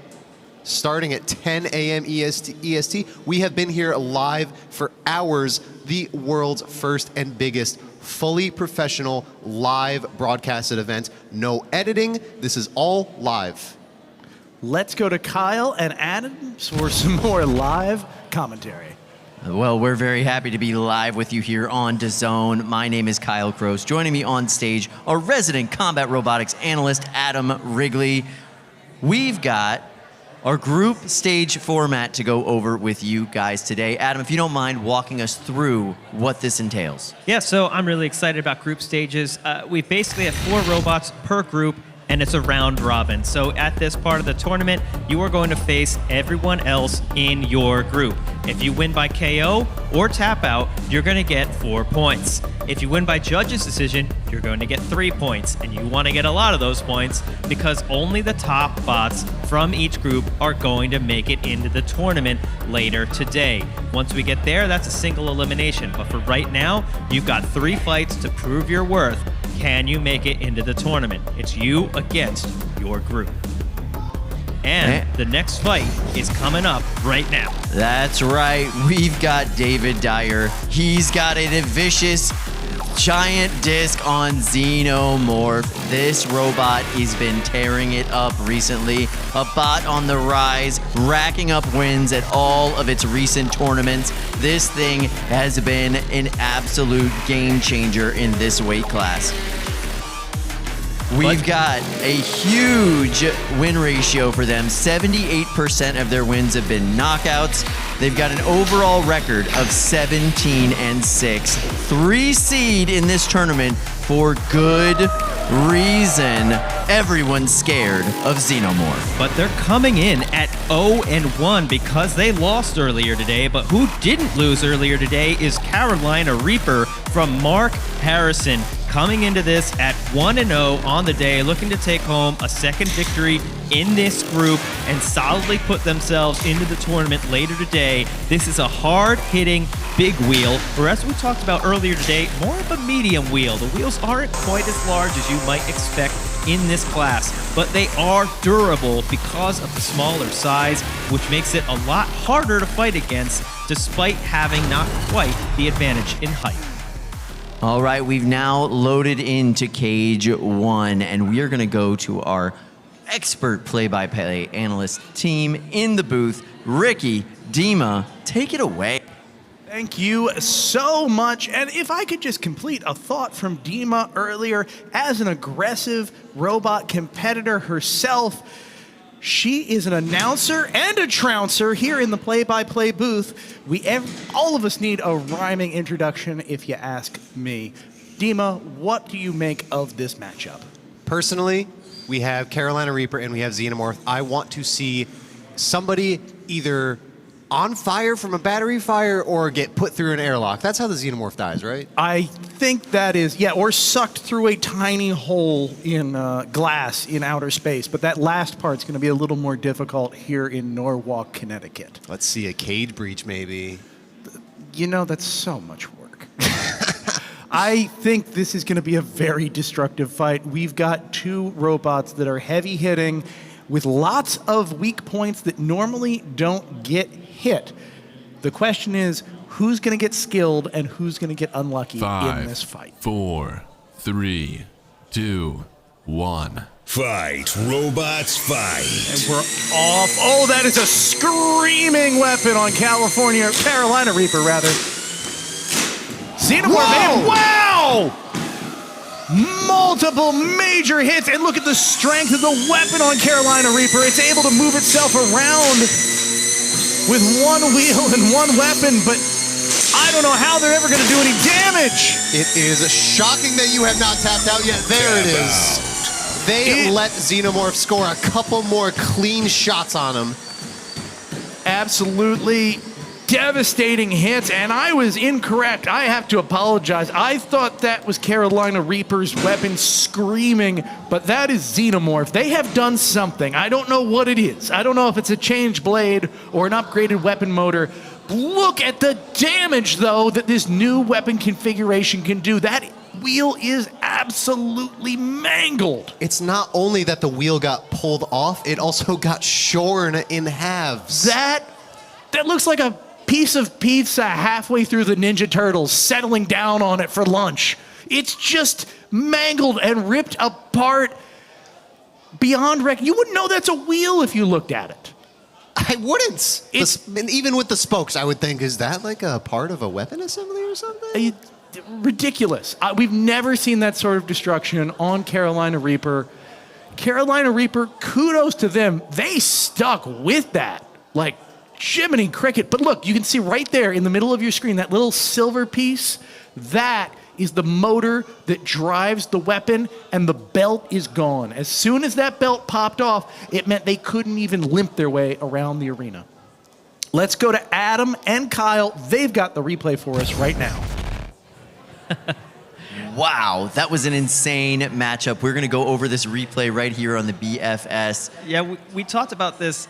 You know, Carolina Reaper is a sturdier form of big wheel robot. These wheels are stronger because they're smaller, and it got completely destroyed. Look at it rip it across. So you have parts of the robot going in every corner of the arena.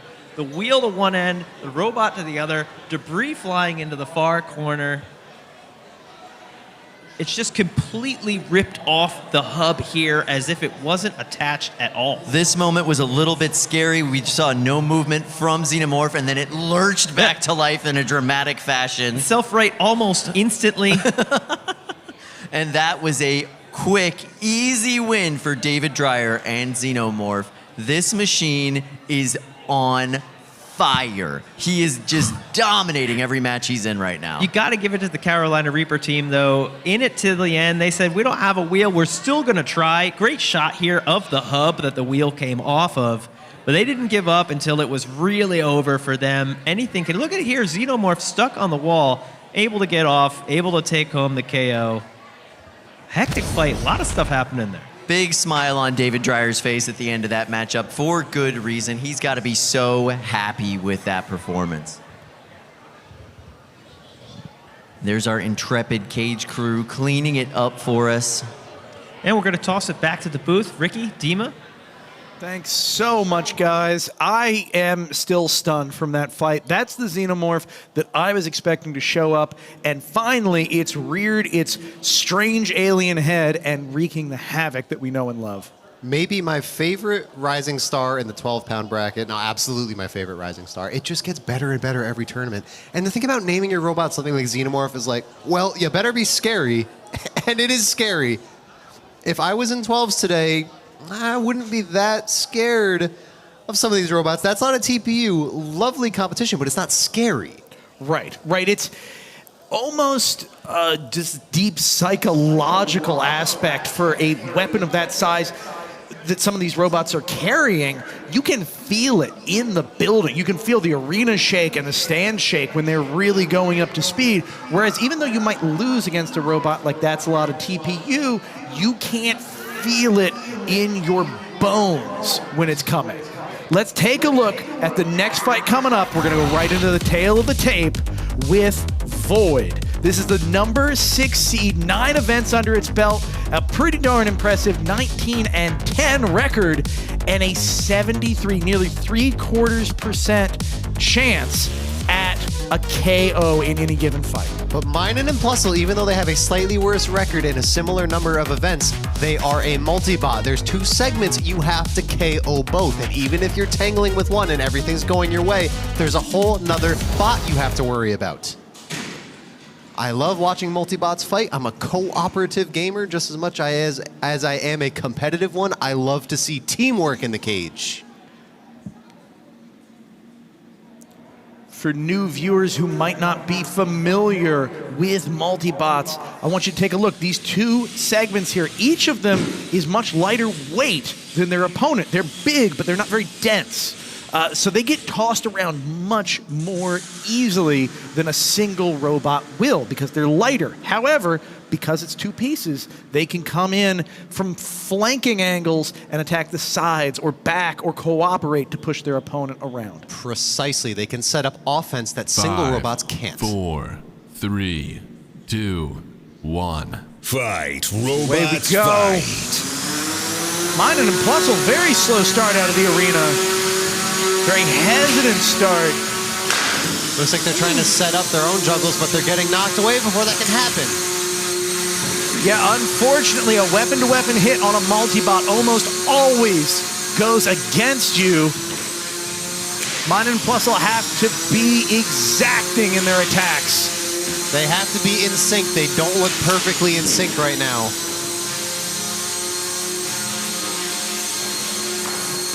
Both wow, a massive hit. Skirted onto the kick plate, and then Void just got so much bite in that hit. Now Void having trouble self-righting, but Minun and Plusle are not capitalizing when they should be. No, this is the exact moment Minun and Plusle need to go in a coordinated fashion and corral their opponent and prevent it from getting back onto its feet. Instead, they get a minor blow and actually help Void. They're dealing with a lot of gyro. I wonder how fast their weapon is spinning and if they should dial it back a little bit so they can control their driving better. It's hard to say, but right now, Minun and Plusle are spending most of the match on their head rather than attacking their opponent. We're almost halfway through this fight. The damage on Minun and Plusle is going to stack up with hits like that. Flying like a coin tossed into a wishing well, Plusle just careening across the arena. Void says, I make a wish for victory here. Trying their hardest to make it reality. Void in almost complete control of this match. Staying so grounded. Here's the moment, though. Plusle able to get behind Void for a moment. And now Void is starting to have a little bit of drive issue. It's starting to, oh look, there is a shoulder bolt laying in the arena. That is a major piece of damage from one of these robots. I cannot tell which. Well, it looks like Plusle's weapon isn't spinning. You are entirely correct, Dima. That weapon is down, and the armor package on the front left is down. 40 seconds left. This has felt like Void's fight, but a lot can happen in 40 seconds, especially considering they're driving a little better now, Minun and Plusle. Plusle needs to be the corralling robot, and Minun needs to come in for the kill shots. They need this coordination, and we're just not seeing it. Void just toying with the opponents and shaking off hits like they're not there, sending opponents into the arena walls and bouncing them off the floor, off the bumpers. Void is ending this fight exactly how they want to, juggling both halves of Minun and Plusle around the arena. That is your match.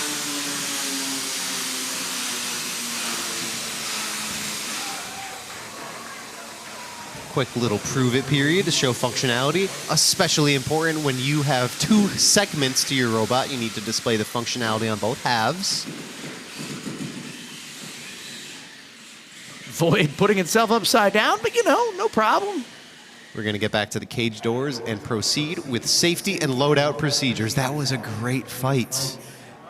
It really was. It was very impressive to see how planted and stable Void was and how it was able to shrug off some of these big hits despite an unending onslaught from Minun and Plusle. Let's go into the replays and take a look again at what happened.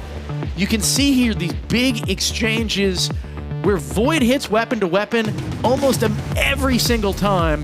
You have a Minun and Plusle half going flying.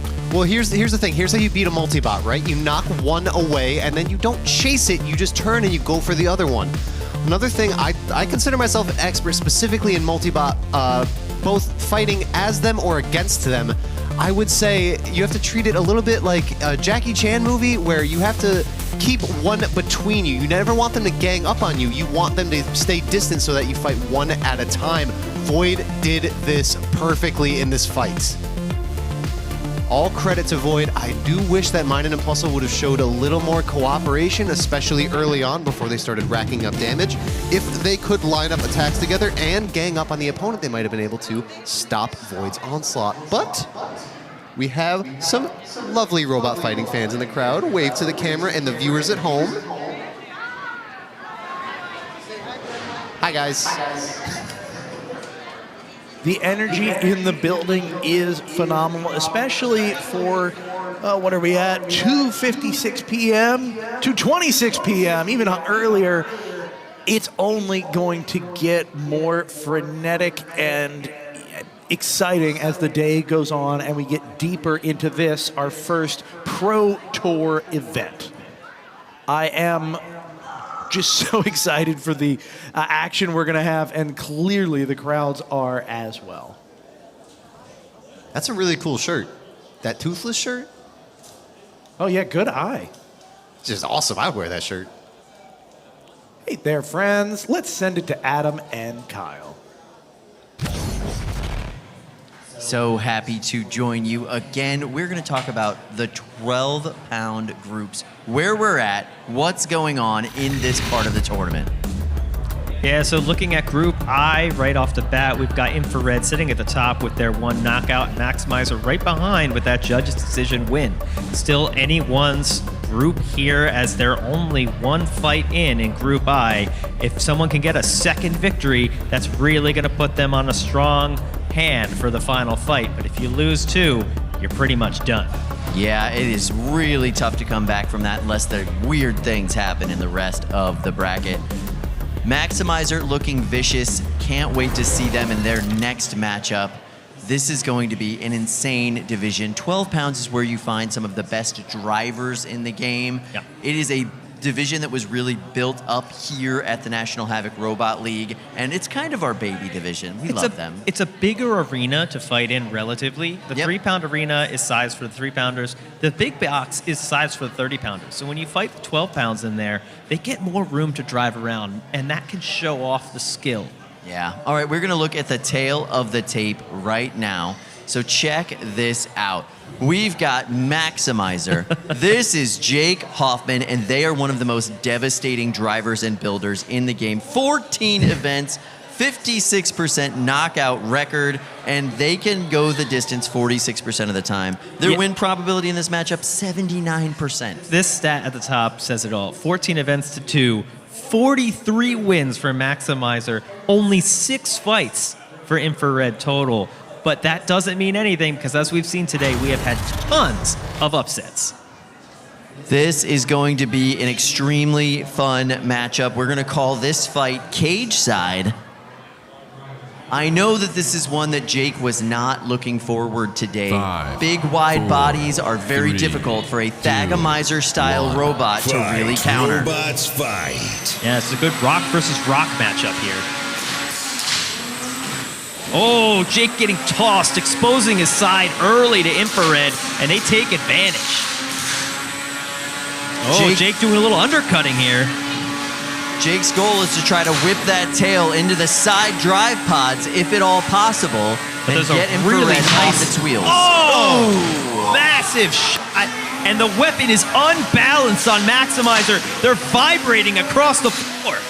Yeah, something snapped off of the weapon. Jake's been struggling with that all season. Kyle, half the blade for Maximizer is sitting on the arena floor.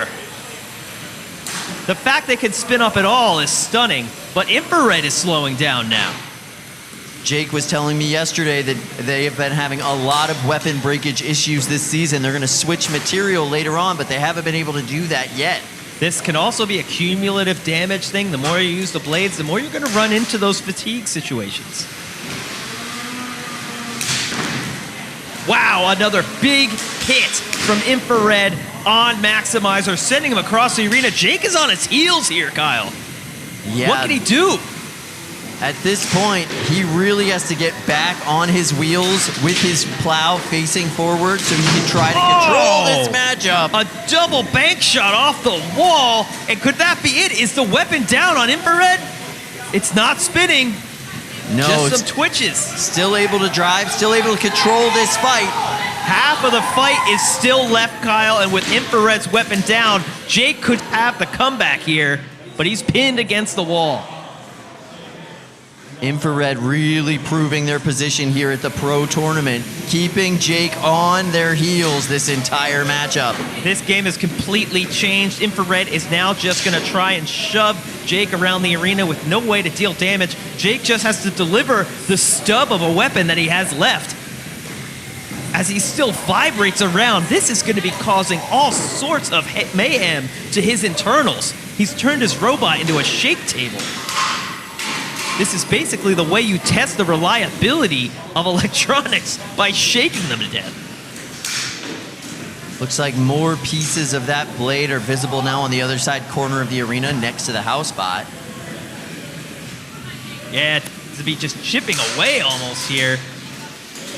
Not much it can do to the weapon arm of Infrared after it's already taken out the weapon. Needs to try and get some shots on the wheels, but it's really hard to drive such a vibrating robot around, constantly losing contact with the floor. And they've been upside down for the vast majority of this matchup. Not ideal for Maximizer, but I think Maximizer's having a hard time self-righting without a full weapon. You got to think Jake's happier with the second half of that fight than the beginning, but Infrared came out strong, hit so hard. Is there anything Jake can do to make that up in the eyes of the judges? But wow. Condition-wise, everything's still working on Maximizer. It's just that that weapon is in pieces. Definitely the weapon is not fully functional, but it's better than nothing. The weapon on Infrared was twitching, but certainly significantly more damaged than Maximizer. Maximizer still had the capability to do damage. We saw it take out the weapon of Infrared. Infrared just kind of twitching a little bit at the end. But that wide chassis of Infrared really is what gave them a huge advantage in that fight. You could not see Maximizer get around to the side as we did earlier today. It couldn't get to the wheels. It was just too wide of a robot.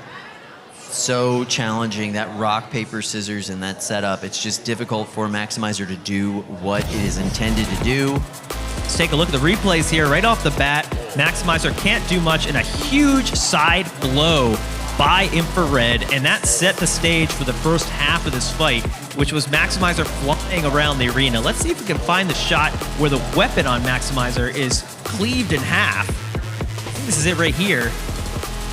Boom. Yeah. And there you there's see that the piece, yep, fly right off. After this, Maximizer could barely drive from the vibrations, manages to keep it together for a full 2 minutes. But wow, hit after hit. If nothing else, Jake has shown the reliability of this robot in this fight. And Infrared is showing off their power. When Infrared's weapon went down, there was a chance that Jake could really take this matchup back. But at this point, that wide body really allowed them to control the fight.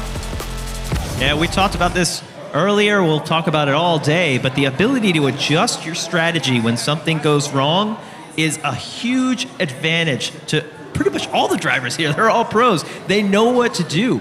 At a lot of open events, you lose a weapon, a driver doesn't know what to do at that point, but we're really seeing the skill of these pro drivers come into play here as they can adapt on the fly to whatever's happening in the arena. By the way, you've heard us refer to Jake's weapon as a Thagomizer-style weapon. A Thagomizer is the spiked tail on a Stegosaurus. The way that this weapon works in combat robotics is it's a spinning disc or blade at the end of the robot, of a longer robot, so they can pivot the body of the robot and spin that weapon into the side plates or the wheels of their opponent, typically an area that's not as well armored as the front. And Jake just has such a hard time doing that when facing a wide-bodied robot. You're just spinning it into that front plate, that armor plate, every single time. Yeah, you just can't get around it. Yeah, on Maximizer, the front is generally the plow side. When you go up against a wide robot, kind of have to go the other way. All right, we are back to the tail of the tape. We've got Caldera 12, 16 events under their belt. They've got an 81% knockout, 29-26 record. Just a staple at this competition. They're going up against Bagheera. Only 6 events for them, but similar records overall percentage-wise for both these robots. Bagheera is sitting a little bit below 500, Caldera 12 a little bit over 500. More experience on the Caldera 12 side. We're giving them a 67% win probability coming out of the supercomputers backstage. I think that feels about right, but we've had so many upsets today, I don't know what to think. Absolutely, and Caldera's had a rough day to start out with. This machine hits ridiculously hard, but Glenn drives it in such a controlled manner. What you'll see is him just chipping away little bits and pieces of his opponent until they just can't move anymore. Yeah, you don't see too many big hits from Caldera 12. It is capable of them, but you're right. It's way more of a chip away, a win by attrition type of horizontal spinner. 5, Bagheera 4, looking 3, vicious, big disc weapon on them, and look at that plow to try to absorb all of this horizontal energy. Yeah, that's a good anti-horizontal configuration, working great there. Popping the weapon at Caldera 12 up and able to get a nice base plate shot. exactly what you're aiming for with that kind of wedge, and they're stuck. Yeah, on some sort of debris or something. They're not able to move. Yeah, you can see a large gouge in the floor. Bagheera's ground clearance a little bit too low for this point in the day.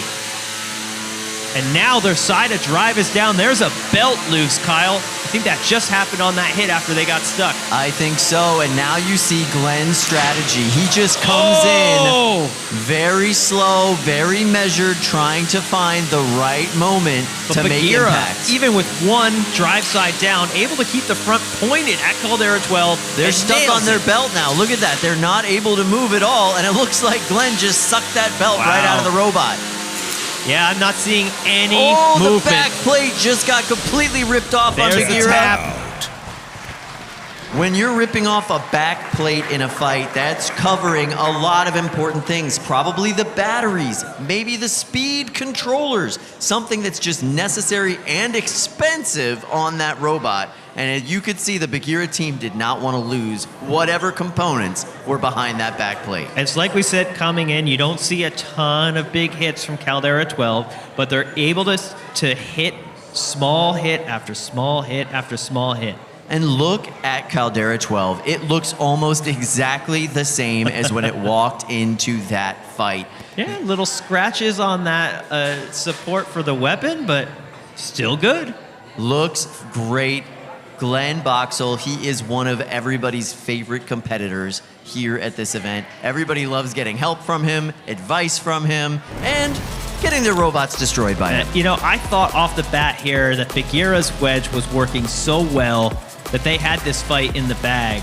But after they got stuck on the ground, Glenn can take advantage with that weapon, took out the drive side. Bagheera still getting these big hits, but then eventually just stopped moving. I don't know if it got stuck on the same spot. I think you said it might have got stuck on the belt. Yeah, you could see there it came out. And then that's all she wrote as Glenn is able to get another nice hit on the backside. And there you see the Boxall family celebrating after that decisive win. That's 4 points for Team Too Hot to Handle and Glenn Boxall. That's going to be really helpful. All right, you remember this fight from earlier. It was Maximizer taking on Infrared, going to a judge's decision. And your judges say Infrared. No surprise there. They controlled so much of that fight. Glenn able to take out Infrared's weapon halfway through the fight, but couldn't capitalize it in the latter stages. Infrared's performance early on takes home the victory. Too many big shots for Jake to overcome with his battered weapon. That's one of those on paper an upset, but when you see the configuration of the two robots, it's almost inevitable. Let's check out where we are at in the 12-pound group so far. This is 12-pound Group F. Torrent, 2 knockouts, 8 points. Buzzkill rocking out with 1 knockout, 4 points.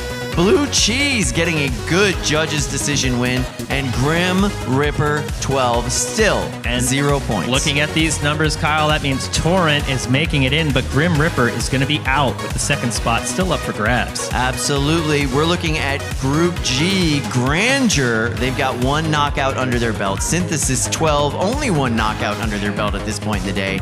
That's a lot of TPU coming in with 3 points for a judge's decision, and the much hyped RoboCat only having 3 points. This group is so close, 1 point separating the entire spread. Anyone could take that home still. Absolutely. We're looking at Group H now. We've got Void with 7 points up at the top of this one. Carolina Reaper with a 4-point knockout. Xenomorph with a devastating knockout against them in the last round. And Minen and Plusle of Team Honeycrack still struggling. No points on the board. That second spot up for grabs in this group. Yeah, I don't know who's fighting next, but there's a chance, I think, by the numbers, Void might not make it in, depending on how this goes. Yeah, very good chance Void might not make it in.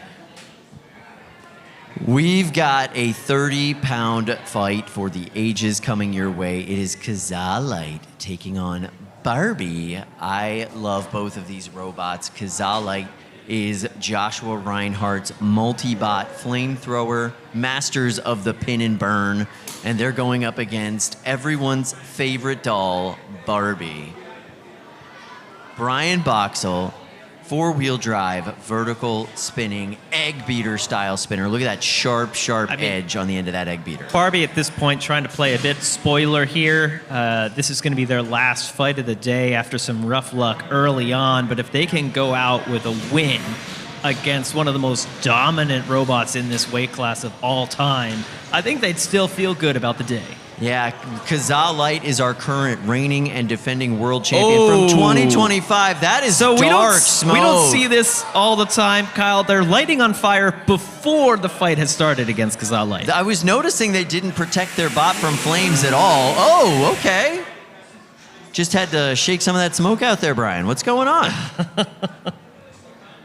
I don't think we're going to get to see this fight, unfortunately. A rough day for Barbie. Can't make it to the corner. Brian Boxall is not going to be enjoying All right, this Adam, one. you're our expert here. This is dark, thick smoke coming out of this robot. What do you think that is? That's white and wispy. We're getting all kinds of smoke. We're getting a lot of smoke. It's not settling to the floor. If we saw the smoke come out and settle to the ground, I'd say, hey, that's battery smoke. This could be the speed controller. This could be just the wiring or the connectors. It could be the motor windings. The motors have very thin cables inside. They can often produce very thick smoke. We're going to loop in Ricky here, see if he has some thoughts on what might be causing this. Yeah, thanks, Adam. I had a conversation earlier with Brian. Barbie is a really technical robot on the inside. He has custom wound motors. He's using an advanced electronics technique called HFI, which uses some really cool computer processing to figure out how to send power to your motors. The downside with this is it can go really wrong, especially when your robot has some level of damage on it. We'll call it the configuration, the programming starts to get off from what reality is really in these motors. And so as it gets farther off, it dumps more power in. The more power throws it farther off, and it's this terrible cycle that eventually leads to fire because you start dumping tons of electrical energy into a motor, and the motor just gets angrier and angrier and burns up.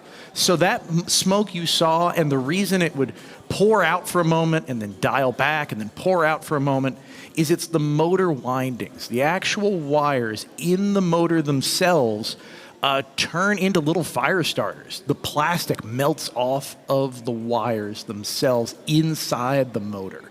And when you send more power to the motor, it smokes more. And then you dial it back and the smoke stops. And then you dump more power in and it burns more. And it's just this terrible cycle because every time you do it, the motor gets more damaged and the electronics that are driving that motor get more confused. So it's one of those times where you have a very strange, specific outcome for a frankly unusual failure mode for a robot like this. We're going to go right into another fight, though. Don't let that get you down. We've got Dead Rise coming back into the big arena. This is a terrifying vertical spinner that has been taking big pieces out of robots all day, all season long.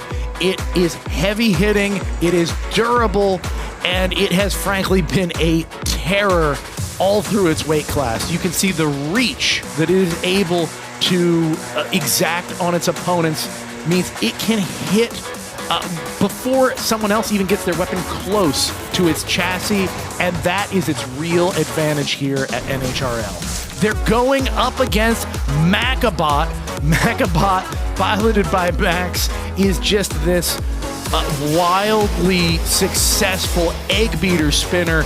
Their weapon isn't as big in diameter, but it's wide, so they can hit across a big area of their opponents. They can afford to be a lot less precise and a lot more aggressive. It also means that there's so much more energy because of the diameter and the weight distribution of the weapon. Spinning the same speed means that they are going to have twice the power per pound as their opponent. These are two big, heavy hitters getting loaded into cage one, and anything could happen. Now, let's take a look. I see some very concerned looking folks next to the cage. Something has been triggered by the side of the cage. Oh, it might be that the cage's systems just to queue up a fight were a little bit off. So they're getting loaded in. You can see Dead Rise on the right, Macabot on the left. Let's go to tail of the tape.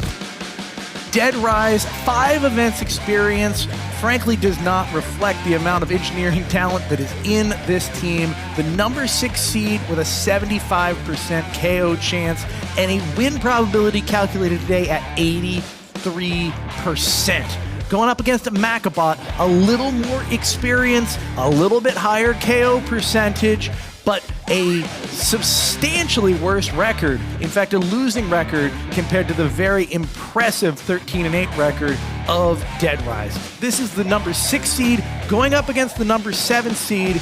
You couldn't have a closer matchup on paper who still has a chance, such a wide probability range. I think that these statistics are actually a little bit misleading. Based on what I've seen, Macabot has a much better shot in this fight than 17%. I would put this close to 50-50. Both robots appear to be in their squares, ready to go, doing their weapon tests. 4, 3, 2, 1. Fight, robots, Away fight. we go. Dead Rise quick out of the corner, looking for the shot. They need to be very careful with their hits, and Macabot can just charge Dead ahead, and there it goes, sending Dead Rise into the air. The front fork has been ripped off. Both front forks have been ripped off of Dead Rise. Dead Rise stuck behind the housebot, taking hit after hit. Macabot being as aggressive as they possibly can be. All care is taken to the wind. Dead Rise flipping end over the end, and the weapon is down. That reach is doing them no favors. Wheels being torn off, belts being torn off, one of the drive wheels being torn off. Dead Rise taking an absolute beating, but still coming out swinging.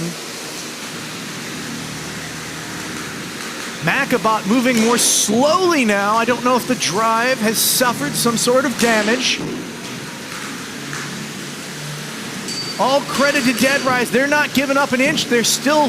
Oh, this is a terrible spot to be without their front forks and without a working weapon.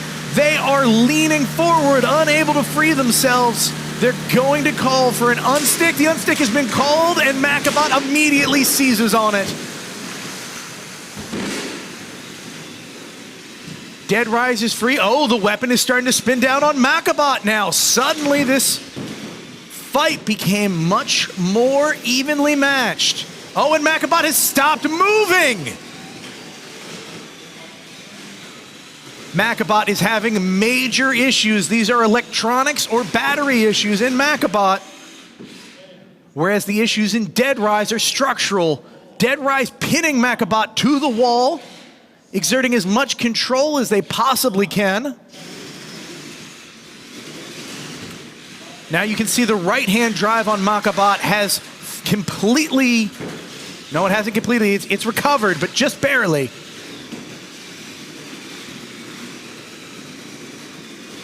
Such a rapid turnaround. Oh, and Macabot is high-centered on its own debris, a wheel popping off for good measure. Dead Rise victory dancing around the living corpse of Macabot.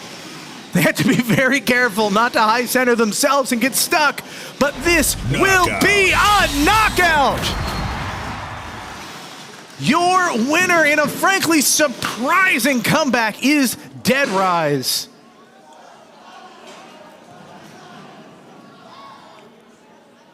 It's all sportsmanship cage side, but what a wild ride. That was all Macabot the first half of that match. They were delivering blow after blow and tons of damage, but they just didn't have the durability to make it to the end of the match. Not the outcome that anyone wanted there, but we got to see some fun destruction in the process. Let's go right into the replay here. You can see Makabot a little slow out of its corner. Dead Rise trying to get that surgical strike it needed. It gets one weapon to weapon and then immediately starts taking damage from Makabot. Makabot sees its opening, sends Dead Rise flying, then lines up these hits one after another, tearing off the front forks on the front of Dead Rise, taking down the weapon with repeated hits. You can see that Old Bay livery on Dead Rise on prominent display. But this is why you don't count out a real professional robot fighter until it's all over. There was enough left in that robot to see them through to the end of the match, and Makabot just couldn't match it. A wild ending to a wild fight. Let's go to Adam and Kyle. Adam, I had a big question for you after that matchup. There was a moment in that fight where we saw that Makabot was all stuck up on the wall. They could not move. They were high-centered.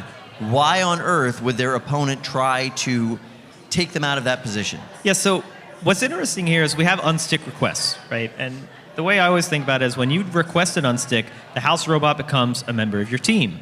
The thing is, while this is happening, the fight is live. The fight is always live until a knockout or a tap out. And so the reason you might leave an opponent stuck is you want to get a knockout, right? You want the count out to start. But the opponent might request the unstick. At that point, the count out won't happen. But the fight is still live. So you can go in for a hit again. They've used the unstick. And so now they don't have it left. So what you want is you want your opponent to use the unstick so they don't have it left. If you get them stuck again after that, you win the fight by knockout. But in that moment, you get a free shot. And it's completely legal because the fight is not paused at an unstick request. And so you're deciding in that moment, do I try to impede the house bot from coming to unstick them, or am I going to take this opportunity to do more damage to my opponent?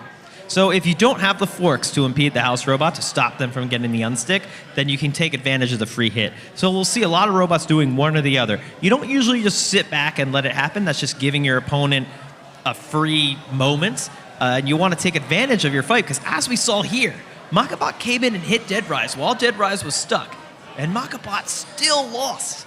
Yeah, and absolutely. They took advantage. They couldn't deal the damage. It's insane what happens in these fights. All right, we are going to check out where we're standing in the groups right now. Group J, Kazaa Light, reigning, defending world champion, sitting at 11 points. Not far behind them, we've got Dead Rise rocking out with 8 points. Makabot, who we just saw get pretty destroyed in that fight, only 4 points, and poor Barbie, not living in a Barbie world, sitting at 0 points. Kazaa Light and Dead Rise making it into the tournament. In Group K, we've got Gord at the top with 2 knockouts, 8 points. Kazaa Eins, only 7 points, 1 judge's decision win. Synthesis 30, the favorite in this weight class, is not having a great day, and neither is just Alan. Yeah, it looks like Gord and Kazaa are going to take that one.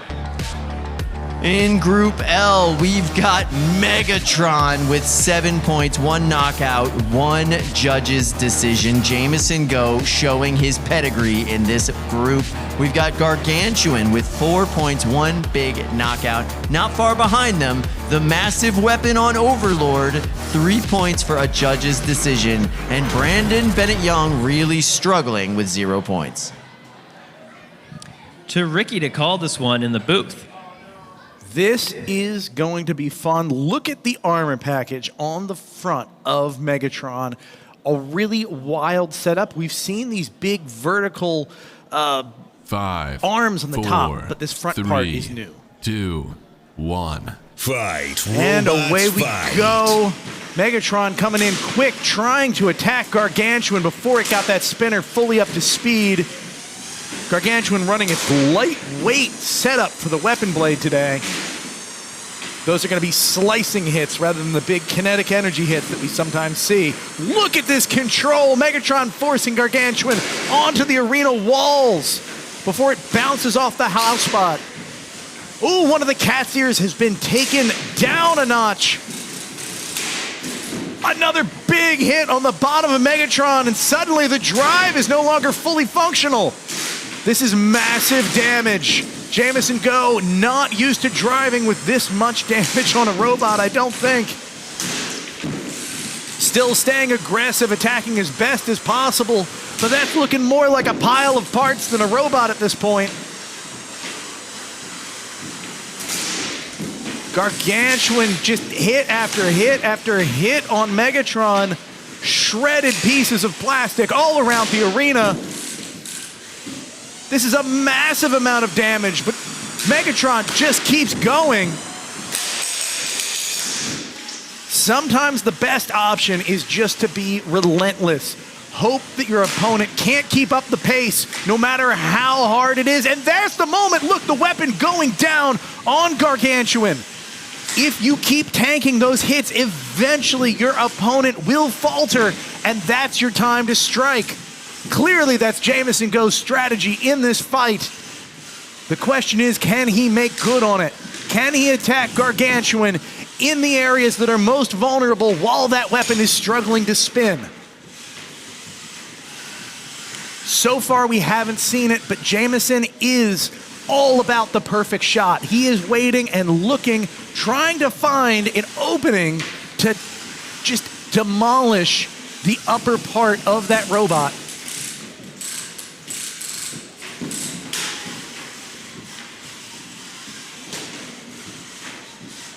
Gargantuan getting bullied into a corner. Now this is tough. Megatron needs to use its weapon to corral its opponent, but as long as it's corralling, it can't hit with the weapon. It has to choose one or the other, but the judges' score will not... Oh, and look! Megatron now struggling on its left-hand drive, its right-hand drive, struggling to move. It's still driving, but clearly hobbled.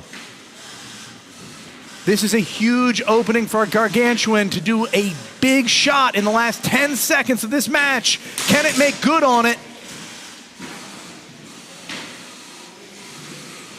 No, it cannot. A couple of glancing blows, and this match goes to the judges. A wild outcome.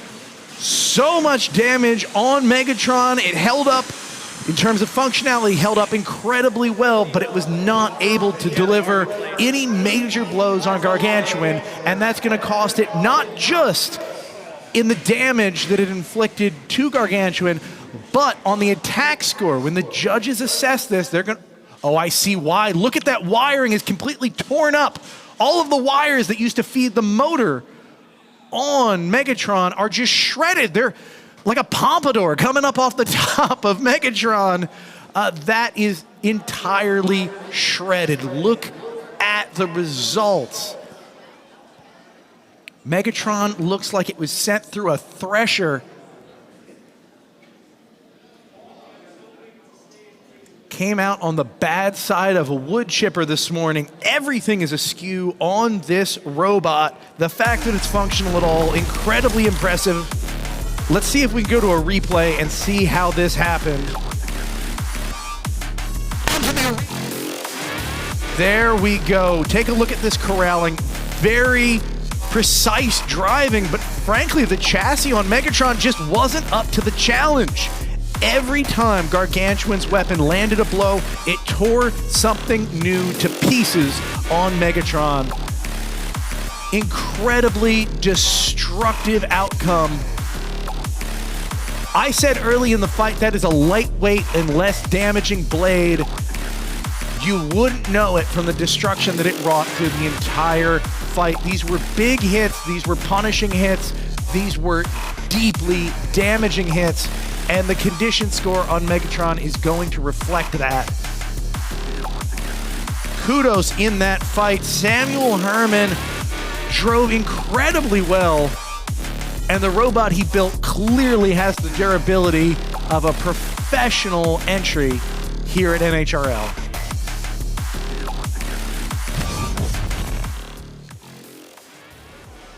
That was a crazy fight, and you can see the fans just trying to collect themselves before they get excited and realize that, hey, Mom, I'm on TV. TV being broadcast around the world through our new partner, DAZN, streaming in, I believe, 200 different countries, which is just a wild thing to say. The energy in the building is all smiles. I don't think we've had a bad fight all day. It is electrifying to experience in person and wonderful to be reaching so many people all over the globe. We appreciate every one of you tuning in. And for two more people that I appreciate particularly deeply, we're going to go to Kyle and Adam. Thank you so much, Adam. I wanted to ask you a little bit about this modern art that we're looking at right here. This is actually a little-known Picasso. But yeah, look at this damage. Okay, so first off, let's look at the front here. This fork used to be straight. It no longer is. These pieces used to be, you can see the holes here. They were all attached and vertical on either side. There's only one of the three bolts holding each one in. They're fallen to the side. Even if this weapon arm could work, it's now being blocked by its own armor. Right. You can see here the remnants of the cable, the wires that Ricky mentioned. This is a hub motor back here, so the motor's actually inside the weapon. So you don't need to put a belt to the back to connect it, or a chain or anything, but you do need the electricity to get there. That's not going anymore. What exactly is this poof of like hair coming out the front? That's a good question. I have no idea. It seems like there was some sort of composite fork tip on the end of this arm, which is now just gone. And has been decimated to the point where the threads and the fibers in the original construction are just visible now. And I'm not sure, but I think this motor looks a little crooked to me. Yeah, it's amazing how many fights we have seen Megatron go through. I have never seen this level of damage. This is nuts, but I will say this. Jameson in the past has had issues with the treads. This has not always been a treaded robot. It used to have wheels. That's right. They would pop off every now and then. They stayed on for the full duration of this fight, and this robot was driving right to the end. And that is something to say, because it was taking hit after hit after hit. It might have gotten its armor torn up, it might have gotten its weapon torn up, but the drive and the main chassis stayed and made it to the end of the bell. Wow. That's impressive that you could find the positive in that image. All right, we are going into Cage 1, where we've got more combat robot action coming your way. This is going to be Brandon Bennett Young and Phenomenon over here in the blue corner. This robot's got a new wedgelet type, I guess you could say, that it's testing out for this event. Those are all spring-loaded to where they hug the floor. We used to call those skirts back in the day. That's a skirt type of wedge. Ah, I like that. Fight, robots, fight. And they're going up against Overlord. Wow, great. Winning the ground game right off the bat. Sending Overlord flying not where they want to be. They can't even get spun up. Phenomenon, non-stop aggression out of the gate here. Now you can see the weapon on Overlord significantly larger diameter. And significantly slower right now. Well, yeah, barely working at all. Oh! Phenomenon has a dual weapon setup, and by that I mean they have a powerful lifter in conjunction with a powerful vertical spinner. After hit with the spinner here, but used the lifter arm earlier to get off the wall. Many verts would have been stuck, just like Overlord is here. We can see them coming in after the unstick is requested. Look at the damage done to that left side of Overlord. And they are now doing the thing again. On their weapon. And this is still within the 20 seconds, so the original unstick request is still happening. Wow, that was lucky for them to get 2 unsticks out of 1 unstick call. That almost never happens. They got unstuck. They got stuck too fast. There's a wheel. Whose wheel is that? That is a wheel off a Phenomenon. It's not gonna matter. No, he's got 4. We're fine. That is 1 damaged robot. I am very impressed with the amount of damage that was being done to that machine. Overlord getting counted out here. Already used their unstick request, and the extra damage done by Phenomenon. In the meantime, they're not getting back. What a crazy matchup. Team Pandemonium obviously not happy with that outcome. Brandon Bennett Young getting a massive win right there. What a performance by Brandon Bennett Young, coming back out here, bouncing back from a tough day. Victory in his last fight.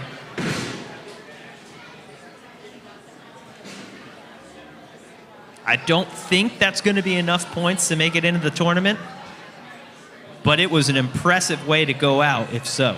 Yeah, absolutely. Let's take a look at the replay, see how that happened. Brandon came out strong, and Phenomenon just winning the ground game on basically every single engagement for the duration of the fight. There was one moment where Overlord got him up against the wall, but it did not last. Look at these hits right into the base plate. You see all that damage. It's the moment they first got stuck. Brandon backs up, lines up the hit, waits for the call. Here you can see the resulting damage.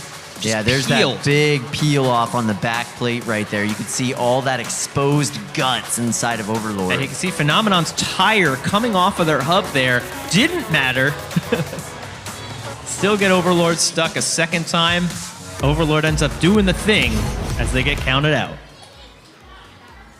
Yeah, that bot looking way worse for the wear after this matchup. Brendan Bennett Young making a statement in his last match of the group rounds. Don't think it's going to be enough to keep him in the game today, but definitely showing everybody what he could do up against Overlord.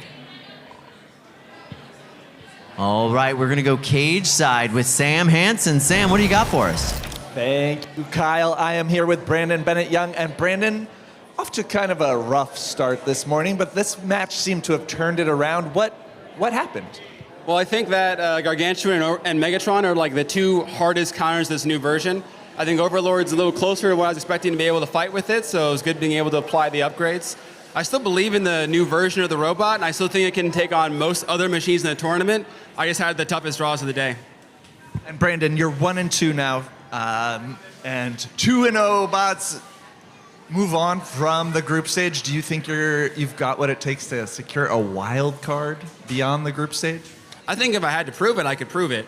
And I think that's I'm going to ride on going forward into the next bracket.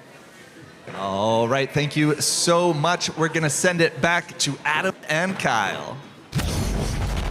Thank you so much. Here we are up in the pits watching bots come in and go out. It has been a crazy day. There's Phenomenon looking pretty good after that matchup. They do have a chance at a wild card draw for the tournament. 30 pounds is a small enough division at this event that we do have a couple of wild cards that we get to bring in to flesh out the full bracket at the end of the day. And I think that might be enough to earn them a spot. In the meantime, though, let's meet our next competitors. First up, the heart and soul of Team Pandemonium. It's Corey Nason and Synthesis 30. This machine has competed all over the world. It is an absolutely devastating machine. He has been building this thing up year over year, making it scarier and scarier to where it is now a championship-worthy robot. Just an amazing one-hit kill machine. That blade is massive. That fork package is innovative, able to get under the vast majority of opponents. And Corey's got so much heart. Everybody roots for him in the pits and out here on the floor. And they're going up against Alan from Nick Grunsky. Team Too Hot to Handle out of Pittsburgh, Pennsylvania. Alan has had a tough day today, going 0-2. This is normally a robot that comes out, hits hard, and wins fights you might not expect them to. But today, it just wasn't able to happen for them. And I think the surprising thing is in this matchup, both robots are coming in at 0-2. Most likely, this is the last fight for both of these robots, and they are fighting for pride right now. Kyle, is Alan going to be able to take home a victory, show off that gyro balancing second weapon, or will it not work again? I'm really rooting for Alan here. Kyle, let's toss it over to Ricky to call this one in Cage 1. Hey, thank you so much. I am excited for this fight, and I'm excited to take just half a second to call out. Alan has been upgraded substantially, I've been told. At least they got the approval to upgrade with better anti-gyro. Now, we saw a lot of gyro issues earlier. We'll see if it plagues them this fight. 2, 1. Fight, robots, fight.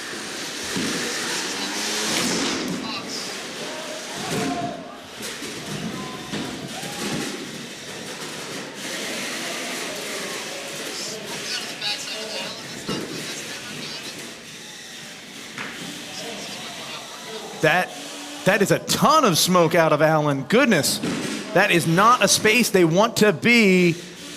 Stuck up against the rails. The wheels still are spinning, but I think they've burned their weapon motor hard in that exchange. They're calling for the unstick. We'll see if the unstick is able to get them righted again. Now they're trying to use that motor, but the motor is still smoked. Every time they pour energy into that weapon motor, they smoke more, and Synthesis is now just demolishing, disintegrating, disassembling Allen as it sits teed up, ready for the hit as it pukes its lithium batteries all over the arena floor. Ew. Puke indeed. They're not tapping out though, just keep the carnage coming. Last fight of the day, make it count. I understand that it is easier to transport a robot in pieces, but this seems a little excessive. Allen sitting completely motionless. Tap out. Allen, you're built too different. Now, someone needs to do the math for me, but I think if my statistics are correct, that fight means that Phenomenon is now able, we talked about Phenomenon earlier, they were just lost what was almost their last shot. Because this fight ended so quickly, I believe that gives Phenomenon a points advantage and allows them to proceed forward. If it needed to be under 88 seconds, I think we were there, Dima. Wow. By a hair. By a hair. I think, let's see here. Yeah, by 12 seconds. That's about as much as a photo finish that we're going to get when it comes to group qualification. Oh, interesting. I'm told I had that backwards, folks. Apparently, it was what Phenomenon needed was a longer fight. The fact that it was a shorter fight awards Synthesis the extra points for a quick KO. A quick KO fight, winning that quickly awards you extra seeding, better seeding, which means that Synthesis 30 has now just punched its ticket for the bracket, knocking Phenomenon out of the running. Yeah, Phenomenon needed that not to happen. They needed Allen to survive a little bit longer, and Allen was clearly trying at the end there.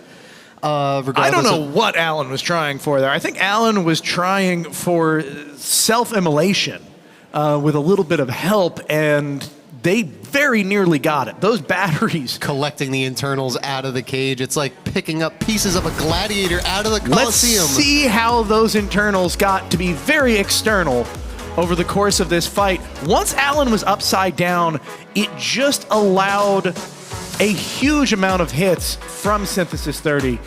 That weapon is so ridiculous on Synthesis. This smoke here, this is a little bit of a false flag. That smoke is from a motor trying too hard to turn. It burns for a second, but it doesn't ruin the robot. We've seen a lot of motor smoke today, actually.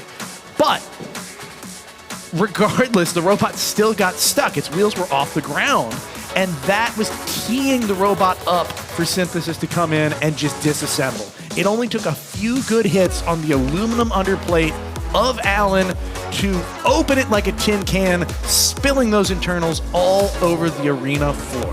We're going to go to Sam because he's cage side, and he's going to tell us all about how this fight went and what the competitors have to say. Thank you, Ricky. I am here with Corey Nason and Synthesis. And Corey, that fight seemed like a lot of fun. What was that like in the cage, just tossing them about the entire time? That's exactly what Synthesis is meant to do. Have a blast, put on a great show, and just keep hitting until it's over. Well, Corey, we still need final confirmation, but I think winning that match as fast as you did might have locked you into prime time. So we are just going to have to wait and find out if that is finalized. But until then, great job, and we are going to send it to Kyle and Adam. Thank you so much. We've got a big return, and I think this is a matchup that, as today has been playing out, we've all been looking forward to. This is Gourd by Carter Kurtz. They're going up against Kazaa Eintz. Let's look at that tail of the tape. Gourd rocking it out, 2 events, 67% KOs. 27% of the time they can actually go the distance, and they've got a 26% win probability, a record of 5-2. Looking at these go the distance percentages, Kyle, I'm thinking we might have a knockout on our hands here, and it seems like the computers are saying Kazaa Ainz is the favorite with a 76% chance of winning this one. That's a big flamethrower on Kazaa Ainz. This machine is fully armored. It is one half of a Kazaa Light with way more armor and way more drive power. Let's send it over to Cage 1 and the booth to call this one. Thank you, Adam. I am really excited for this one, even though the computers give us a prediction of Kazaa winning this fight. Gord has disproven every prediction thrown its way thus far today. Let's see if they can do it again. Yeah, the upsets coming out of Gord have been phenomenal, but it's going up against an absolute tank in the form of Kazaa Ainz. All right, we are readied up in the pink and the blue corners. 5, Everybody's functional. 4, 3, 2, 1. Fight, robots, Away fight. we go, quick out of the gates from both robots. A couple of good hits on the front of Kazaa as it lights its pilot. Gord's weapon doing a great job of beating Kazaa's ground game and knocking it around. Nobody's done that to Kazaa today. Yeah, but it's so dangerous to try and pin a fire robot when it's facing you. Oh, this is a bad spot for Kazaa Ainz. They're going to have to call for the unstick. And Gord is going to deliver some big hits before Flo can even get in there. Those hits were huge with tons of sparks. Look at the size of the forks that Kazaa Ainz is running. This makes it very, very hard for the housebot to free them. This could be the end. Look, the forks are being just jammed harder into the arena wall. They're all askew in a way that makes it very hard to free. We call them unstick attempts for a reason. There's no guarantee they are successful, especially if you are this stuck with your fork in such a configuration. I see a victory dance from Gord. I think this is the end of the match. Almost nothing can be done to free Kazaa Ainz, and the countdown will be starting any moment. Knockout. That's it. That is it. Your winner as a major upset continues the trend of Gord just disproving the mathematical estimation of who will win. Gord walks home with the win. Kazaa Ainz walks home with the surprise upset loss. It's not just, oh, Gord made it into bracket. It's Gord made it into bracket 3-0 with KOs. That's going to be huge when the bracket gets seeded. Let's go right into the replays. See how this went so right for Gord. Immediately, they are able to overcome the ground game.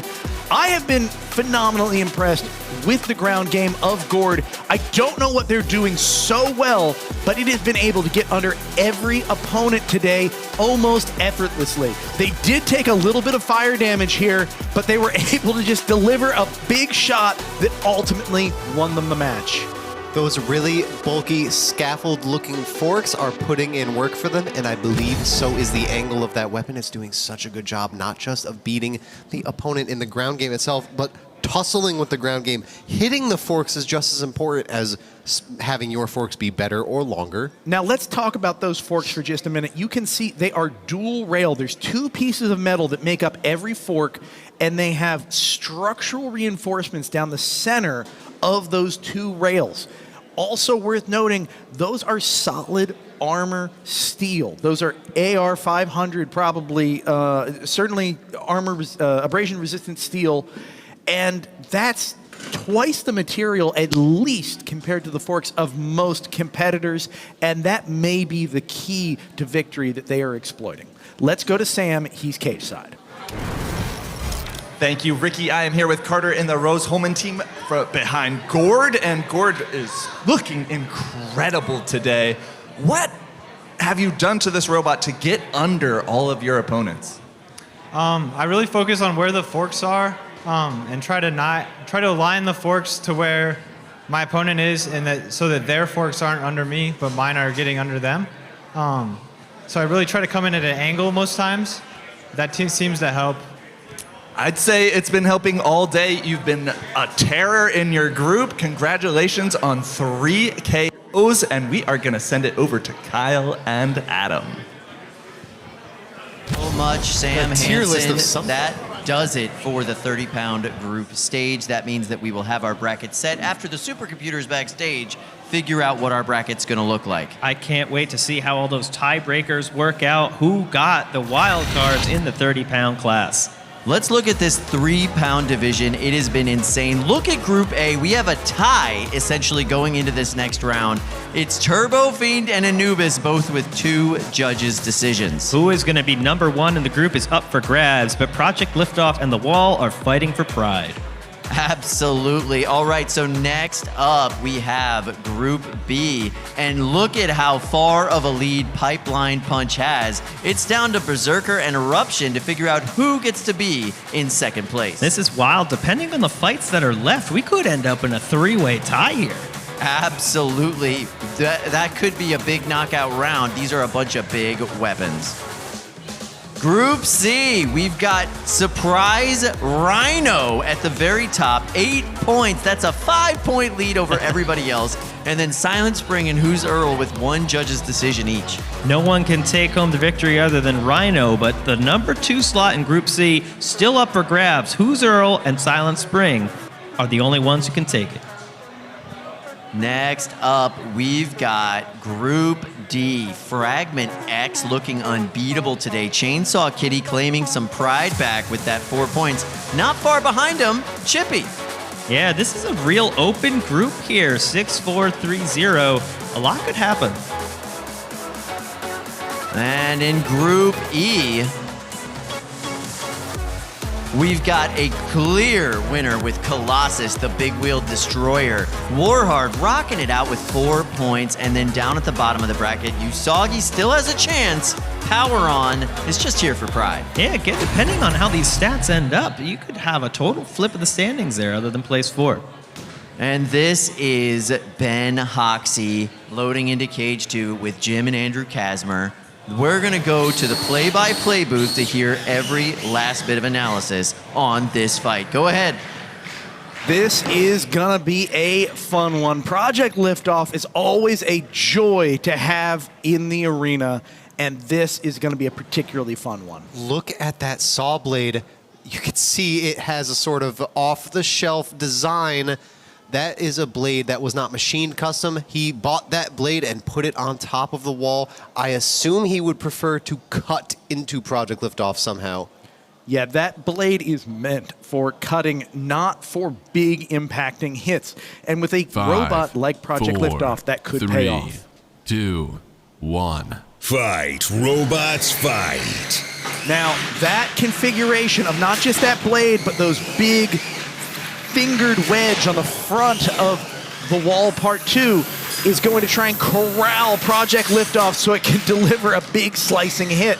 Interesting that Project Liftoff is it's getting under it a couple times though. Yeah. Okay, here we go. Oh, not quite. There it is. Wow. That has torn off one of the rubber wheel guards from Project Liftoff. That is the kind of damage you don't usually see on that robot.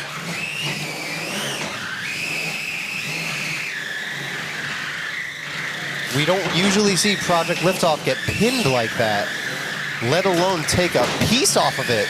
The Wall is one of the most impressive corralling and control robots in all of NHRL history. So if anyone can do it, they can. And it's doing all that with shuffling feet instead of wheels. Incredible engineering. Project Liftoff still bouncing around the arena. They're amazingly able to get under the wall part 2, but they're not able to do a heck of a lot of damage. The Wall looking for another pin. You have to assume it'll... Yep, here we go. That's the moment. And then Project Liftoff getting under again before taking a major shot on the top. Jim Kasmer needs to keep Project Liftoff centered in the arena so the wall part 2 has trouble corralling it to the arena walls. Easier said than done. Every time Project Liftoff hits, it goes bouncing into arena wall and it struggles to regain its positioning in the center of the floor. Oh, I saw Project Liftoff spin down there for a minute. A big slicing hit. A swing and a miss, but another hit is coming. I can feel it.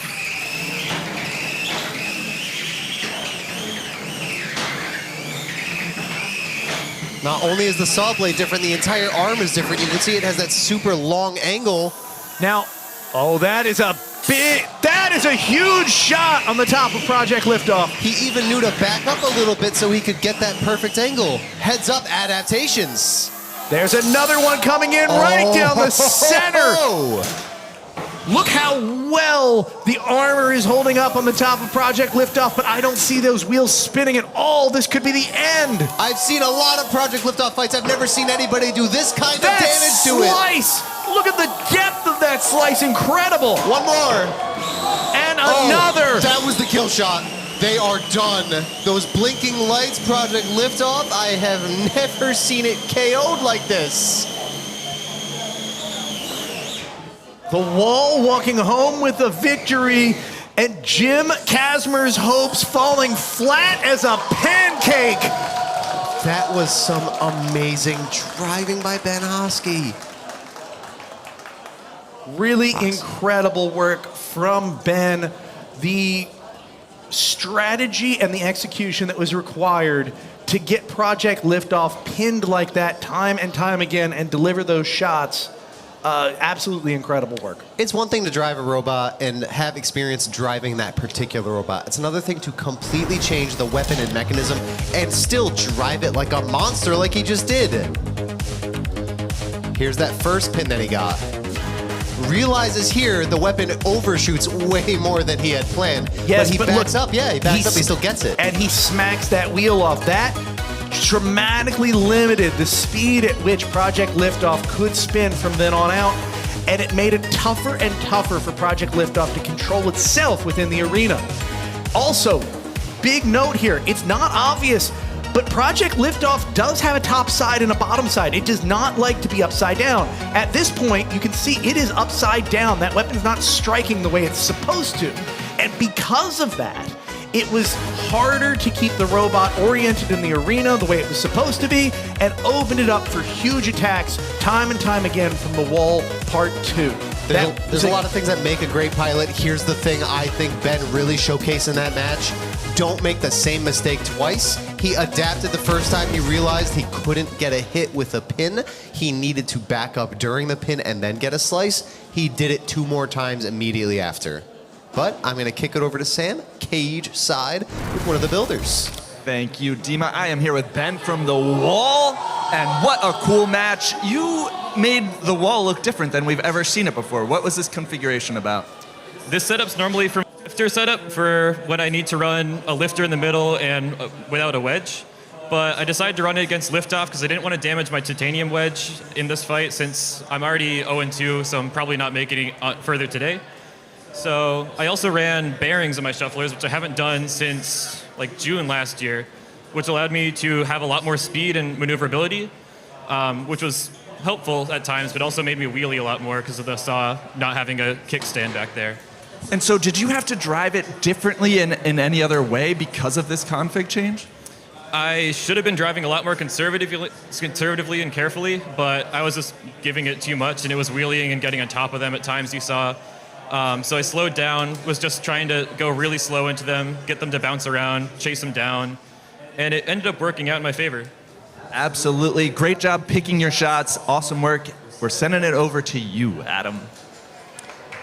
Thank you, Sam. We've got another exciting fight coming up. This is Anubis going up against Turbo Fiend. This is a fairly even matchup. Both robots sitting at similar event totals, 13 versus 12. You can see a higher win percentage record on Turbo Fiend, but they're actually not predicted to win this one, with Anubis coming in at a slightly higher seed and a slightly higher win probability of 61%. This is set up to be a fairly close match. A little bit different bot design styles here. 4-wheel drive square robot versus a wider 2-wheel drive robot. A wide vertical spinner versus a narrow vertical spinner. And again, different ground game setups. I think we could see a lot of how this is going to play out early on in the fight. What's that initial matchup do? Who's winning the ground game? This should be a fun one to watch. To the booth to call this one. Thank you. I am excited, as always, to see not only my brother fight, but for him to be holding the champion robot Turbo Fiend that had won an open qualifying tournament back in October of 2024. But back then, I was the one driving it, so I always love to see. It's not my robot anymore, but I love to see this in the cage. It just makes me feel warm and fuzzy inside. Can't play favorites though, you know, not allowed to. Interesting outcome here. We talk about how every fight matters, and with the new bracket seeding system, sometimes it matters in ways you don't expect. Whoever wins this fight is earning themselves a bye in the bracket seeding system. That could be huge. 5, 4, 3, 2, 1. Fight, robots, fight. The winner here is heading right to prime time. Turbo Fiend coming in with some big hits. Anubis is so fast. Fastest robot of the day. Turbo Fiend is staying planted and it's just effortless how it is able to deliver its weapon to its opponent, but it is not moving nearly as fast as Anubis. Absolutely. You decide if your robot is faster or more defensive. Turbo Fiend does not have the speed of Anubis. It maybe has more armor, even though that armor is gummy plastic. Turbo Fiend on its head, struggling to right itself. Anubis, though, not able to take advantage of it. These are only small blows on Turbo Fiend. That could have been a huge amount, and then Turbo Fiend answers with a major hit on Anubis, and a chewing on the underside. I know this tactic. When he gets a pin like that, he spins the weapon to 100% and tries to cut and grind through. There it is! And that is it! Whoa. Your winner by tap out is Turbo Fiend! Julian looking absolutely hyped! That's my brother right there. I think we are lucky to be in an underground bunker because the eardrums of everyone within 3 miles of Julian celebrating right now are blasted. I know what those screams sound like. Those are the screams of a victor. Okay, maybe not quite that much, Julian. We appreciate the enthusiasm, but we're building for 3-pound robots, not full-grown energetic adults. All right, but have you ever gone undefeated in the group stage of Pro Tour at NHRL on the zone? That's a great point. Not on the zone. That was such a good fight, too. I hope we see replays. That box rush from Anubis is ludicrous. We're going to see more of Anubis later, and I can't wait. Here's that first... No, we don't see the box rush, but we do see Anubis trying to take a shot on a off-kilter Turbo Fiend. It didn't look like it was the impact Anthony wanted. But here you go. Here's Turbo Fiend doing its game plan. When it gets a pin like that, it spins the weapon up to 100%, and instead of going for impacts, it's going for cuts and grinds. Here's where Anthony decided this is not worth it anymore. I see sparks inside my robot. I see belts getting cut. It's over. That was a strategic tap out because he knows he's already in bracket. He's already made it. He just decides, I would rather strategically take as little damage as possible in this fight and just move forward as much as possible. Thank you for that analysis, Dima. We are going to go right to Sam. Thanks, folks. I'm here with Julian, who just won a quick and brutal one over Anubis with Turbo Fiend. What does it mean to beat a robot like Anubis? Anubis is a tremendous competitor. Everyone in my group stage has been a tremendous competitor. But guess what? I'm a little more tremendous. Well, you happen to be tremendous enough to go 3-0 in the group stage. Is that correct, Julian? I think that's correct. I haven't been paying too much attention, but I think that's correct. All right, well, keep it up, and I'm going to send it to you, Dima. Thank you. Thank you, Sam. I love my brother a lot. I love watching him win almost as much. But we're going right back into it with more fights loading up into Cage 2. We have Sting Operation in the pink corner and Eruption in the blue corner. Eruption, another similar robot to Anubis, an egg-style beater, eschewing some width for length and eschewing some control for ludicrous head-on speed. But Sting Operation, very defensive hammer saw with tons of ground game and armor to stop Eruption's impacts as much as possible and line up a critical hit. I am joined in the booth by Adam Wrigley, a little bit more of an expert than I am, I'd say. Oh, I don't know about that, Dima, but it's good to be back here in the booth. We've got all the views and all the stats all around us here 5 miles below the surface of the Earth.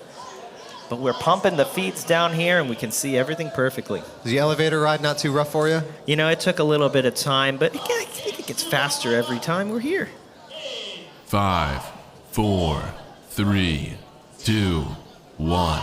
Fight, robots, fight. Ooh, both robots fast out of the gate here. An eruption on the back foot.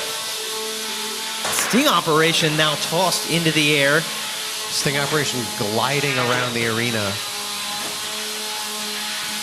Yeah, this is a back and forth fight early on. Sting Operation having the better of the last few engagements. Eruption backing up and kind of playing with Sting Operation as if they're a bull. Now getting some good shots in as Sting Operation self-righting. That could be dangerous.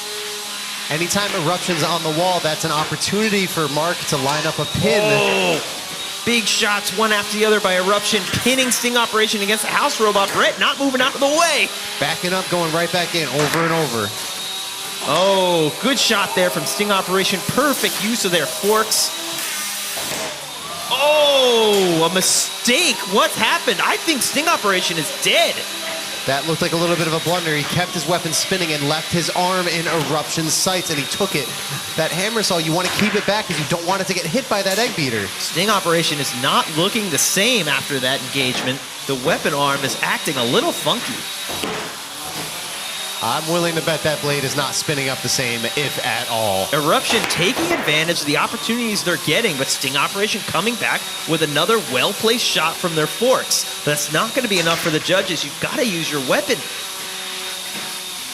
Sting Operation still hasn't gotten a good shot here, but Eruption has gotten a lot. Absolutely. They have a minute 30 left in this fight. Bounce back again by Eruption. Sting Operation is absolutely in the I have to make something happen territory, but things are happening. There we go. I mean, they're sending Eruption flying, but again, it's with their wedge. They're unable to bring their weapon to bear, and there's some spinning. That's what we want to see. If Sting Operation can land a big hit here in the last minute, that could really change the fight. Eruption is not the easiest robot to pin. It sort of just drives out of the pin very efficiently. Both robots really fast. Eruption, yeah, it's just flying all over the arena. Literally hard to pin down. Sting Operation with a great arena slam here, but Eruption gets out of it before they hit the wall, and a nice little counter hit. Sting Operation behind. Could this be it, Dima? This is an opportunity. A great shot in the top panel of Eruption, and a second great shot stuck in the top. Oh. Look at the penetration here by Sting Operation into the top panel of Eruption. Eruption's wheels are still moving. It's not KO'd. Absolutely not. It's just stuck on. It's just stuck on Sting Operation.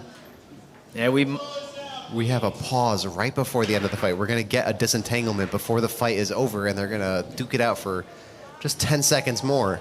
Yeah, this is not going to count as an unstick for either robot. This is just a disentanglement. There is one per fight that we'll just do for free.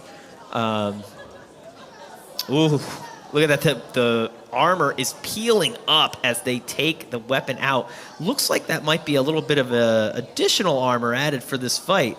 Hard to say if that is or if that's just the weapon belt cover. Oh yeah, that's just a weapon belt cover. So that would probably always be there, but it looks like the belt's still intact. Yeah, I would not be surprised if the weapon still spins up as normal, but we'll see. Wonder if the motor's under there. Might have gotten nicked. Brian Boxall looks a little bit upset here. 3, 2, 1, fight, robots, fight. Oh, no spin on that weapon out of Eruption. Great shot to end it in a belt coming off of Eruption's drive side as well. Wow. Wow. Is that going to completely change the tide of the judges' decision? What a final 30 seconds from Sting Operation, delivering hit after hit. We were saying the entire fight, we need to see some weapon usage. And they were able to deliver it there at the end of that fight. And I agree, Dima. I think that completely changed it.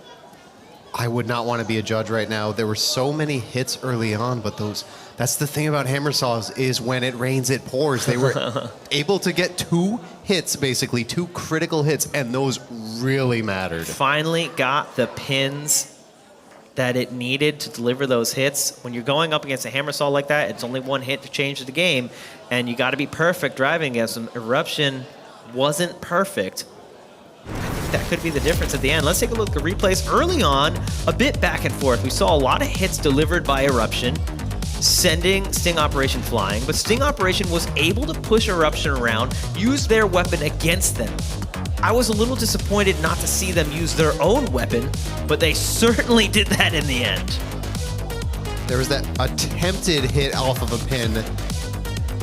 Here's the hit that got stuck in exactly what you said, the weapon motor assembly cover.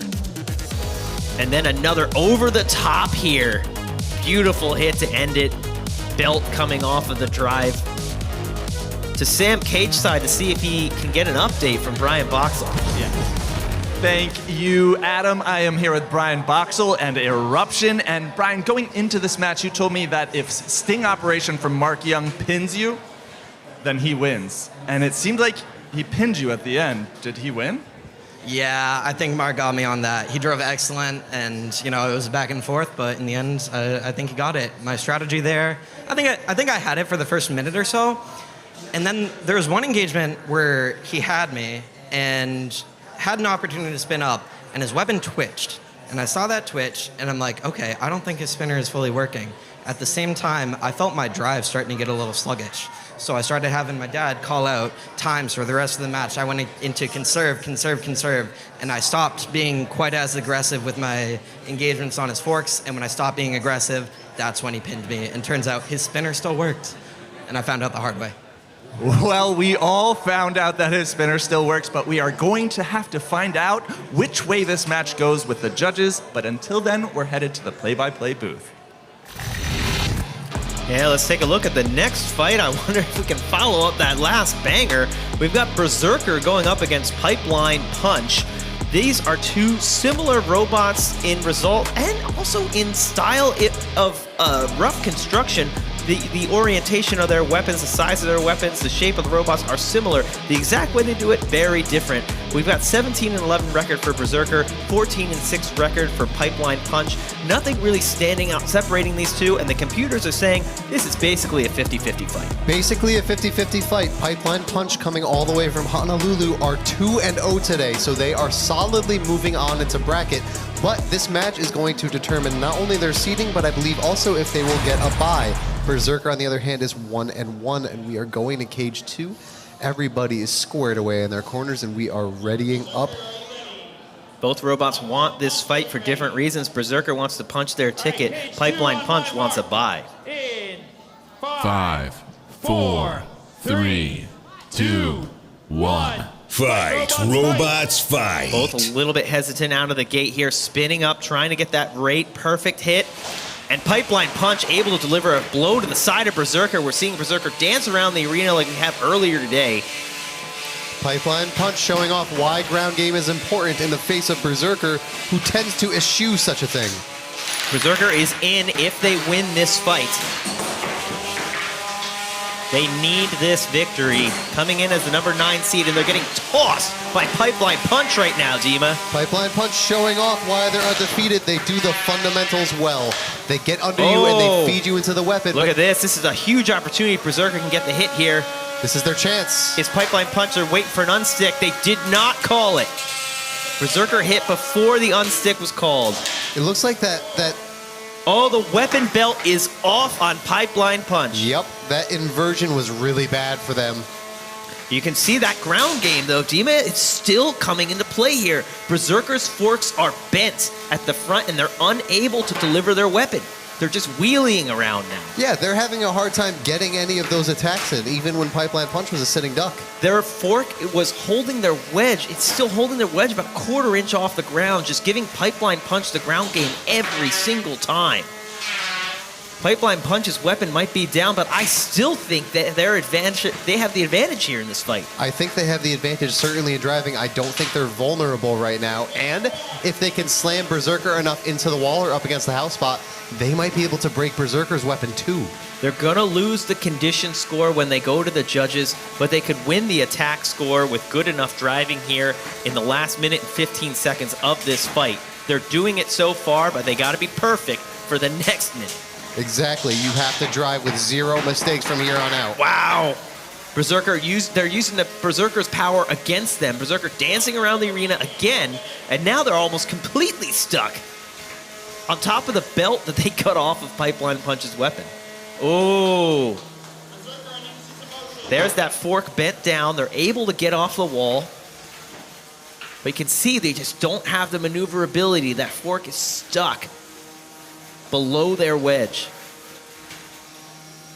Pipeline Punch taking it easy. I wonder if they're starting to maybe lose a little bit of battery power here. They're slowing down, and the left side of their drive is not working. Metaphorically and literally locking horns with the Berserker. Berserker's got an opportunity here to go into the judge's decision strong if they can deliver a hit. Pipeline Punch is slowing down. Their condition score is getting worse and worse. Berserker just needs to deliver a few blows. Leave the judges with something to think about. They can't get the hit. That fork is just working as a keep-away prong. Oh, you gotta feel for the Berserker team there. Just nearly 2 minutes of driving around trying to deliver a weapon against an opponent who couldn't do anything to damage them. But the ground game just wasn't there after the fork was damaged. I agree. I think this fight came down a lot to geometry, not only of the fork, but that weapon doesn't have a ton of reach. When it locked horns in a head-on engage with Pipeline Punch, they weren't able to hit anything. Yeah, just not enough reach. Take a look at the replays here, Dima. Pipeline Punch chasing down Berserker early on and getting that first hit really set the tone for the fight. That might have been, in this engagement, what damaged the front fork and cost Berserker the rest of the fight. There it is, stuck downward already. You see these engages where Berserker is touching weapon to Pipeline Punch, but they weren't able to get any significant damage besides that inversion early on. Yeah, they got the belt off of the weapon, but they couldn't hit the chassis. And with Pipeline Punch's drive at full power, they dominated almost the entire fight until just at the end when they lost the side of drive. I still think Pipeline Punch has this, but their condition score is going to be really low. Sure is. But we have an update for Group A. It is now finalized. Turbofiend and Anubis advance into bracket. Turbofiend has a bye. The Wall and Project Liftoff are going home for the day. We have Group B right here. Pipeline Punch has 8 points, and after that, JD is announced that they will have all of their matches complete. Sting Operation is 1 and 2. They are going home for today, along with Berserker. Eruption is moving on into bracket via tiebreaker, I believe. Yeah, wow.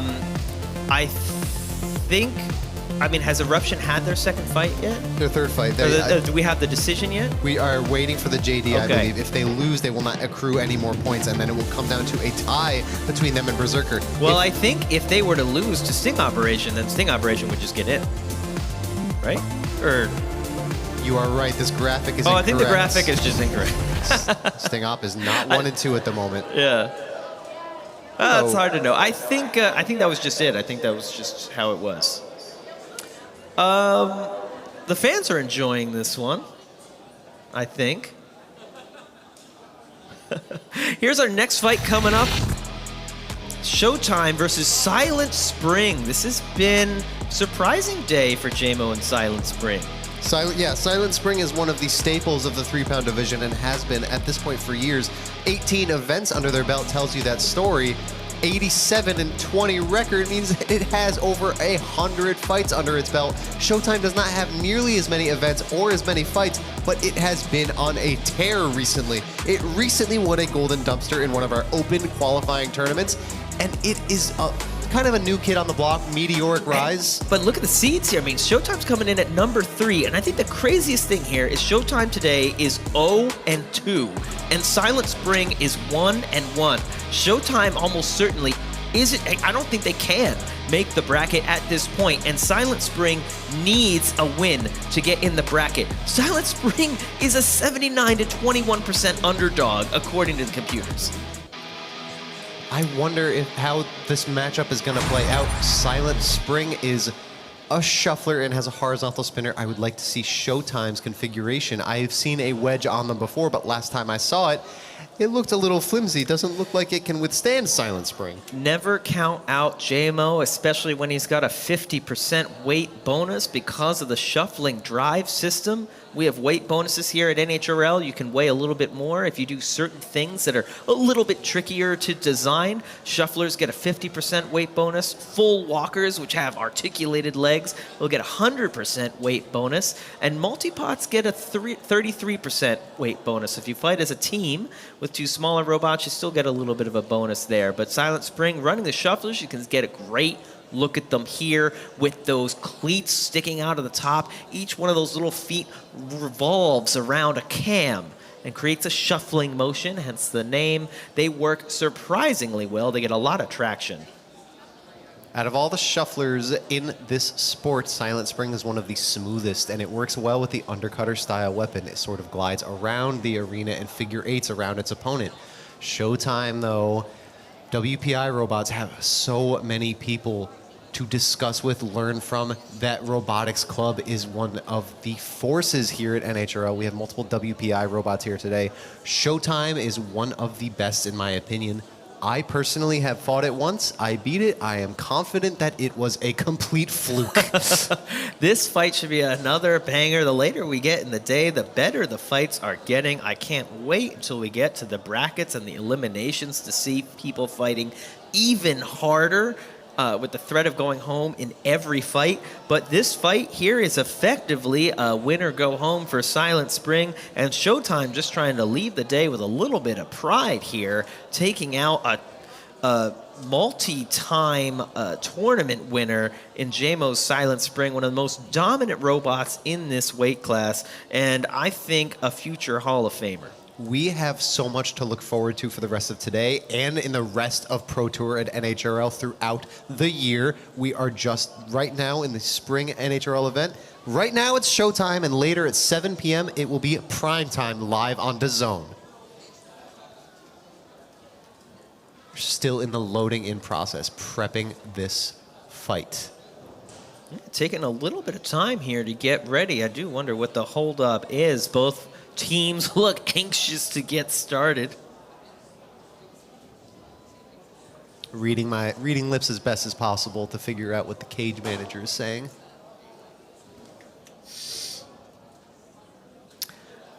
I am hearing that they're just replacing a bit of the cage, making sure it's at 100% before the next fight. Seems like they're almost ready to go. Yep, powering on, removing the safeties now. And they'll close the doors and we'll be ready to get started. Similar theme here with the green and the black. Interesting.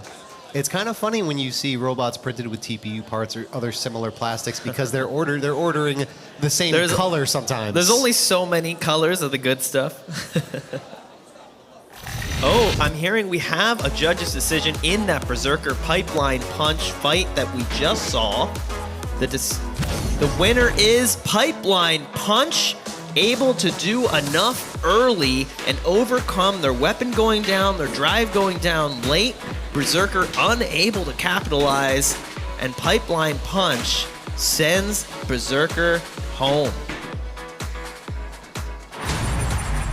That means that with Berserker eliminated, Eruption is going to advance in that group.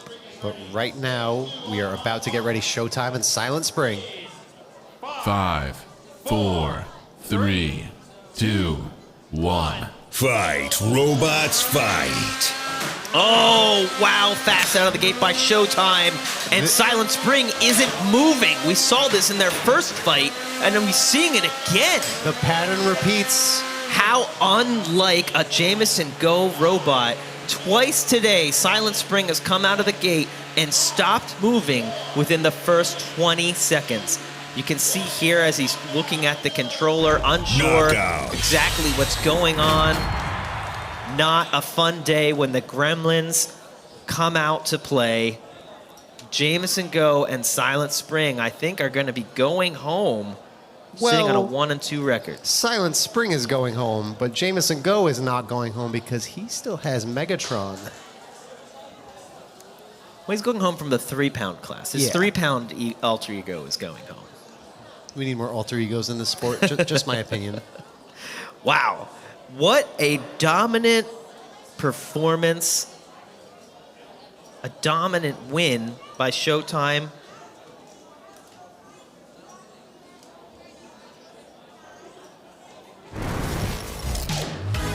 Here it is, really fast. Silent Spring out of the gate, just couldn't move.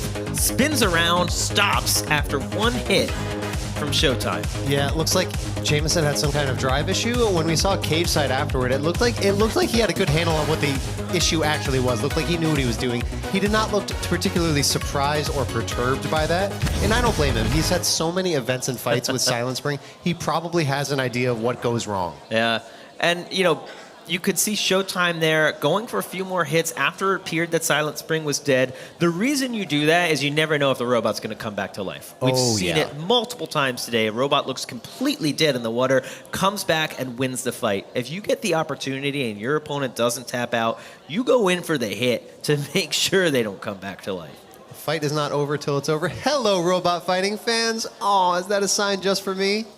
Oh, wow. I love you too, robot fighting fans. Great to see the fans come out here, Norwalk, Connecticut, to watch the fights live. They're excited, we're excited.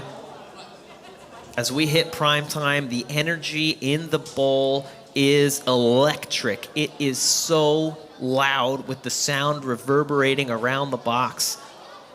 Amazing environment to see. We're starting prime time tonight at 7 p.m. Eastern. That is 3 hours from now when we'll get to the main event. But we are whittling down the group stage of the tournament right now to determine the brackets in each of the weight classes. We're coming up toward the end of the 3-pound class. I think we have 2 or 3 more fights, maybe 5 more fights in the 3-pound class before we hit back to the 12s. I think you are absolutely correct. We have a great balance of fights in Cage 2 and the bigger cage, Cage 1. Like to alternate so that we can replace cage parts when necessary, keep everything safe, and also keep the best experience for our Pro Tour competitors. If I say enough numbers, I'll eventually be right. Oh, I'm hearing if Who's Earl wins this one against Rhino, they will be in the bracket. 5, 4, 3, 2, 1. Fight, robots, fight. Rhino is already sitting at 2-0. We're going WPI to WPI. Rhino is showing they're just as powerful as Showtime.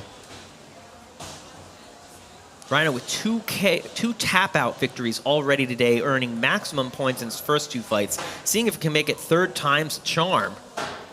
Huzero was losing the first couple kinetic engages. Now it seems like it might be further, more in the driver's seat, but I may be speaking too soon. Ooh, back and forth fight here. Rhino taking advantage. Huzero upside down, but Huzero back on their wheels. Oh, and they expose the backside right into the weapon of Rhino. Rhino is really taking advantage, but Huzero looks great and fires back.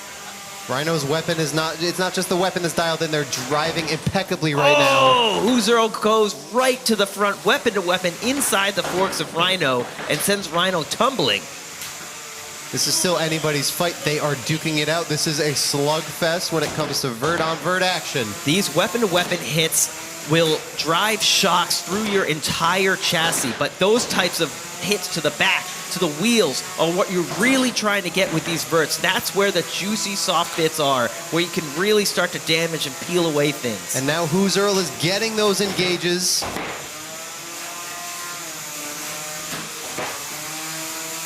Both drivers doing really well here to take advantage of the mistakes of their opponent. But it's back and forth. Who's Earl tumbling around the arena? Now Rhino bouncing into the corner. Both robots dancing, and Rhino goes flying off the front of Who's Earl. When you see a vert backflip like that and land on their feet, they don't take a second to reorient themselves. They just go back in. And now they send Who's Earl flying. Who's Earl's weapon is spinning down, stuck against the wall. Huge opportunity for Rhino here. Unstick requested. They're trying to block it, Dima. Instead of going for another free hit when the unstick was called, they went to block the house bomb. Was that a mistake? The I think unstick so. works. That was such a prime opportunity. Oh! I'm amazed that you got out of there. They're grinding against our camera in the corner. 30 seconds left. We're either approaching a big JD hit on the back of Who's Earl there. I kind of feel a KO coming on. Look at the backside of Who's Earl. It is torn up, but there doesn't seem to be any damage other than the visual. It's 100% mechanical. Yeah, and there doesn't seem to be any drive issues, no weapon issues on either side. Yeah, Rhino also looks basically unscathed, although now it's just drifting backwards. That's not right.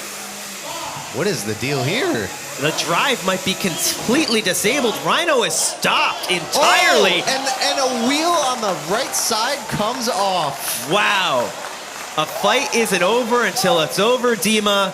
Rhino looked strong the whole fight, back and forth. I'm thinking, how are you going to be able to pick apart these two and the judges? Rhino is stuck upside down, unmoving, without a wheel. Nope, not able to prove much during the prove it period right there. When you lose a wheel, that gotta hurt you. But they're moving again. They are moving. They got no wheel, but... For the judges, it's really gonna come down to who landed more, just like in boxing or in MMA, it's who lands more significant strikes. So they're gonna be looking at attack more than condition to see if Rhino can make up for that last wheel. What an unbelievable back and forth battle. Each robot sending the other flying, doing dances around the opponent and hitting their backside. But both of them were. I've never seen such an evenly matched driving battle, and then for it to be decided fairly decisively in the last 5 seconds. This was even with some minor mistakes in the middle of this fight, this was a driving showcase, and neither of these robots let up at any given point. They were both seeking out the attacks and the KO. There was no defensive driving until maybe the very, very end. Wow.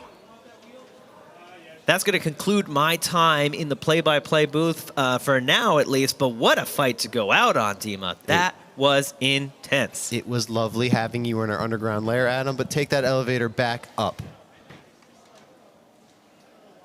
Cleaning out that lost wheel, and we have Sam cage side. Yes, I am here with the Who's Earl team, and that was an incredible back and forth match. What on Who's Earl makes it so durable? Yeah, there are definitely a lot of design decisions that are aimed at making the robot as durable as possible.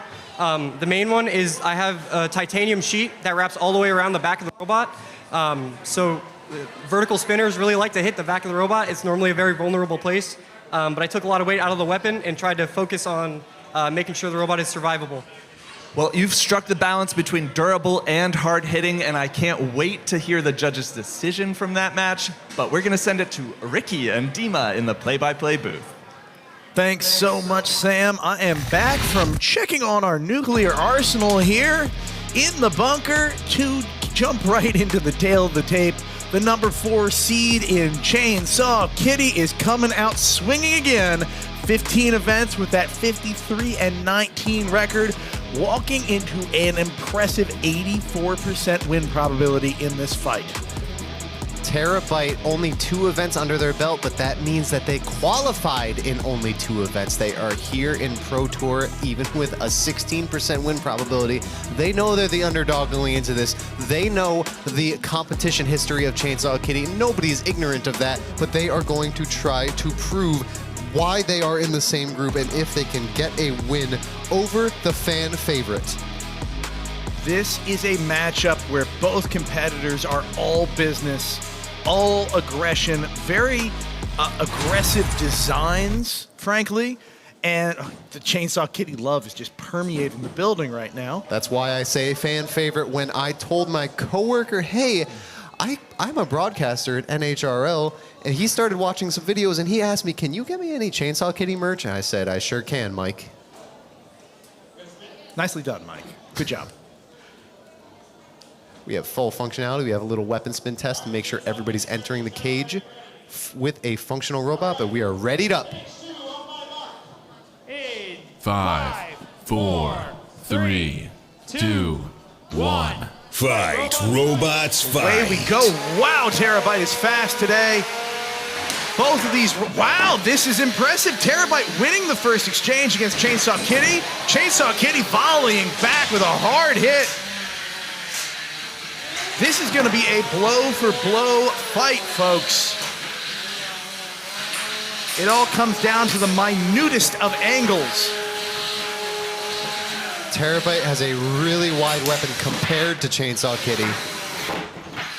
Yeah, Kazia's driving has got to be on point here. There's a much smaller area to strike on Terabyte. Wow, and then she does it. It is on point. I see a weapon belt loose on Terabyte. That is the weapon down on Terabyte. You can see them tapping on the glass. Is that tapping out? Got to use the button for that, fellas. There's the tap out. Once their weapon went down, they decided, I have no way to beat Kazaya and Chainsaw Kitty. I think that was Kazaya punching their ticket through to the main bracket. I think so too. We're gonna find out. We're gonna get confirmation on that in a moment. We are confirmed. Kazaya has sailed through, earning a excellent position in the bracket. We will be seeing Chainsaw Kitty later tonight. That's great news for Chainsaw Kitty fans, of which there are many, myself included. Her ticket is punched into the bracket.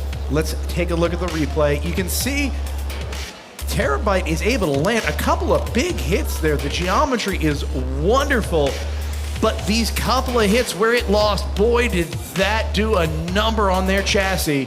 That one right there causes the belt to come loose, pops clean off of the motor, still attached to the weapon. Chainsaw Kitty landing a couple of extra blows just for good measure. And that was all she wrote for Terabyte. You see Terabyte's team had their thumb on the tap out button until they decided enough is enough, we're throwing in the towel. I gotta say, I think some of that came down to four-wheel drive versus two-wheel drive. It certainly was helpful on the Chainsaw Kitty end. It's so much more control and force when you land these blows. There's this moment that isn't when you're approaching, it's not when you're striking, but it's in the fractions of a second while your robot is actually punching, so to speak, the opponent. Having four wheels on the ground, distributed across the arena floor, gives you this ability to move into the hit that just makes the hits that much more powerful. It's one of the reasons that Chainsaw Kitty is so able to deliver these big, deadly blows to their opponent. Exactly. It's like a boxer going for an uppercut or a hook. Their feet need to be perfectly planted to generate force, just like the wheels. But all of our engineers are up in the pits right now, hard at work. Take a look at the Rose Holman crew doing their best. You see Carolina Reaper right there with its top plate with its top plate off and its guts showing to the world. We see Jillian and Lyndon right there probably discussing strategy for grandeur. Now, these are robots still in our general pit area. Our general pit area, of course, for the pro event, a little more sparse. These are the best of the best. All of these teams, though, are doing their darndest to earn their way over into the primetime pits with more space, better tables, closer to the shop. It's a real upgrade once they can make their way over there. And the teams you're seeing right now still have a lot on the line trying to earn that spot over in the primetime pits. One of the things I love most about the primetime tables is the outlet positioning and being able to have all of my tools right there and plugged in at the same time. My heat gun, my battery charger, my iPhone charger to make sure I can look up the bracket. The iPhone here, a underrated tool both for competitors and for staff. Let's take a trip over to the primetime pits. They're tantalizingly close to the general admission pits. These wonderful wooden tables over here. We get a, you can see a few people have already started to populate. Some people a couple who've of already... Kazaz are A few sitting. Kazaz. Yeah, is the plural of Kazaa or Kazaz? I don't know yet. We got to ask them. We're going to find out a little bit later. But there's still a lot of spots over there waiting to be filled as the brackets work their way to completion. For now, we're going to go to Kyle. Thank you so very much. That is quite a shot of those primetime pits as they're going to start filling in very soon. We've got a tale of the tape for you right now. You're looking at Fragment X going up against Chippy. Fragment X looking vicious with a 12-4 win ratio. Very similar on the other side with Chippy, 14-6. It is going to be a devastating matchup between the two of them. Fragment X pulling out some really crazy upset wins earlier today. Chippy really struggling to stay alive. Overhead attack robot looking very vicious. I am pumped for this fight. All right, so to call all of this action, we are going to go back down into our deep, dark bunker and hear from our combat robotics experts. Let's go. Thank you, Kyle. We just finished fighting off the toilet spiders so we can announce this fight in peace and take a look at these competitors. Chippy has been having a little bit of a struggle today. We saw a couple of times when they were unable to get their weapon really going for full effect. And on the other hand, Fragment X has been coming out swinging, but hasn't had quite the level of luck that I think they expected today. I agree. Fragment X right now is 2-0, so they are fighting for that bye. They had a great fight against both Chainsaw Kitty and Terabyte. Chippy is fighting for their life. They're 1-1 right now, so if they lose this one, they are for sure not making it into bracket. High stakes for one of these robots, and for one of the robots, lower stakes, but that bye is so valuable when you make it to bracket. Sorry to interrupt, Dima, but I see some robot checking. You could see a ear being pressed nearly to the robot that's checking for the sweet song of the electronics booting up. When you see someone listening that close, it's often not a good sign. That could mean that the robot's having a hard time starting. Now that the doors are going to close, we're going to see if it started up properly or not. Well, it is moving. We are functional. Well, let's check all the systems. I think I just saw... Interesting. Functional, but maybe not functional all that well. We'll see. Driving backward is sometimes not dialed in for some of these robots. It's true, especially when you have a tail hanging out the back like Chippy does. 5, 4, 3, 2, 1. Fight, robots, fight. Off we go. Chippy off to a slow start, kind of struggling to get going.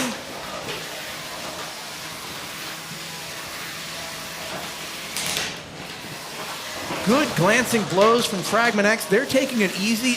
I shouldn't say taking it easy, they're taking it careful. Yes, they absolutely do not. Oh, they do not want to do that right there. Getting themselves completely inverted, putting themselves at the mercy of Chippy.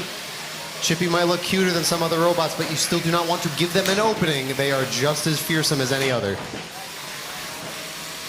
That drive issue we saw. Oh, the weapon is spun up on Chippy, though. Do they have the reach to deliver a blow when they're locked horns like that?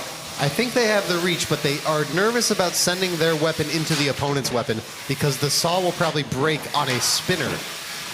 Anywhere else, though, is fair game. We're going to find out, but if they don't start landing those blows soon, this is going to be a really hard match to win with all of the attacks that Fragment X is bringing to the table. Fragment X's asymmetrical forks are putting in work.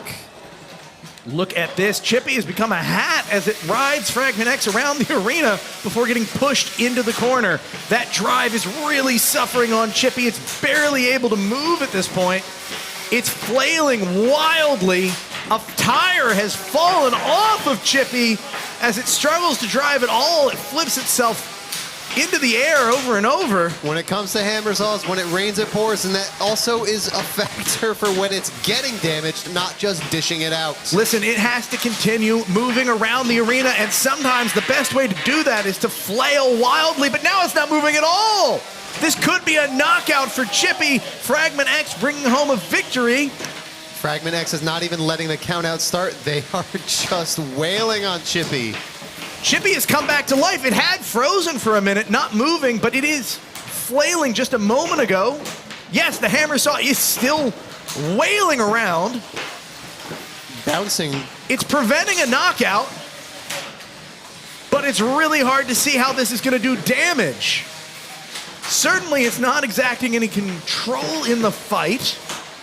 If they can take it all the way to the JD, which I don't think they can. Oh, the weapon is struggling to spin. Can they flail themselves to safety? We've seen it come back before. Can it do it again? Oh, Chippy, wake up. That is the end. Your winner by knockout, Fragment X.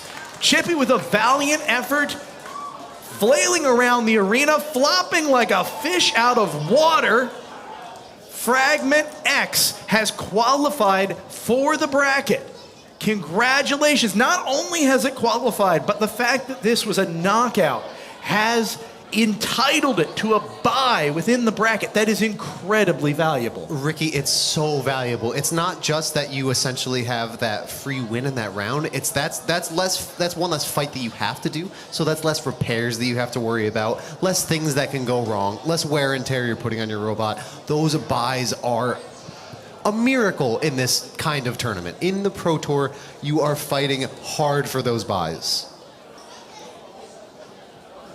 I'm sure we'll have a graphic up later to show how some of that is shaping up as we get a little closer to the main bracket of the night. As it is, we are running out of slots in that bracket. We're getting very close to a full house in the prime time pits. Full house indeed. And let's take a minute to specify this isn't just a full house of anyone. This is a full house of some of the best builders on the planet. The inaugural class of professional combat robotics competitors here at the NHRL Pro Tour. Right now, we're going to go to someone who is more excited than anyone else, I think, about the NHRL Pro Tour, Sam Hansen. I just might be Ricky, and I am here with Zach of Fragment X. And Zach, you tore up your group going 3-0, earning a bye going forward. How? What is Fragment X doing differently? It is very balanced. It does not have a very big weapon. The drive is not the most powerful. It's all very well rounded. It's pretty good at everything, but not the best at anything. And that just ends up countering people that are really good at one thing and not as good at another. It's looking particularly asymmetrical right now. What is this front end configuration you have? So this is intended to get someone's long forks in between and then sideswipe them. Because this guy can't get underneath anything unless it's straight on. This can get under it from any angle. Very cool tech, and I'm looking forward to seeing Fragment X going forward. Congratulations again, and we're going to send it to you, Kyle. Thank you so much, Sam Hansen. I really appreciate it. We're going to go ahead and look at the 3-pound groups and see where we sit right now. Group A, if you could see right up at the top, rocking out with 10 points, Turbo Fiend. We've got Anubis right behind them with 6.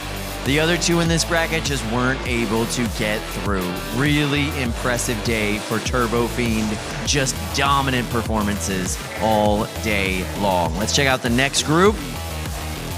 Pipeline Punch with 11 points. That second place spot between Eruption and Berserker. Very tight matchup, 4 versus 4. Pipeline Punch has punched its ticket into the bracket. In Group C, we've got Rhino, 8 points, 2 knockouts right there up at the top. Who's Earl? 6 points. They might be winning that judge's decision. We shall see. Showtime looking really strong with 4 points, and Silent Spring only 3 points on the day. And if we look here in Group D, Fragment X, who we just heard from, that's 10 points on the day, punching their ticket. Also punching their ticket, Chainsaw Kitty, 2 knockouts, giving them 8 points on the day. And finally, we've got Group E, and it's a big group. Colossus right up top with 7 points. Way below them, Warhard with only 4 points, 1 knockout on the day, and Usagi sitting there at 3. Still trying to figure out who's going to be that second place bot in this group. And now we're going to go to Cage 2 with some robot fighting action, and to call every moment of this destruction, we're going to talk to Ricky and Dima in the play-by-play booth.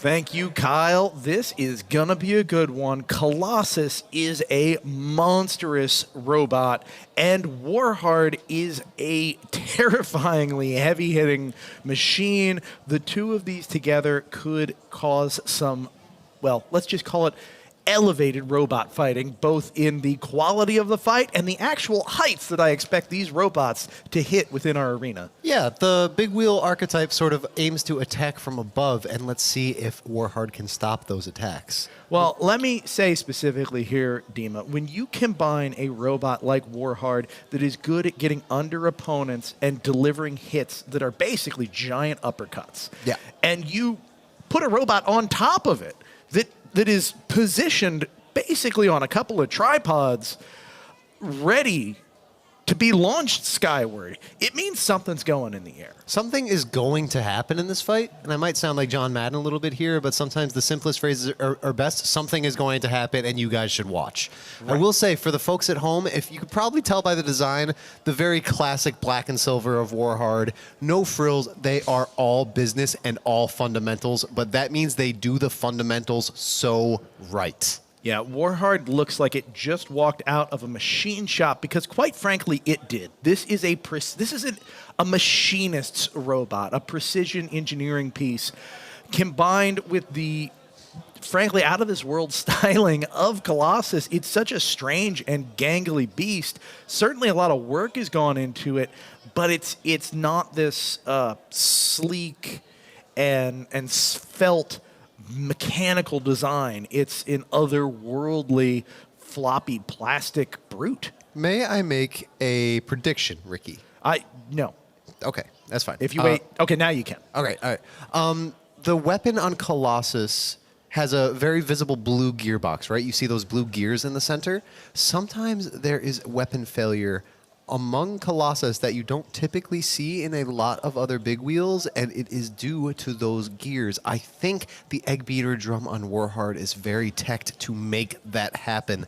So I think when it comes to weapon-on-weapon engages in this particular fight, it is anyone's game. Whereas typically a big wheel loves weapon-on-weapon engages. Yeah, the weapon on Warhard is just such a daunting piece of machinery.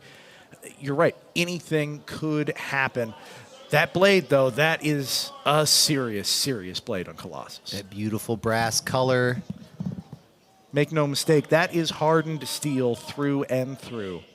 5, 4, 3, 2, 1. Fight. Way to Robots go. fight. Quick out of the gate, Colossus.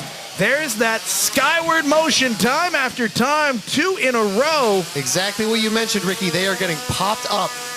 Oh, that was a big advantage just now for Colossus. They hit at a slightly sideward angle, and that sent Warhard shooting into the arena wall. And again,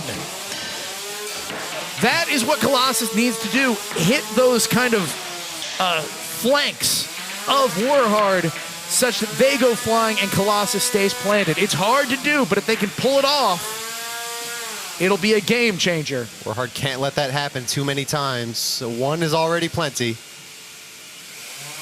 Warhard's looking, saying, I dare you, but look at its armor package on the left. It's wiggling in the breeze. I think they're sort of waiting for Colossus to oversteer past them and then take a critical hit. Excellent conservative driving from Warhard. Can't be too conservative if it goes to the JD. You need to show some aggression. Well, that's certainly on display here. Yes, sir. Jonathan being very, very precise.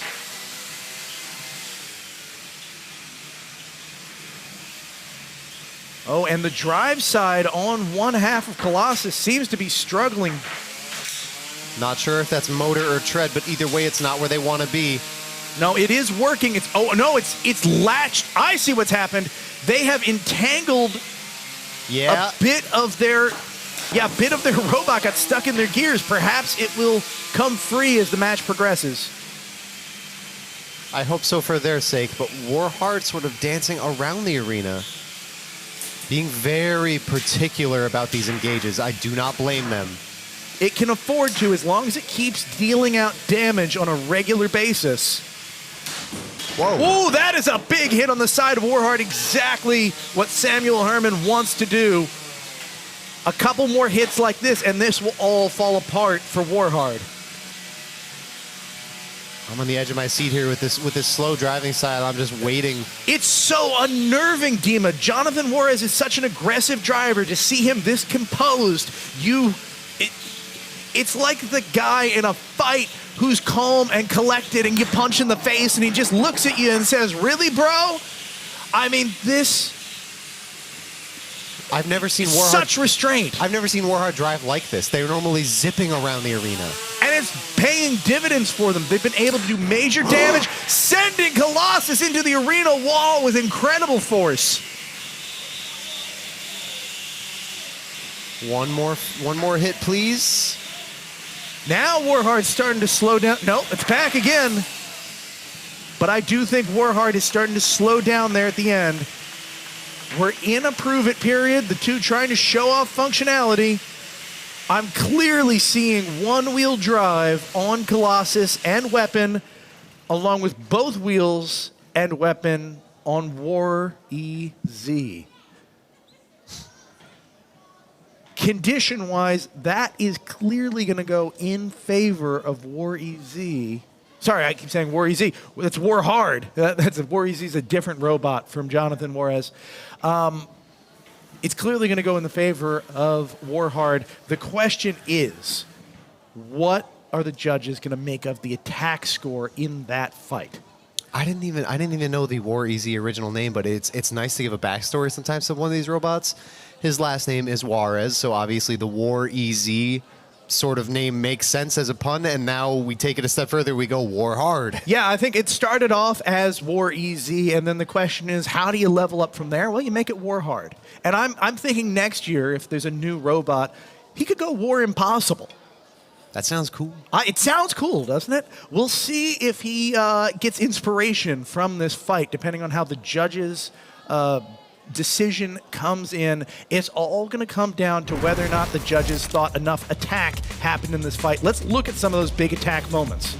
So these first couple hits, exactly how they drew it up, they did pop up Colossus a couple times. Then Colossus zooms back in, tries to regain control of the fight. Warhard takes big damage here when it does get hit. It got hit less, but when it did get hit, those were huge hits. Right, and it did actual structural damage to the robot. You can see the armor package just starts to, flap in the breeze. You can see the chassis starts to skew and bend. There's gashes in the armor. You can see Jonathan Cage's side. Perhaps we'll get another word with him. We're going to go to Sam. Thank you, Ricky. I am here with Jonathan Juarez of Warhard, and what a fight. When you have a robot with such a gnarly, brutal beater like Warhard, is it hard to drive conservatively? Being strategic is the most boring thing ever. I like absolute chaos, but that robot, you gotta really respect it. It's really hard to hit it. The big wheels, you can't really get to the body, so I had to be very conservative. And why does chaos work as a driving style versus some robots, but not against a bot like Colossus? A lot of the chaotic stuff is kind of like a coin flip. It's like 50-50. It's, but I mean, I mostly do this for the fun. I want to see stuff break. So that's why I built a robot that can break stuff. All right, well, thank you for building a robot that can break stuff, and we are going to send it over to the booth. Thank you, Sam. We love breaking stuff here. We are loading back into Cage 2 with Usagi versus Power On so we can break more stuff. Oh, you hear those little chirps you mentioned earlier. You can. Yeah, I love it when we get that sort of microphone sound in the arena. Those things start, it's almost like a symphony in the pits as people test their electronics. Those little songs that the electronics sing used to be regarded as kind of silly, but at a certain point they became invaluable tools. When you are getting your robot into the arena, you need that auditory feedback to make sure that all the electronics are happy and ready to go. Yeah, and then sometimes there's also alternative chirps too, like our robot had like a pairing chirp, like it would occasionally beep to show that it was attempting to pair, and that was clear, like, okay, it's not pairing, turn it off, open it up, figure out why. Exactly, exactly. Usagi, one of the most stylish robots in the Beetle weight bracket. Power On, like a miniature version of Makabot, also here today in the 30-pound bracket. We've got similar color schemes with the white and the light blue. Yeah, it's a nice look, honestly. It looks pretty clean there, especially in the blue corner. And then you get a nice contrast over in the pink corner. Usagi has pink on her, too, so it fits in the pink corner. Well, Usagi needs to be, you know, dolled up for these fights. I think it has an intentional, adorable outlook. I don't know if you've seen the stickers. It's just like, please don't hurt me. I have about a dozen of those stickers. They are on my video game controllers. They're on my fridge. They're on my computer. I love collecting stickers from the pits, especially Usagi's. Looks like we are readying up cage side. I think we're going to jump into the fight.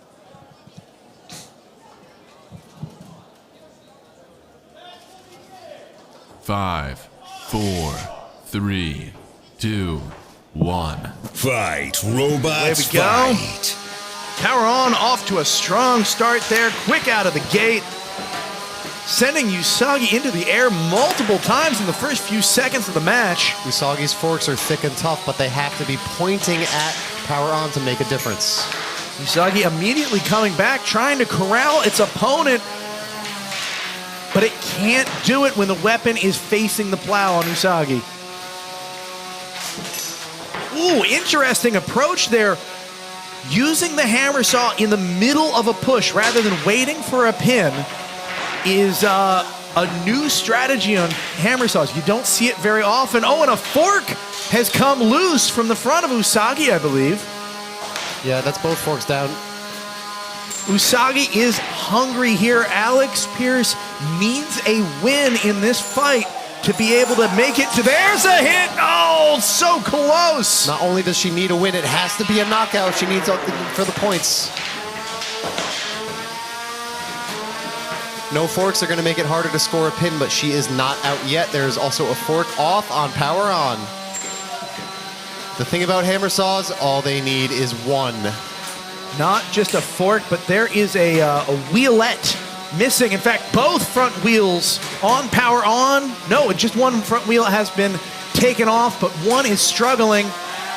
Oh, another pseudo pin from Usagi, but it's not able to parlay it into a hit. It's really hard to hold those pins. Look at Power On going end over end. Usagi looks good here, but still she needs that KO. She is not content with the JD.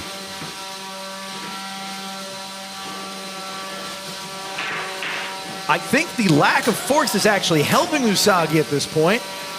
Better able to push in a broad, like forceful way. That's true, but when she starts to line up those pins, the beater is not at bay, so it just knocks Usagi away. I think Usagi may have lost the tip. No, it hasn't. Okay. I thought it might have lost the tip on its weapon. We still have it's killing just dull. power. Look at how aggressive Usagi is being. It's just non-stop aggression throughout this fight. That will help dramatically if this goes to the judges and there is an attack score to be judged. Look at this! Like Monty Python, the bunny is bloodthirsty. Are we going to see an attempt at a kill shot now that Power On is showing its vulnerability? Power On is too busy doing somersaults to affect any damage, and now the weapon is down. Usagi popping itself into the air as Power On is stuck up against the rails and does not want to leave the end of the match in that condition. Oh no, it's dead in the water, but not enough time for a KO count. It's not quite dead in the water. It does look like it's still moving. It needed a breather. It got one. It did lose another tire. Oh no, yeah. it's just a happenstance placement of the tire it lost earlier. We bring people together, we bring robots together with their tires here at NHRL.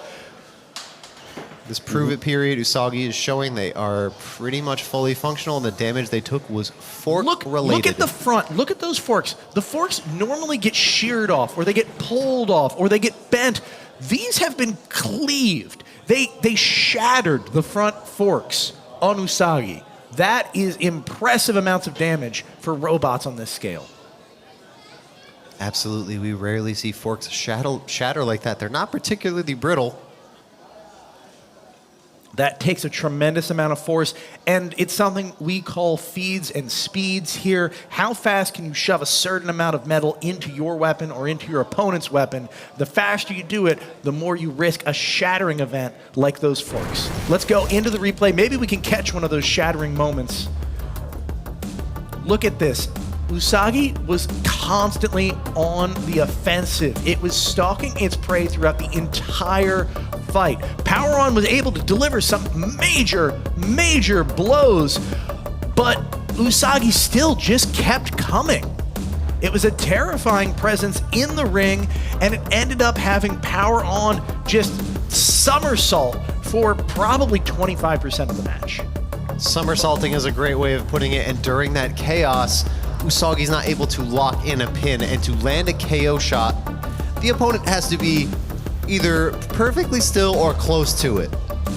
I was so impressed throughout the fight, though, that Usagi was able to land, maybe not the blows they wanted to land, but still several major hits while they were pushing their opponent. And you don't see that from Hammer Zones very often.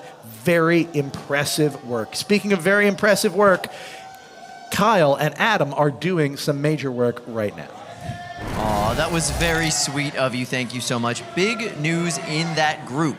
So, as we saw, Usagi won by judge's decision because the War Hard also won by judge's decision. Usagi needed a knockout in order to convert to go on to the bracket. They were not able to get it, which means War Hard looking like they're going to be making it into that bracket. I wonder if Usagi knew they needed the knockout. I don't think so, but unfortunately they're not going to get it. All right, so let's go over some tournament basics. Like any combat sport, we fight in weight classes, 3 pound, 12 pound, and 30 pounds. The objective of these fights, destroy your opponent in 3 minutes or less. You can win by a knockout or a tap out, and worst case scenario, a judge's decision. Judges' decisions can go any way. The fights have been so close today, and it is really hard to pick a winner. We do have very specific ways of doing so, but even with the rules and the rubrics, it is a difficult job. Absolutely. They are already loaded into Cage 1 with some more big bot action coming your way. Let's look at the groups for the 12-pound division and where we stand right now. Yeah, we're entering the final fight for the 12-pound groups. This is Group F. We see Torrent sitting at the top with 8. They've pretty much punched their ticket, but Buzzkill and Blue Cheese are fighting for that second spot. That's right. Blue Cheese needs a knockout, and only if Buzzkill walks away with a judge's decision would they move forward. This group is wide open in Group G with Grandeur and Synthesis sitting on top with the knockouts. That's a lot of TPU, and RoboCat with the judge's decision wins. But this last fight is going to determine it, as everyone sits at 1-1 in this entire group. Next up, we have Group H, and it is owned by the Void. They are right up top with 7 points. But that fight for second place is a live one with Carolina Reaper and Xenomorph, both with knockout wins. The last group here is Group I. Infrared sitting on top at 2-0 with 1 KO and 1 JD. But Caldera 12 and Maximizer are close on the chase. Caldera 12 has that knockout maximizer with JD win. Unfortunately, Bagheera looks like they're going to be going home, sitting at 0-2, fighting for pride in this last round. I love the 12-pound division. It's just such an amazing driving match. We're going to go right now to Cage 1 and our friends in the play-by-play booth to call all of this action. Thank you so much. I'm just shaking off some thorium dust before this fight starts. Take a look at this incredible drone shot. We've got all new drone-based camera technology in the big arenas today, and it has been an experimental but honestly pretty exciting journey to be able to get never-before-seen camera angles of these fights.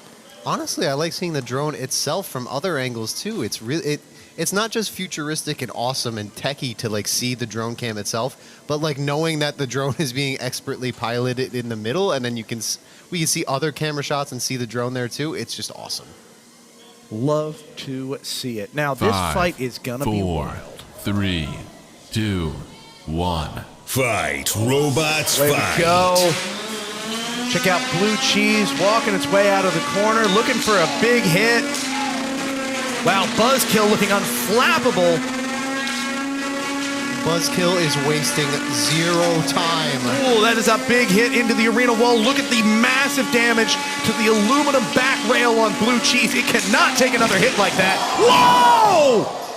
Holy hell! Buzzkill went flying and it sat stunned in the arena before coming back to life. Took a few seconds to shake And in the process, Blue Cheese has lost its weapon belt. It hit so hard, it destroyed itself in the process. I think they lost belt, the weapon and drive belts.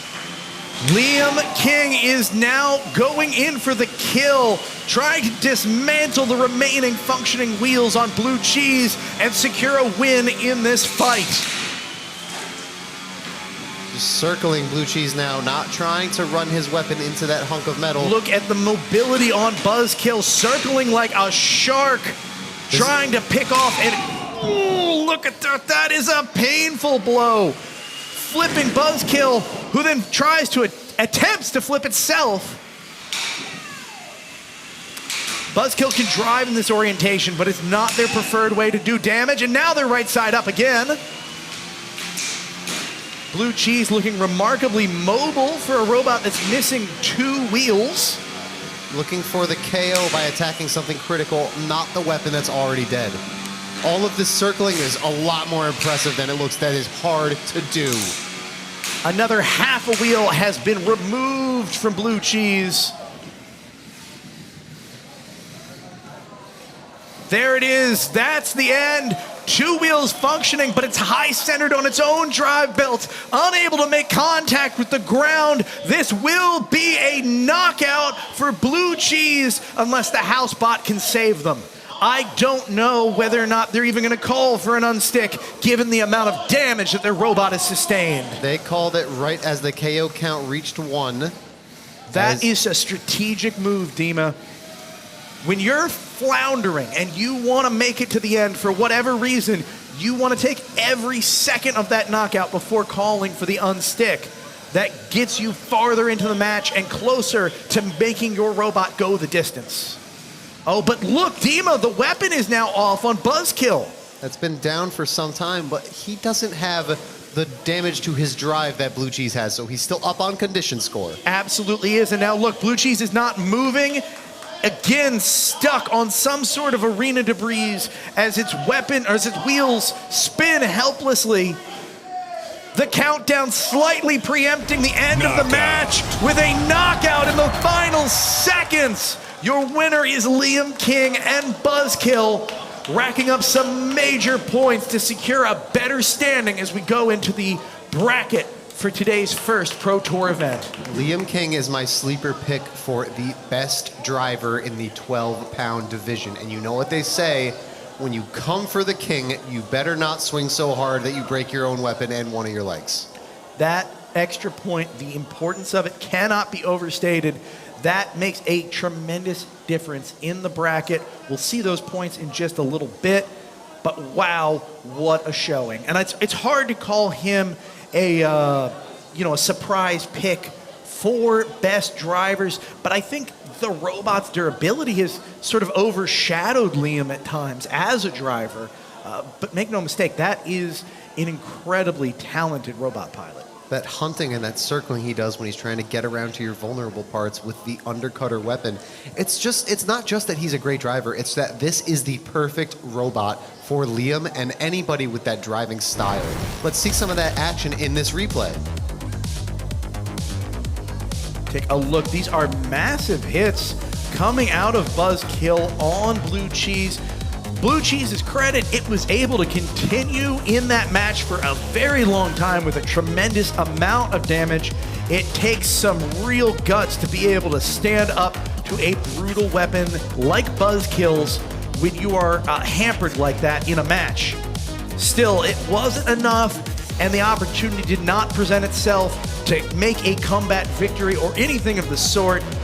Blue Cheese getting hung up on arena debris, in fact, on its own robot parts multiple times throughout that match, and the second time taking it out with a knockout. So impressive they almost made it to the bell. With that match, Buzzkill has made it to the bracket. They don't have a bye under their belts, but they're highly seeded for a reason. I would be very confident with the rest of this bracket if I was Liam, especially after a performance like that. Even though his weapon broke, he seemed like he was in the driver's seat for pretty much the entire fight. I'm confident in saying that. I hope he would be confident in saying that too. Let's take a trip over to Adam and Kyleville. And we are quite far away from you as we call out this tale of the tape. Torrent versus Grim Ripper coming up. Fairly even matchup here. 13 events versus 11 events in terms of experience. Similar KO percentages, similar go the distance percentages. But our supercomputers in the back have crunched this one, and they think Torrent has a 77% chance of victory based on the matchups here, the bot types, their history. They're seeing some patterns saying Torrent's going to take this one. Torrent has been hitting hard today, Kyle. Yeah, that's the other thing you have to look at with these matchups, right? What are the Zabat doing today? And today, Torrent has been a world-beating machine. Absolutely unstoppable. They are loaded into the arena right now. And to call every moment of this action, we're going to go all the way down the elevator to Ricky and Dima. Thank you, Kyle. I am really excited to see Torrent fight again because, spoken as a competitor myself, I think one of the biggest factors here in Pro Tour is who has the nerves of steel to stay calm when all the cameras and the lights are on them. And I think Kevin Biagini has shown he has those nerves of steel and he's able to stay cool during fights like this. It's hard to stay cool in the face of Grim Reaper, though. That bot is not only scary, but stylish. We're readying up. Grim in the blue corner and Torrent in the pink. 5, 4, 3, 2, 1. Fight. There we Robots go. Both fight. robots up to speed. Grim Reaper is the first one out of the box this time around. Torrent wondering what to do with Grim Reaper. Where to attack is a great question. Wow, look at that. Torrent sending itself for a ride across the arena and getting lodged up against the wall. Trying to self-right and failing at doing so is not where you want to be. Tap out. That is wild, Dima. Something went seriously wrong with Torrent in that match. Grim Reaper taking home a very needed win in that fight. I'm surprised by that tap out too, but, you know, I'm not in the cage and Kevin is.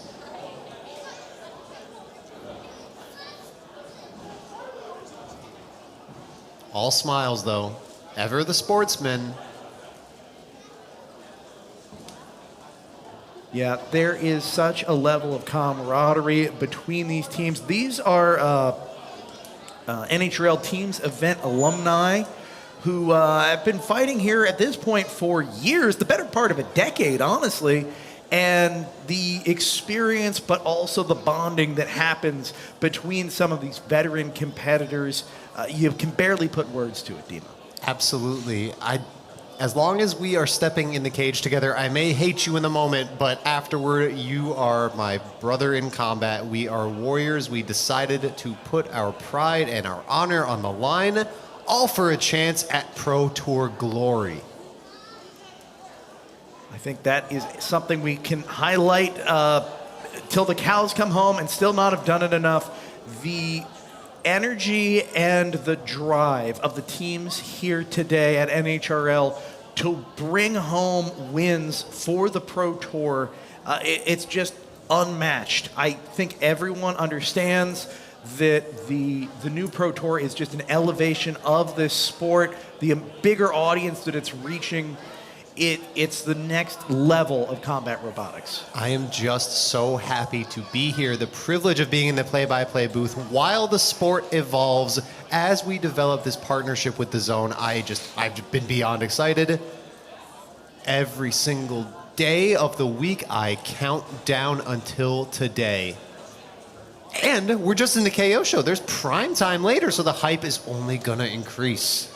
Only going to increase, and you can watch it all here on DAZN. That is an uncomfortable close-up, but it is a good logo. Let's go right into a tail of the tape, shall we?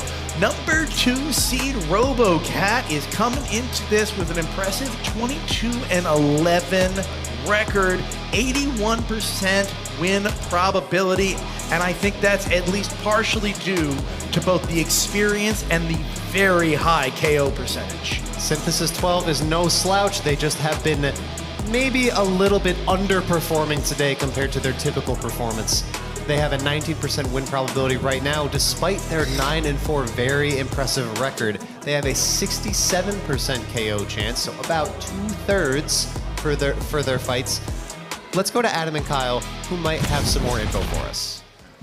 One of the things that we just realized about this group is everyone in these next couple of fights are 1-1. What does that mean, Adam?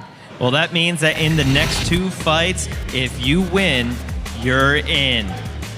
Absolutely, and how well you win determines if you're top or bottom. I am so excited about this matchup.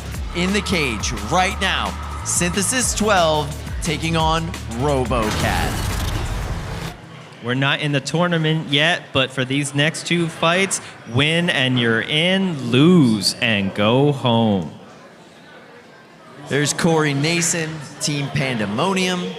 Right over there is Ben Haas, 4, University of Cincinnati 3, Combat 2, Robotics. 1. Fight. Now let's get it on.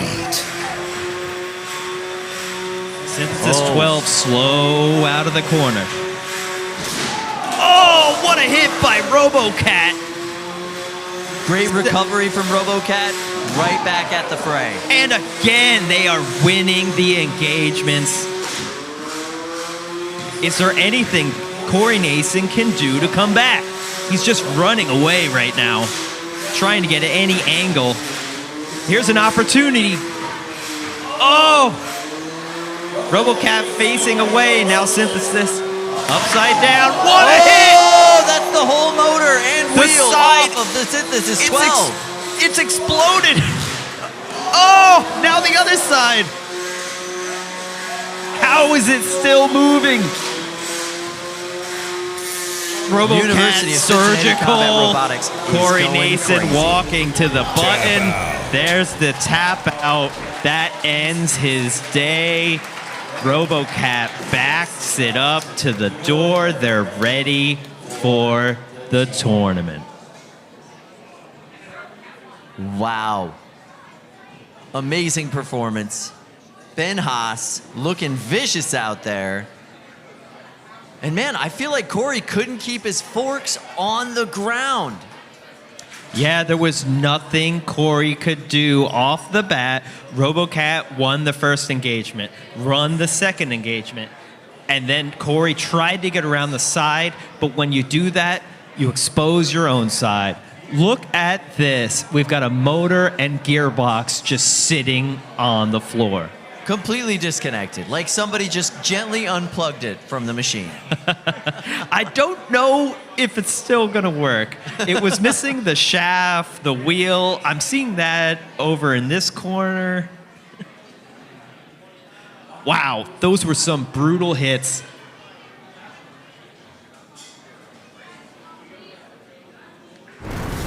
See All how right, that let's happened. check out this replay. Just RoboCat winning the ground game every engagement. There's the unstick and the wheel going flying. Yeah.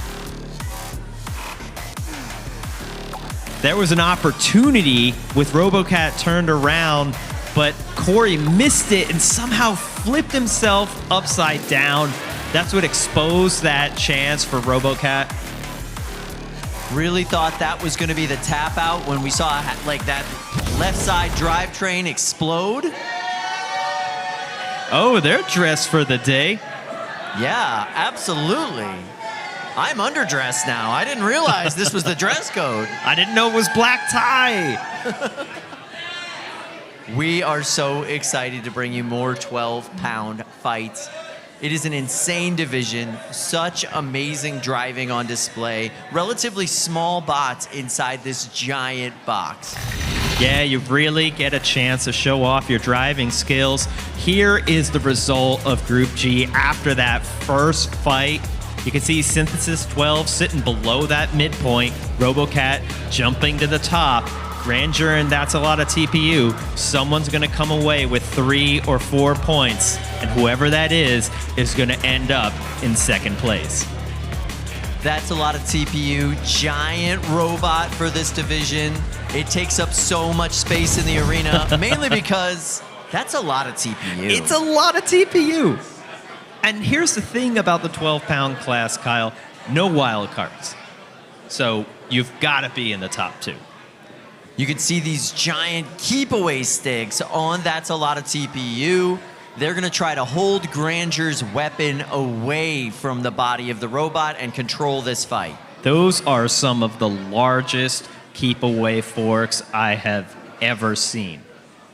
Now, we've seen this work in the past, and we've seen this work against the robots. That can result in doing the thing, that can result in your weapon being ineffective. So it's a real hit or miss strategy. We'll see how it plays out. I do love the color here. You can see that's a lot of TPU. It's not entirely TPU. It's got some metal peeking out in places. Nice cleated wheels. Yeah, those are nice. They dig into the wood floor. They're like a saw blade, and they give you a greater than 1 friction coefficient. You can push more than your robot weighs, which is an incredible advantage. And the only weapon on this robot is that small lifter in front, and they can do a lot of effective, I guess you could say, control over the other robot with that normally. How's that gonna come into play, though, against a giant wheeled robot? It's really hard to grip the wheel of a big wheel bot with a flipper. There's not much they can do, but they're gonna hope with those keep away forks they can at least shove them around the arena. But how are the judges gonna see that in terms of attack? Dane is going to have to be very aggressive in this matchup. And really, Jillian's just got to not miss. It is hard to get a bite on those forks with the weapon. They're just so flexible. Yeah, and the bot kind of flips up, absorbing the impact instead of really distributing it into the bot. But one thing we saw earlier, that's a lot of TPU, does not have a lot of TPU on the top and the bottom of the robot. If you can get a hit there, that's where you do the damage.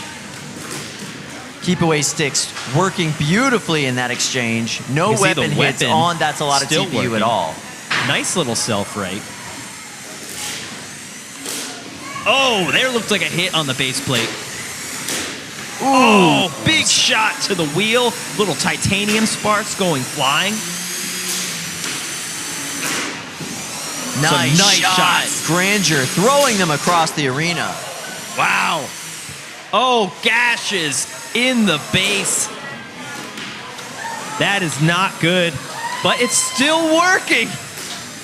I mean, that's the nice part about That's a Lot of TPU. They have tons of air armor or space armor in the body of that robot. You can get a hit like that and miss everything. There's a saying we have in combat robotics, air makes the best armor. You keep the weapons away from the important bits. Oh man, these are brutal shots from Grandeur, exactly what they're looking for. Eventually, they're gonna hit something. Jillian really doing a good job driving this thing like a monster truck, going over top of the impediments into the body of That's a Lot of TPU. Look at this breakdance she's Grandeur doing. dancing around the arena, but That's a Lot of TPU has lost a drive side. Have they both lost a drive side? I think you're right. Yeah, nothing's moving on the left-hand side of Grandeur or the right-hand side of That's a Lot of TPU. An awkward situation here. When you have a vertical spinner like Grandeur in one wheel, it can become really hard to move, especially with a big wheel. They can't do the crab walking that we see That's a Lot of TPU doing, and now is Grandeur lost both sides? It's just twitching on that right side, so I'm not sure. That's a Lot of TPU trying to get in the way, just kind of bending under the power of our house robot. Hundreds of pounds under flow. Oh no. How are they going to self-right like this? Their self-righting arm, their weapon is stuck, pointed backwards, and That's a Lot of TPU is now stuck. Yeah, it doesn't have the torque to flip them the Oh, other way. but They there were we able go. to get the And self-right. successful unstick on That's a Lot of TPU, but Grandeur can only twitch in the blue corner. This could be a count out. Oh, but the match ends, saved by the bell.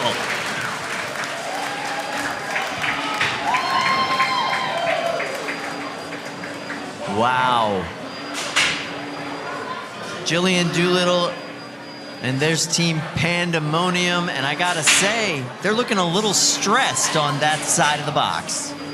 I feel like both teams might be a bit stressed here. The robots did not come out looking 100%. Dane Grandeur really was able to doing show some hit- movement there. Hit after hit after hit. But in the end, I mean, can they even get back to the door? They're not proving much here. No, nothing. Just a little twitch. The prove it period is to show, does your robot work? What works? It helps the judges in their condition score. It's not 100% of the condition score, but it does help you. Yeah. And it doesn't help if you're unable to do anything. Now, Dane Hardy is the driver of That's a Lot of TPU. You'll notice we have weight classes here at NHRL. We do not have age limits here at NHRL. So Dane is, of course, a kid.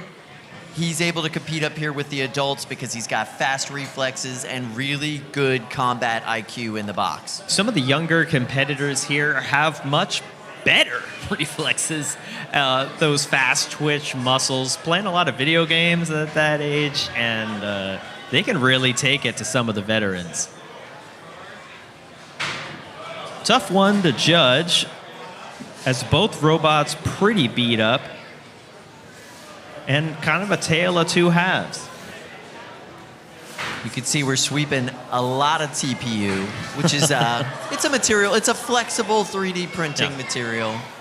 It's a type of rubber, not a natural rubber, but a synthetic rubber that you can 3D print, make any shape you want, and it's really hard to damage. It's not something you want to make a bridge out of. It doesn't have a lot of strength in that way, but when you're taking impacts, it can flex in such ways that you just can't damage it. It moves out of the way instead of taking the force. Whereas with metal, it's harder to do that. You need the strength of metal, but then it can buckle a lot more easily.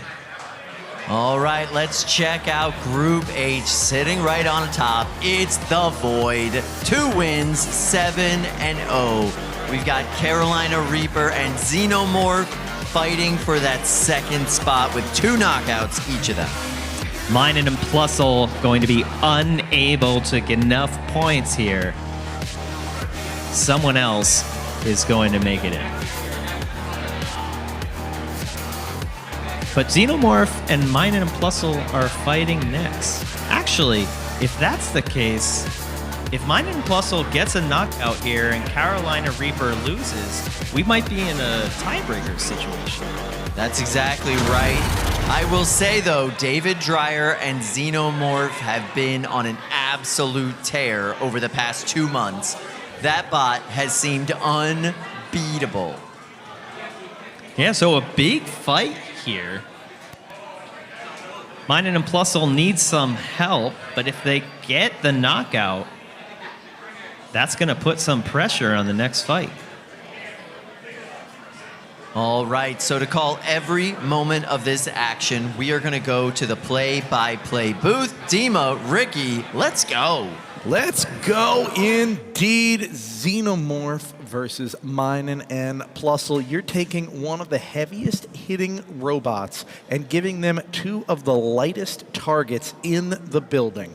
In order to win this match, Minen and Plusle are going to have to be incredibly coordinated. These two are going to need to be drift compatible to stand a chance against Xenomorph. Basically, these robots are going to have to come in a 1-2 punch where one of them gets Xenomorph stuck or pinned, and the other one delivers blows. They are going to have to do that over and over again. And if they can't, Xenomorph is going to break these robots in half. It should be an exciting fight. Both competitors seem ready to go, getting situated in their corners, doing their functionality demonstrations just before the match begins. I think we are about ready to go. 5, 4, 3, 2, 1. Fight, robots. And we're up to fight. speed. Minen and Plusle spinning up quick. Xenomorph looking a little askew, but popping both Minen and Plusle hard. Huge pieces being ripped off of the front of Plusle. Then Minen getting chucked into the air. This is carnage on all levels. Minen and Plusle still seemingly fully functional. Oh, it's chopped in half! It's axed right down the middle! It's blown into pieces! Its sibling is trying its best to avenge! But it's up against the roll and about to be hit by one of the deadliest weapons in combat robotics. That's it!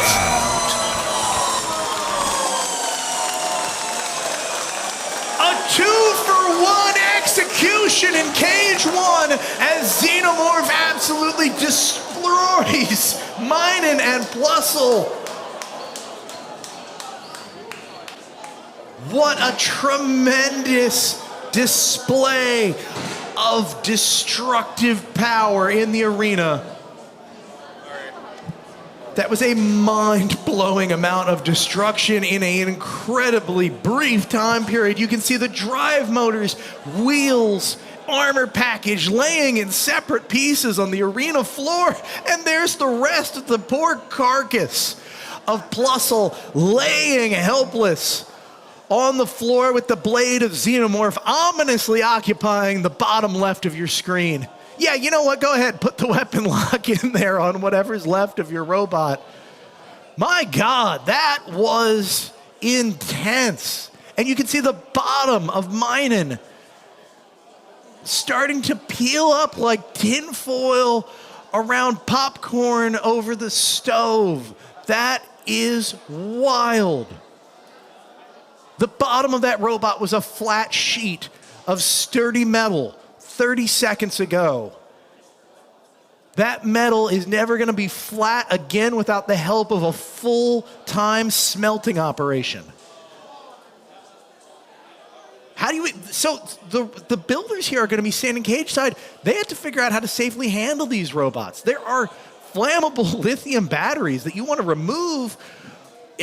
Those wires could be shredded every which way if they, connect in the wrong way as you're moving your robot. They could short and catch fires. So it takes a little bit of care to even remove the remnants of your robot from the arena. Look at that shredded, completely shredded tracks being pulled off the floor. Pieces of robot, pieces of arena, all being swept to the door.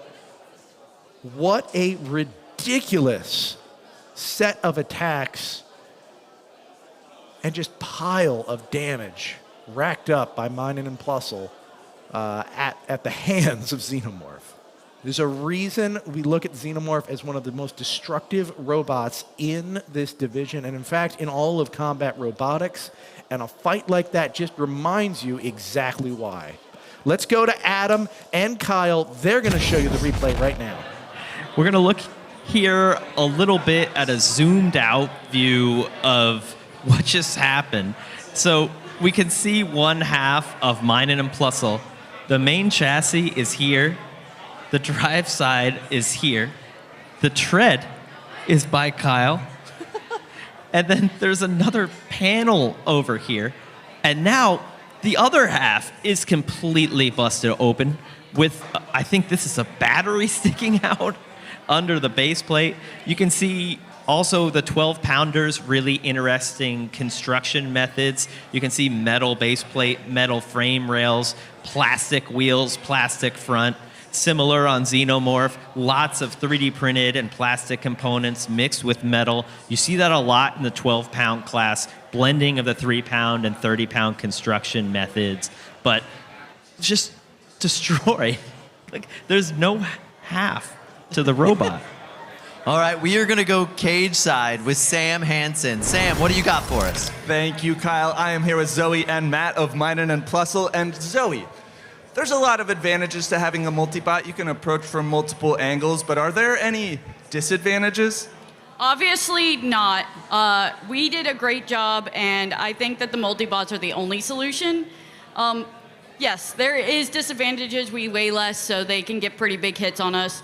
But they're a lot of fun, so it's worth it. Well, it's awesome that you have a robot that can go from a 2-part configuration to a 3-part configuration mid-match. But anyways, great tournament today. It was fun watching you fight, and we're going to head over to the play-by-play booth. Thank you, Sam. Let's get ready for another fight here in Cage 1. We're going to keep the 12-pound action coming to you today on the inaugural NHRL Pro Tour live on DAZN. These robot fights today have been absolute madness. So much destruction. And we're just happy to have you here joining us today. If this is your first time getting into combat robotics, welcome. It is a wild, crazy, zany sport where anything can happen. And the talent and driving prowess of our builders and our drivers is just something to be reckoned with. Looks like we're loading up Void and Carolina Reaper in Cage 1 right now. Let's take a look at the pits while they get their robots ready. We can see everyone else getting their robots ready. You can see the pits are starting to thin out. This is our these are our general pits, basically, where builders start the day.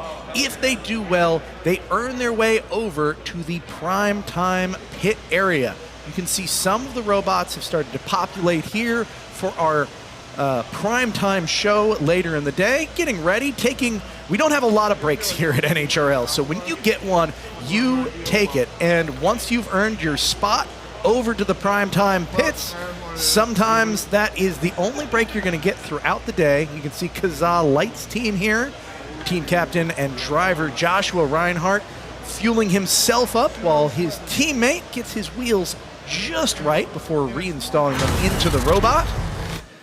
That'll be a fun match later in the day. For now, though, again, we are going to be looking at Void, you can see in the pink corner, going up against Carolina Reaper in the blue corner.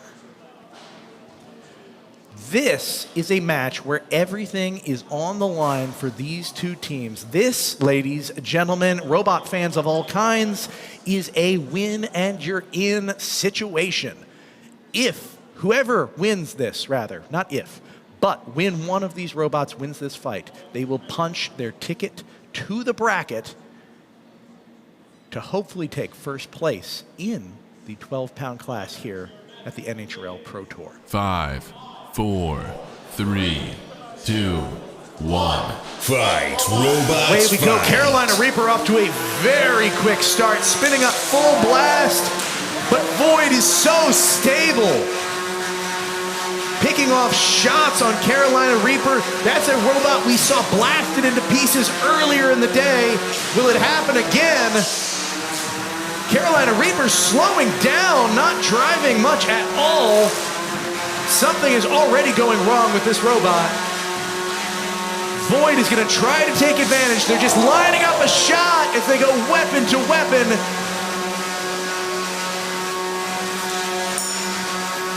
Carolina Reaper unable to be aggressive at the moment, and Void taking full advantage, trying to send Carolina Reaper into the arena rails.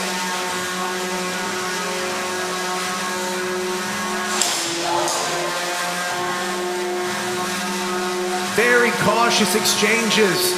As much as Void is winning these exchanges, one false move and they're going to have a gash in their top armor.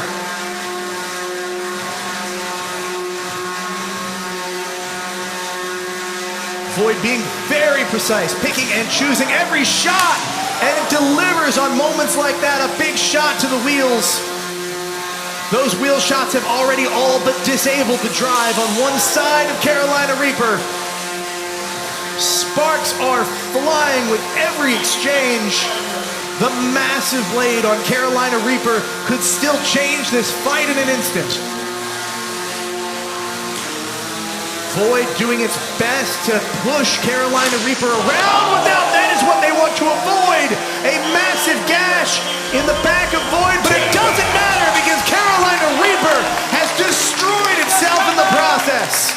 Your winner, taking home a knockout in this fight and punching a ticket to the bracket, is Void. Void has been on a terror today. Incredible performance and incredible driving all day long, paying off yet again with a very convincing win over Carolina Reaper. Trevor Sommer has been working hard at this robot, and it is dialed in to the nth degree. Acting like a real professional here. This robot has come a long way, as all of our top tier competitors here have come a long way. Still, the precision and the, I'll just say, consistency in today's performances has been something to behold out of Void. Coming up from Pittsburgh, Pennsylvania, let's take a look at some of these replays. You can see Trevor was so careful throughout this match to avoid the giant spinning blade. It's almost spinning too fast to be seen on Carolina Reaper, and just delivering wheel shot after wheel shot. Now, some of the larger big wheel robots will be able to tank these wheel shot hits, but for whatever reason, Carolina Reaper today has seemed weak to wheel shots, specifically those ones coming in from the perpendicular angles, coming in hard from the sides. That seemed to give an early disability to one of the two wheels on Carolina Reaper, and from then on, Void could pick and choose its shots throughout the rest of the match and really deliver those killing blows. Let's go to Kyle and Adam for a little bit more. Thank you very much. Listen, I spoke with Jake a little bit yesterday, Jake Hoffman, Maximizer. He came here with 2 weeks notice. That is not his typical amount of prep time, and he's been dealing with a particular problem at this event. I heard you have an update for us. How is he fixing this problem? So Jake came by and was talking to us, and basically all day he's been having issues with his weapon blade. He shattered one in his last fight, and it cost him the fight. Now with these weapons, they're hardened steel. The way you harden them is by you put them in an oven to a very precise temperature, and then you cool it in a very precise way, and you get it nice and hard, but also strong. You go too hard, it can get a little shattery, which isn't what you want. And so Jake said he just came back, he put his weapon blade in an oven, and it came out gold, looks gold now, so a nice color, but maybe wasn't as precise as you might want to be with the type of operation. So we'll see. Did he get the heat treat right? Is it not right? Is it going to shatter more? Is it too soft? It's a really tricky thing to get right, and he just did it between the last fight and this fight. We'll see if it works in the box. So this is interesting. We saw what happens when a weapon is too hard. It shatters. What could happen if a weapon is too soft? Yeah. So it won't usually shatter, but it might bend, and it's not going to get that bite and damage that you want. That makes sense. All right, well, speaking of Jake, let's go to the tail of the tape. We are looking at Maximizer, 14 events, 56% of his fights end in a knockout, and he goes for the distance 47% of the time. An insane 43-13 record. Yeah, they're going up against Bagheera. They're sitting at a 10-12, less than 500 record. Seed 13 going up seed 4. The win probability is way in Maximizer's favor, but I don't think our computers know about the weapon issue that Maximizer is having. This is anyone's fight. All right, well, we're going to go to Cage 1 and see how this heat treat worked out. And to call all this action, let's go to Dima and Ricky in our play-by-play bunker. Thank you so much. We're going to go to a group look first. Take a look at the 12-pound group here. Infrared, Caldera 12, Maximizer, and Bagheera. You can see Caldera 12 and Maximizer are neck and neck with 4 and 3 points, trying to chase down the favorite at the moment of Infrared that has 7. Bagheera is sitting with 0. It desperately needs some big wins here to level up its chances. But really, this comes down to Maximizer trying to make it to the top of this or not. It's going to be a tough road for both of them. And honestly, it is shocking to see both of these experienced heavy favorite robots on the bottom half of the ladder in this group. So much of this coming down to what they mentioned earlier, 4, the weapon. 3, 2, 1. Fight, robots, Away we go. Bagheera slow out of the gate. Maximizer sounding absolutely terrifying. Immediately taking chunks of plastic out of the side of Bagheera. Ooh, that massive hit. Maximizer can't take that kind of abuse too long. Oh, but look, Bagheera is stuck up on the rails. Maximizer trying desperately to deliver a hit in this vulnerable moment. Only able to achieve a glancing blow before Bagheera is freed by the house spot. Sparks flying as Maximizer's weapon bounces off of the front plow of Bagheera. Maximizer looking unbalanced already. Something strange is going on with that robot. Oh, but Bagheera is slowing to a halt. The weapon no longer spinning. And it paused its drive for a moment. Something has gone wrong within this robot as well.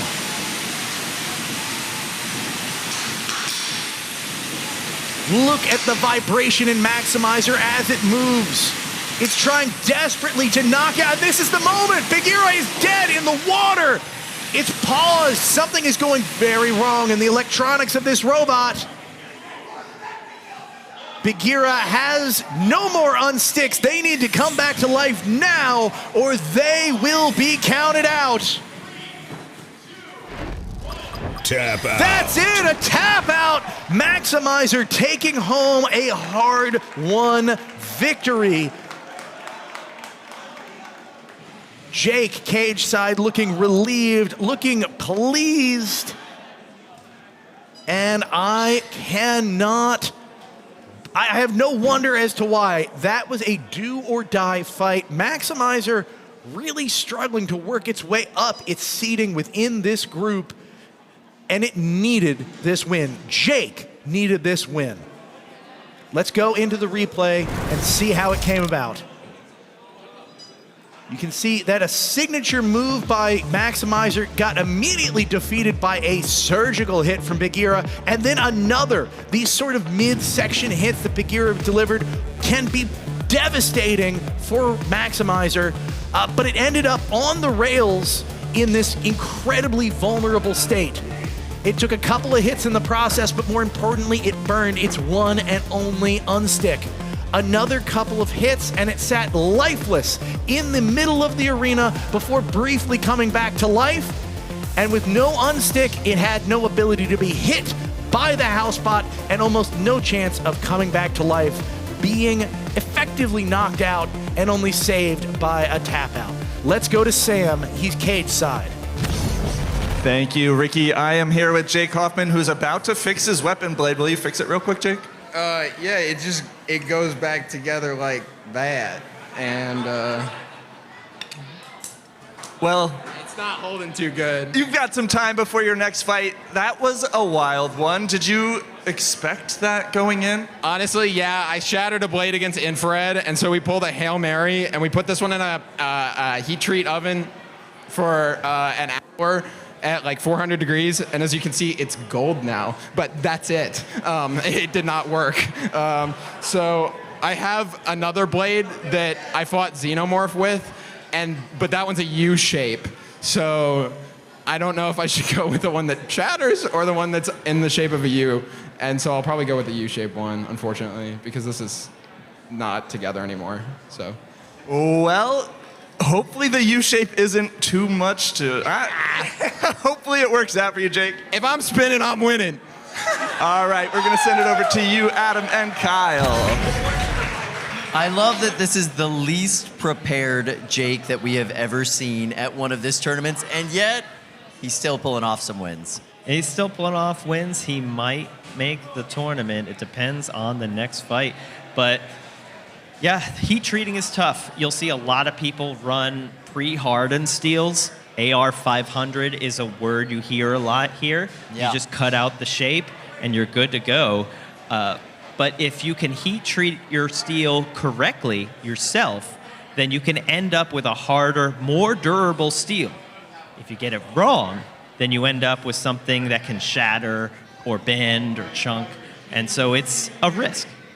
Jake was telling me yesterday that they have some combat robotics math going on. They're here just to win the tournament because that will give them just enough money to buy a whole sheet of AR 600 steel. AR 600 is 100 better than AR 500. Yeah, it's got more ARs. That's just how it goes. All right, we're going to look at the tail of the tape. Glenn Boxall, Caldera 12, 16 events, 82% knockout percentage. This bot has a 49% win capability in this matchup. 30-26 record. It is my favorite horizontal spinner in the competition. The computers think this is a really evenly matched fight, but Infrared has been on a tear today, despite being so much newer. We're gonna call this one cage side, which is exciting. I think it's gonna be loud. It's hard for it not to be loud when Glenn Boxall is in the box. Infrared is this big, wide robot. That's just more places for Glenn to hit. Oh, wow! Infrared spun up and sends Caldera flying. There's nothing Caldera can do. They're completely torn up. It is really impressive. Oh, yeah, look at the body split after that hit. Wow, the entire weapon assembly is destroyed.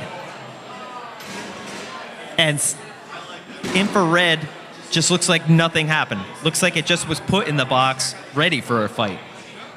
Yeah, you'd have to zoom in tight to see any damage on that. Glenn disappointed after that matchup, understandably so.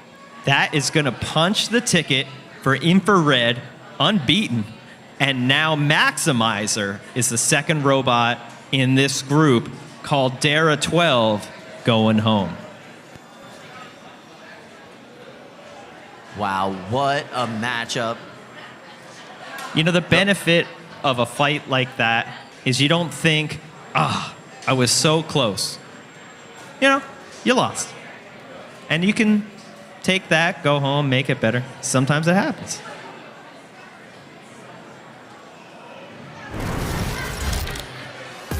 Here's the replay. Let's take a look at how that happened. Right off the bat.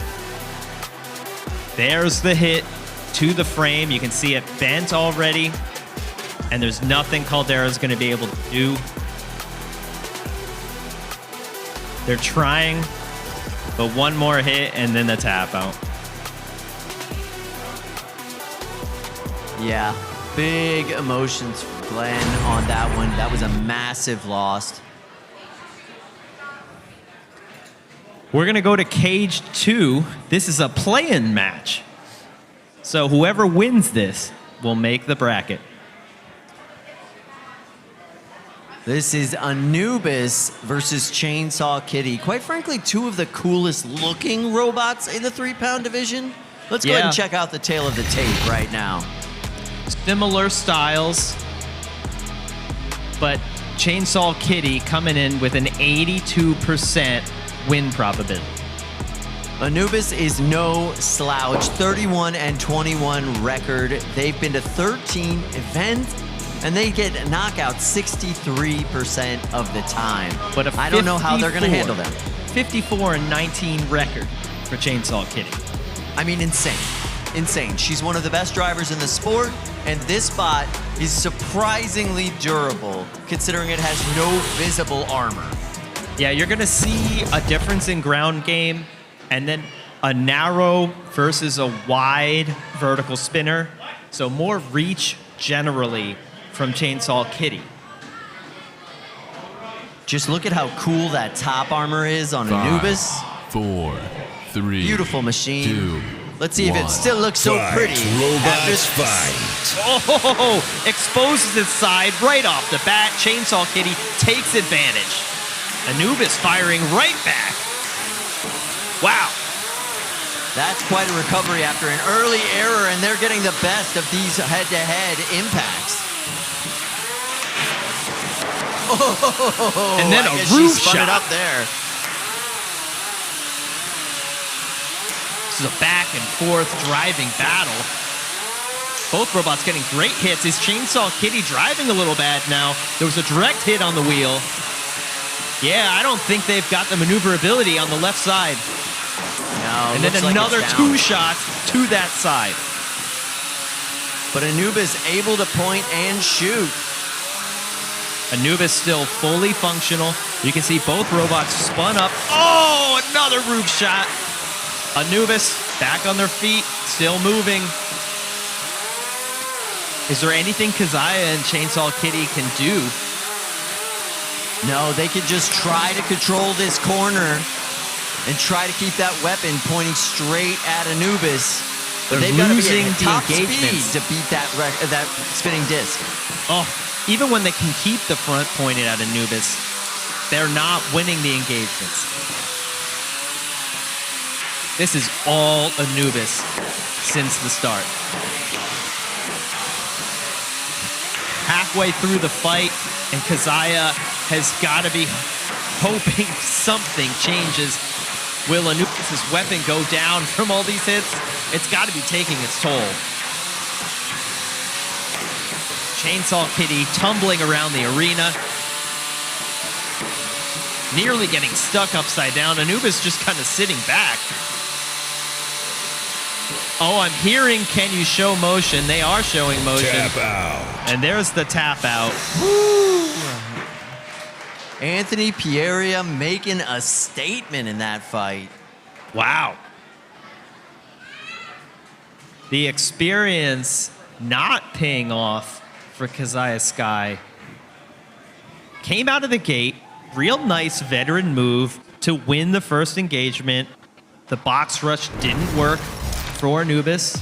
You can see it here. Kazaya wins that, and you think, oh, let's chain that together. That's what she normally does, but after that, Anubis kept the front pointed and won most, if not all, of the engagements for the rest of the fight. Chainsaw Kitty did well to last that long, taking hit after hit after hit when they just couldn't defend the ground game and the width of Anubis' weapon.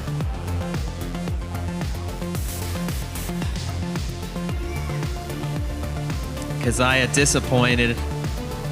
Nothing she could do. All right, we're going to go to Sam Hansen, cage side. Sam, who do you got? Thank you, Kyle. I am here with Anthony of Anubis. And Anthony, congratulations on winning that match. Congratulations on making it into the bracket. Chainsaw Kitty and Anubis have pretty similar driving styles. They look the same in the box to a degree. Was the difference your beater bar versus her vert? I think that did make the difference. Normally I run a tooth beater, but for this fight I ran a completely solid front beater. And that wider area that is spinning gives more hit consistency, and I think a couple of off-angle hits is what got me the win. Well, it looked great in the cage. I can't wait to see you at prime time. Good luck going forward, and we are going to head to Kyle and Adam. Thank you so much. Let's go over the tail of the tape. First up, only 3 events under their belt, but a 10-4 record. Who's Earl? They've got a 39% win capability. Yeah, they're going the distance a lot. Judges' decisions and such for Who's Earl. Eruption, they like KOs. And I think our algorithm likes KOs, giving Eruption a 61% chance. Eruption sitting at a 19 seed. Their seed dropped. They haven't been as active lately, but sitting on a 70-34 record. This is a robot that can do damage.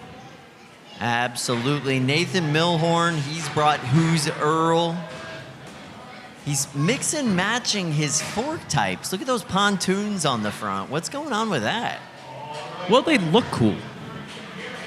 For sure. But as far as the aesthetics go, Eruption is a gorgeous robot. From Team Too Hot to Handle, Brian Boxall, depending on the day, can be the very best in this arena.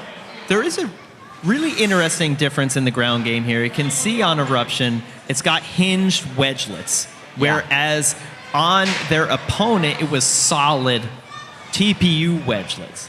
So you're going to get more articulation in the metal. 5, Those are going to ground 4, scrape. They're going to be 3, harder. 2, but the 1. rubber can be more flexible, less likely to break. And Who's Earl getting that working off the bat. early impact.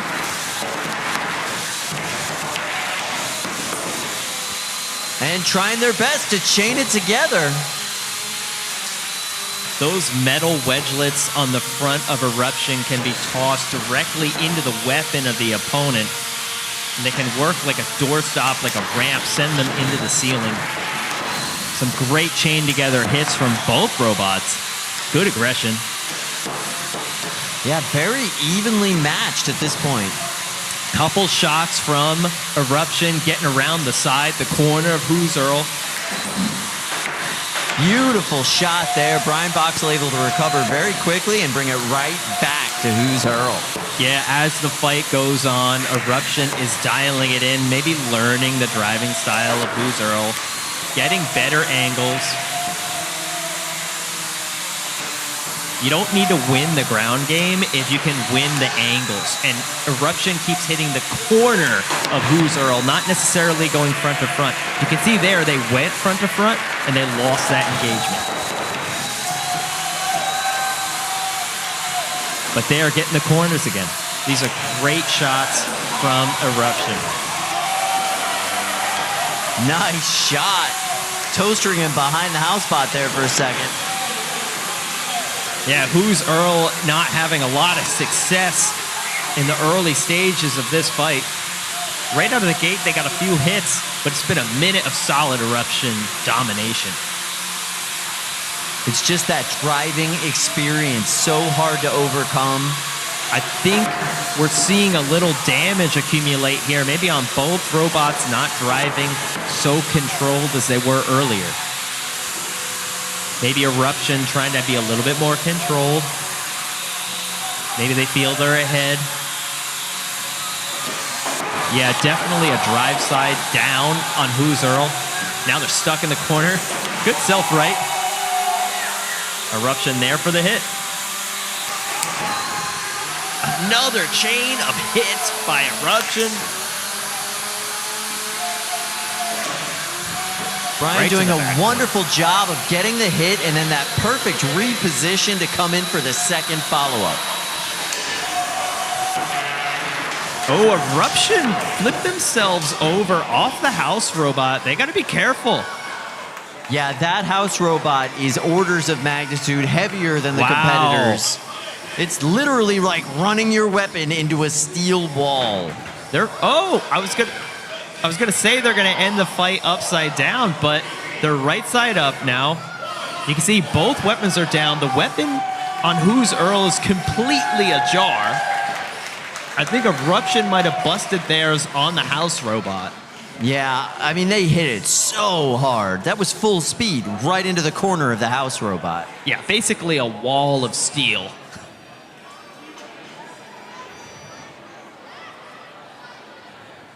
So Nathan Milhorn looking a little bit happier than Brian.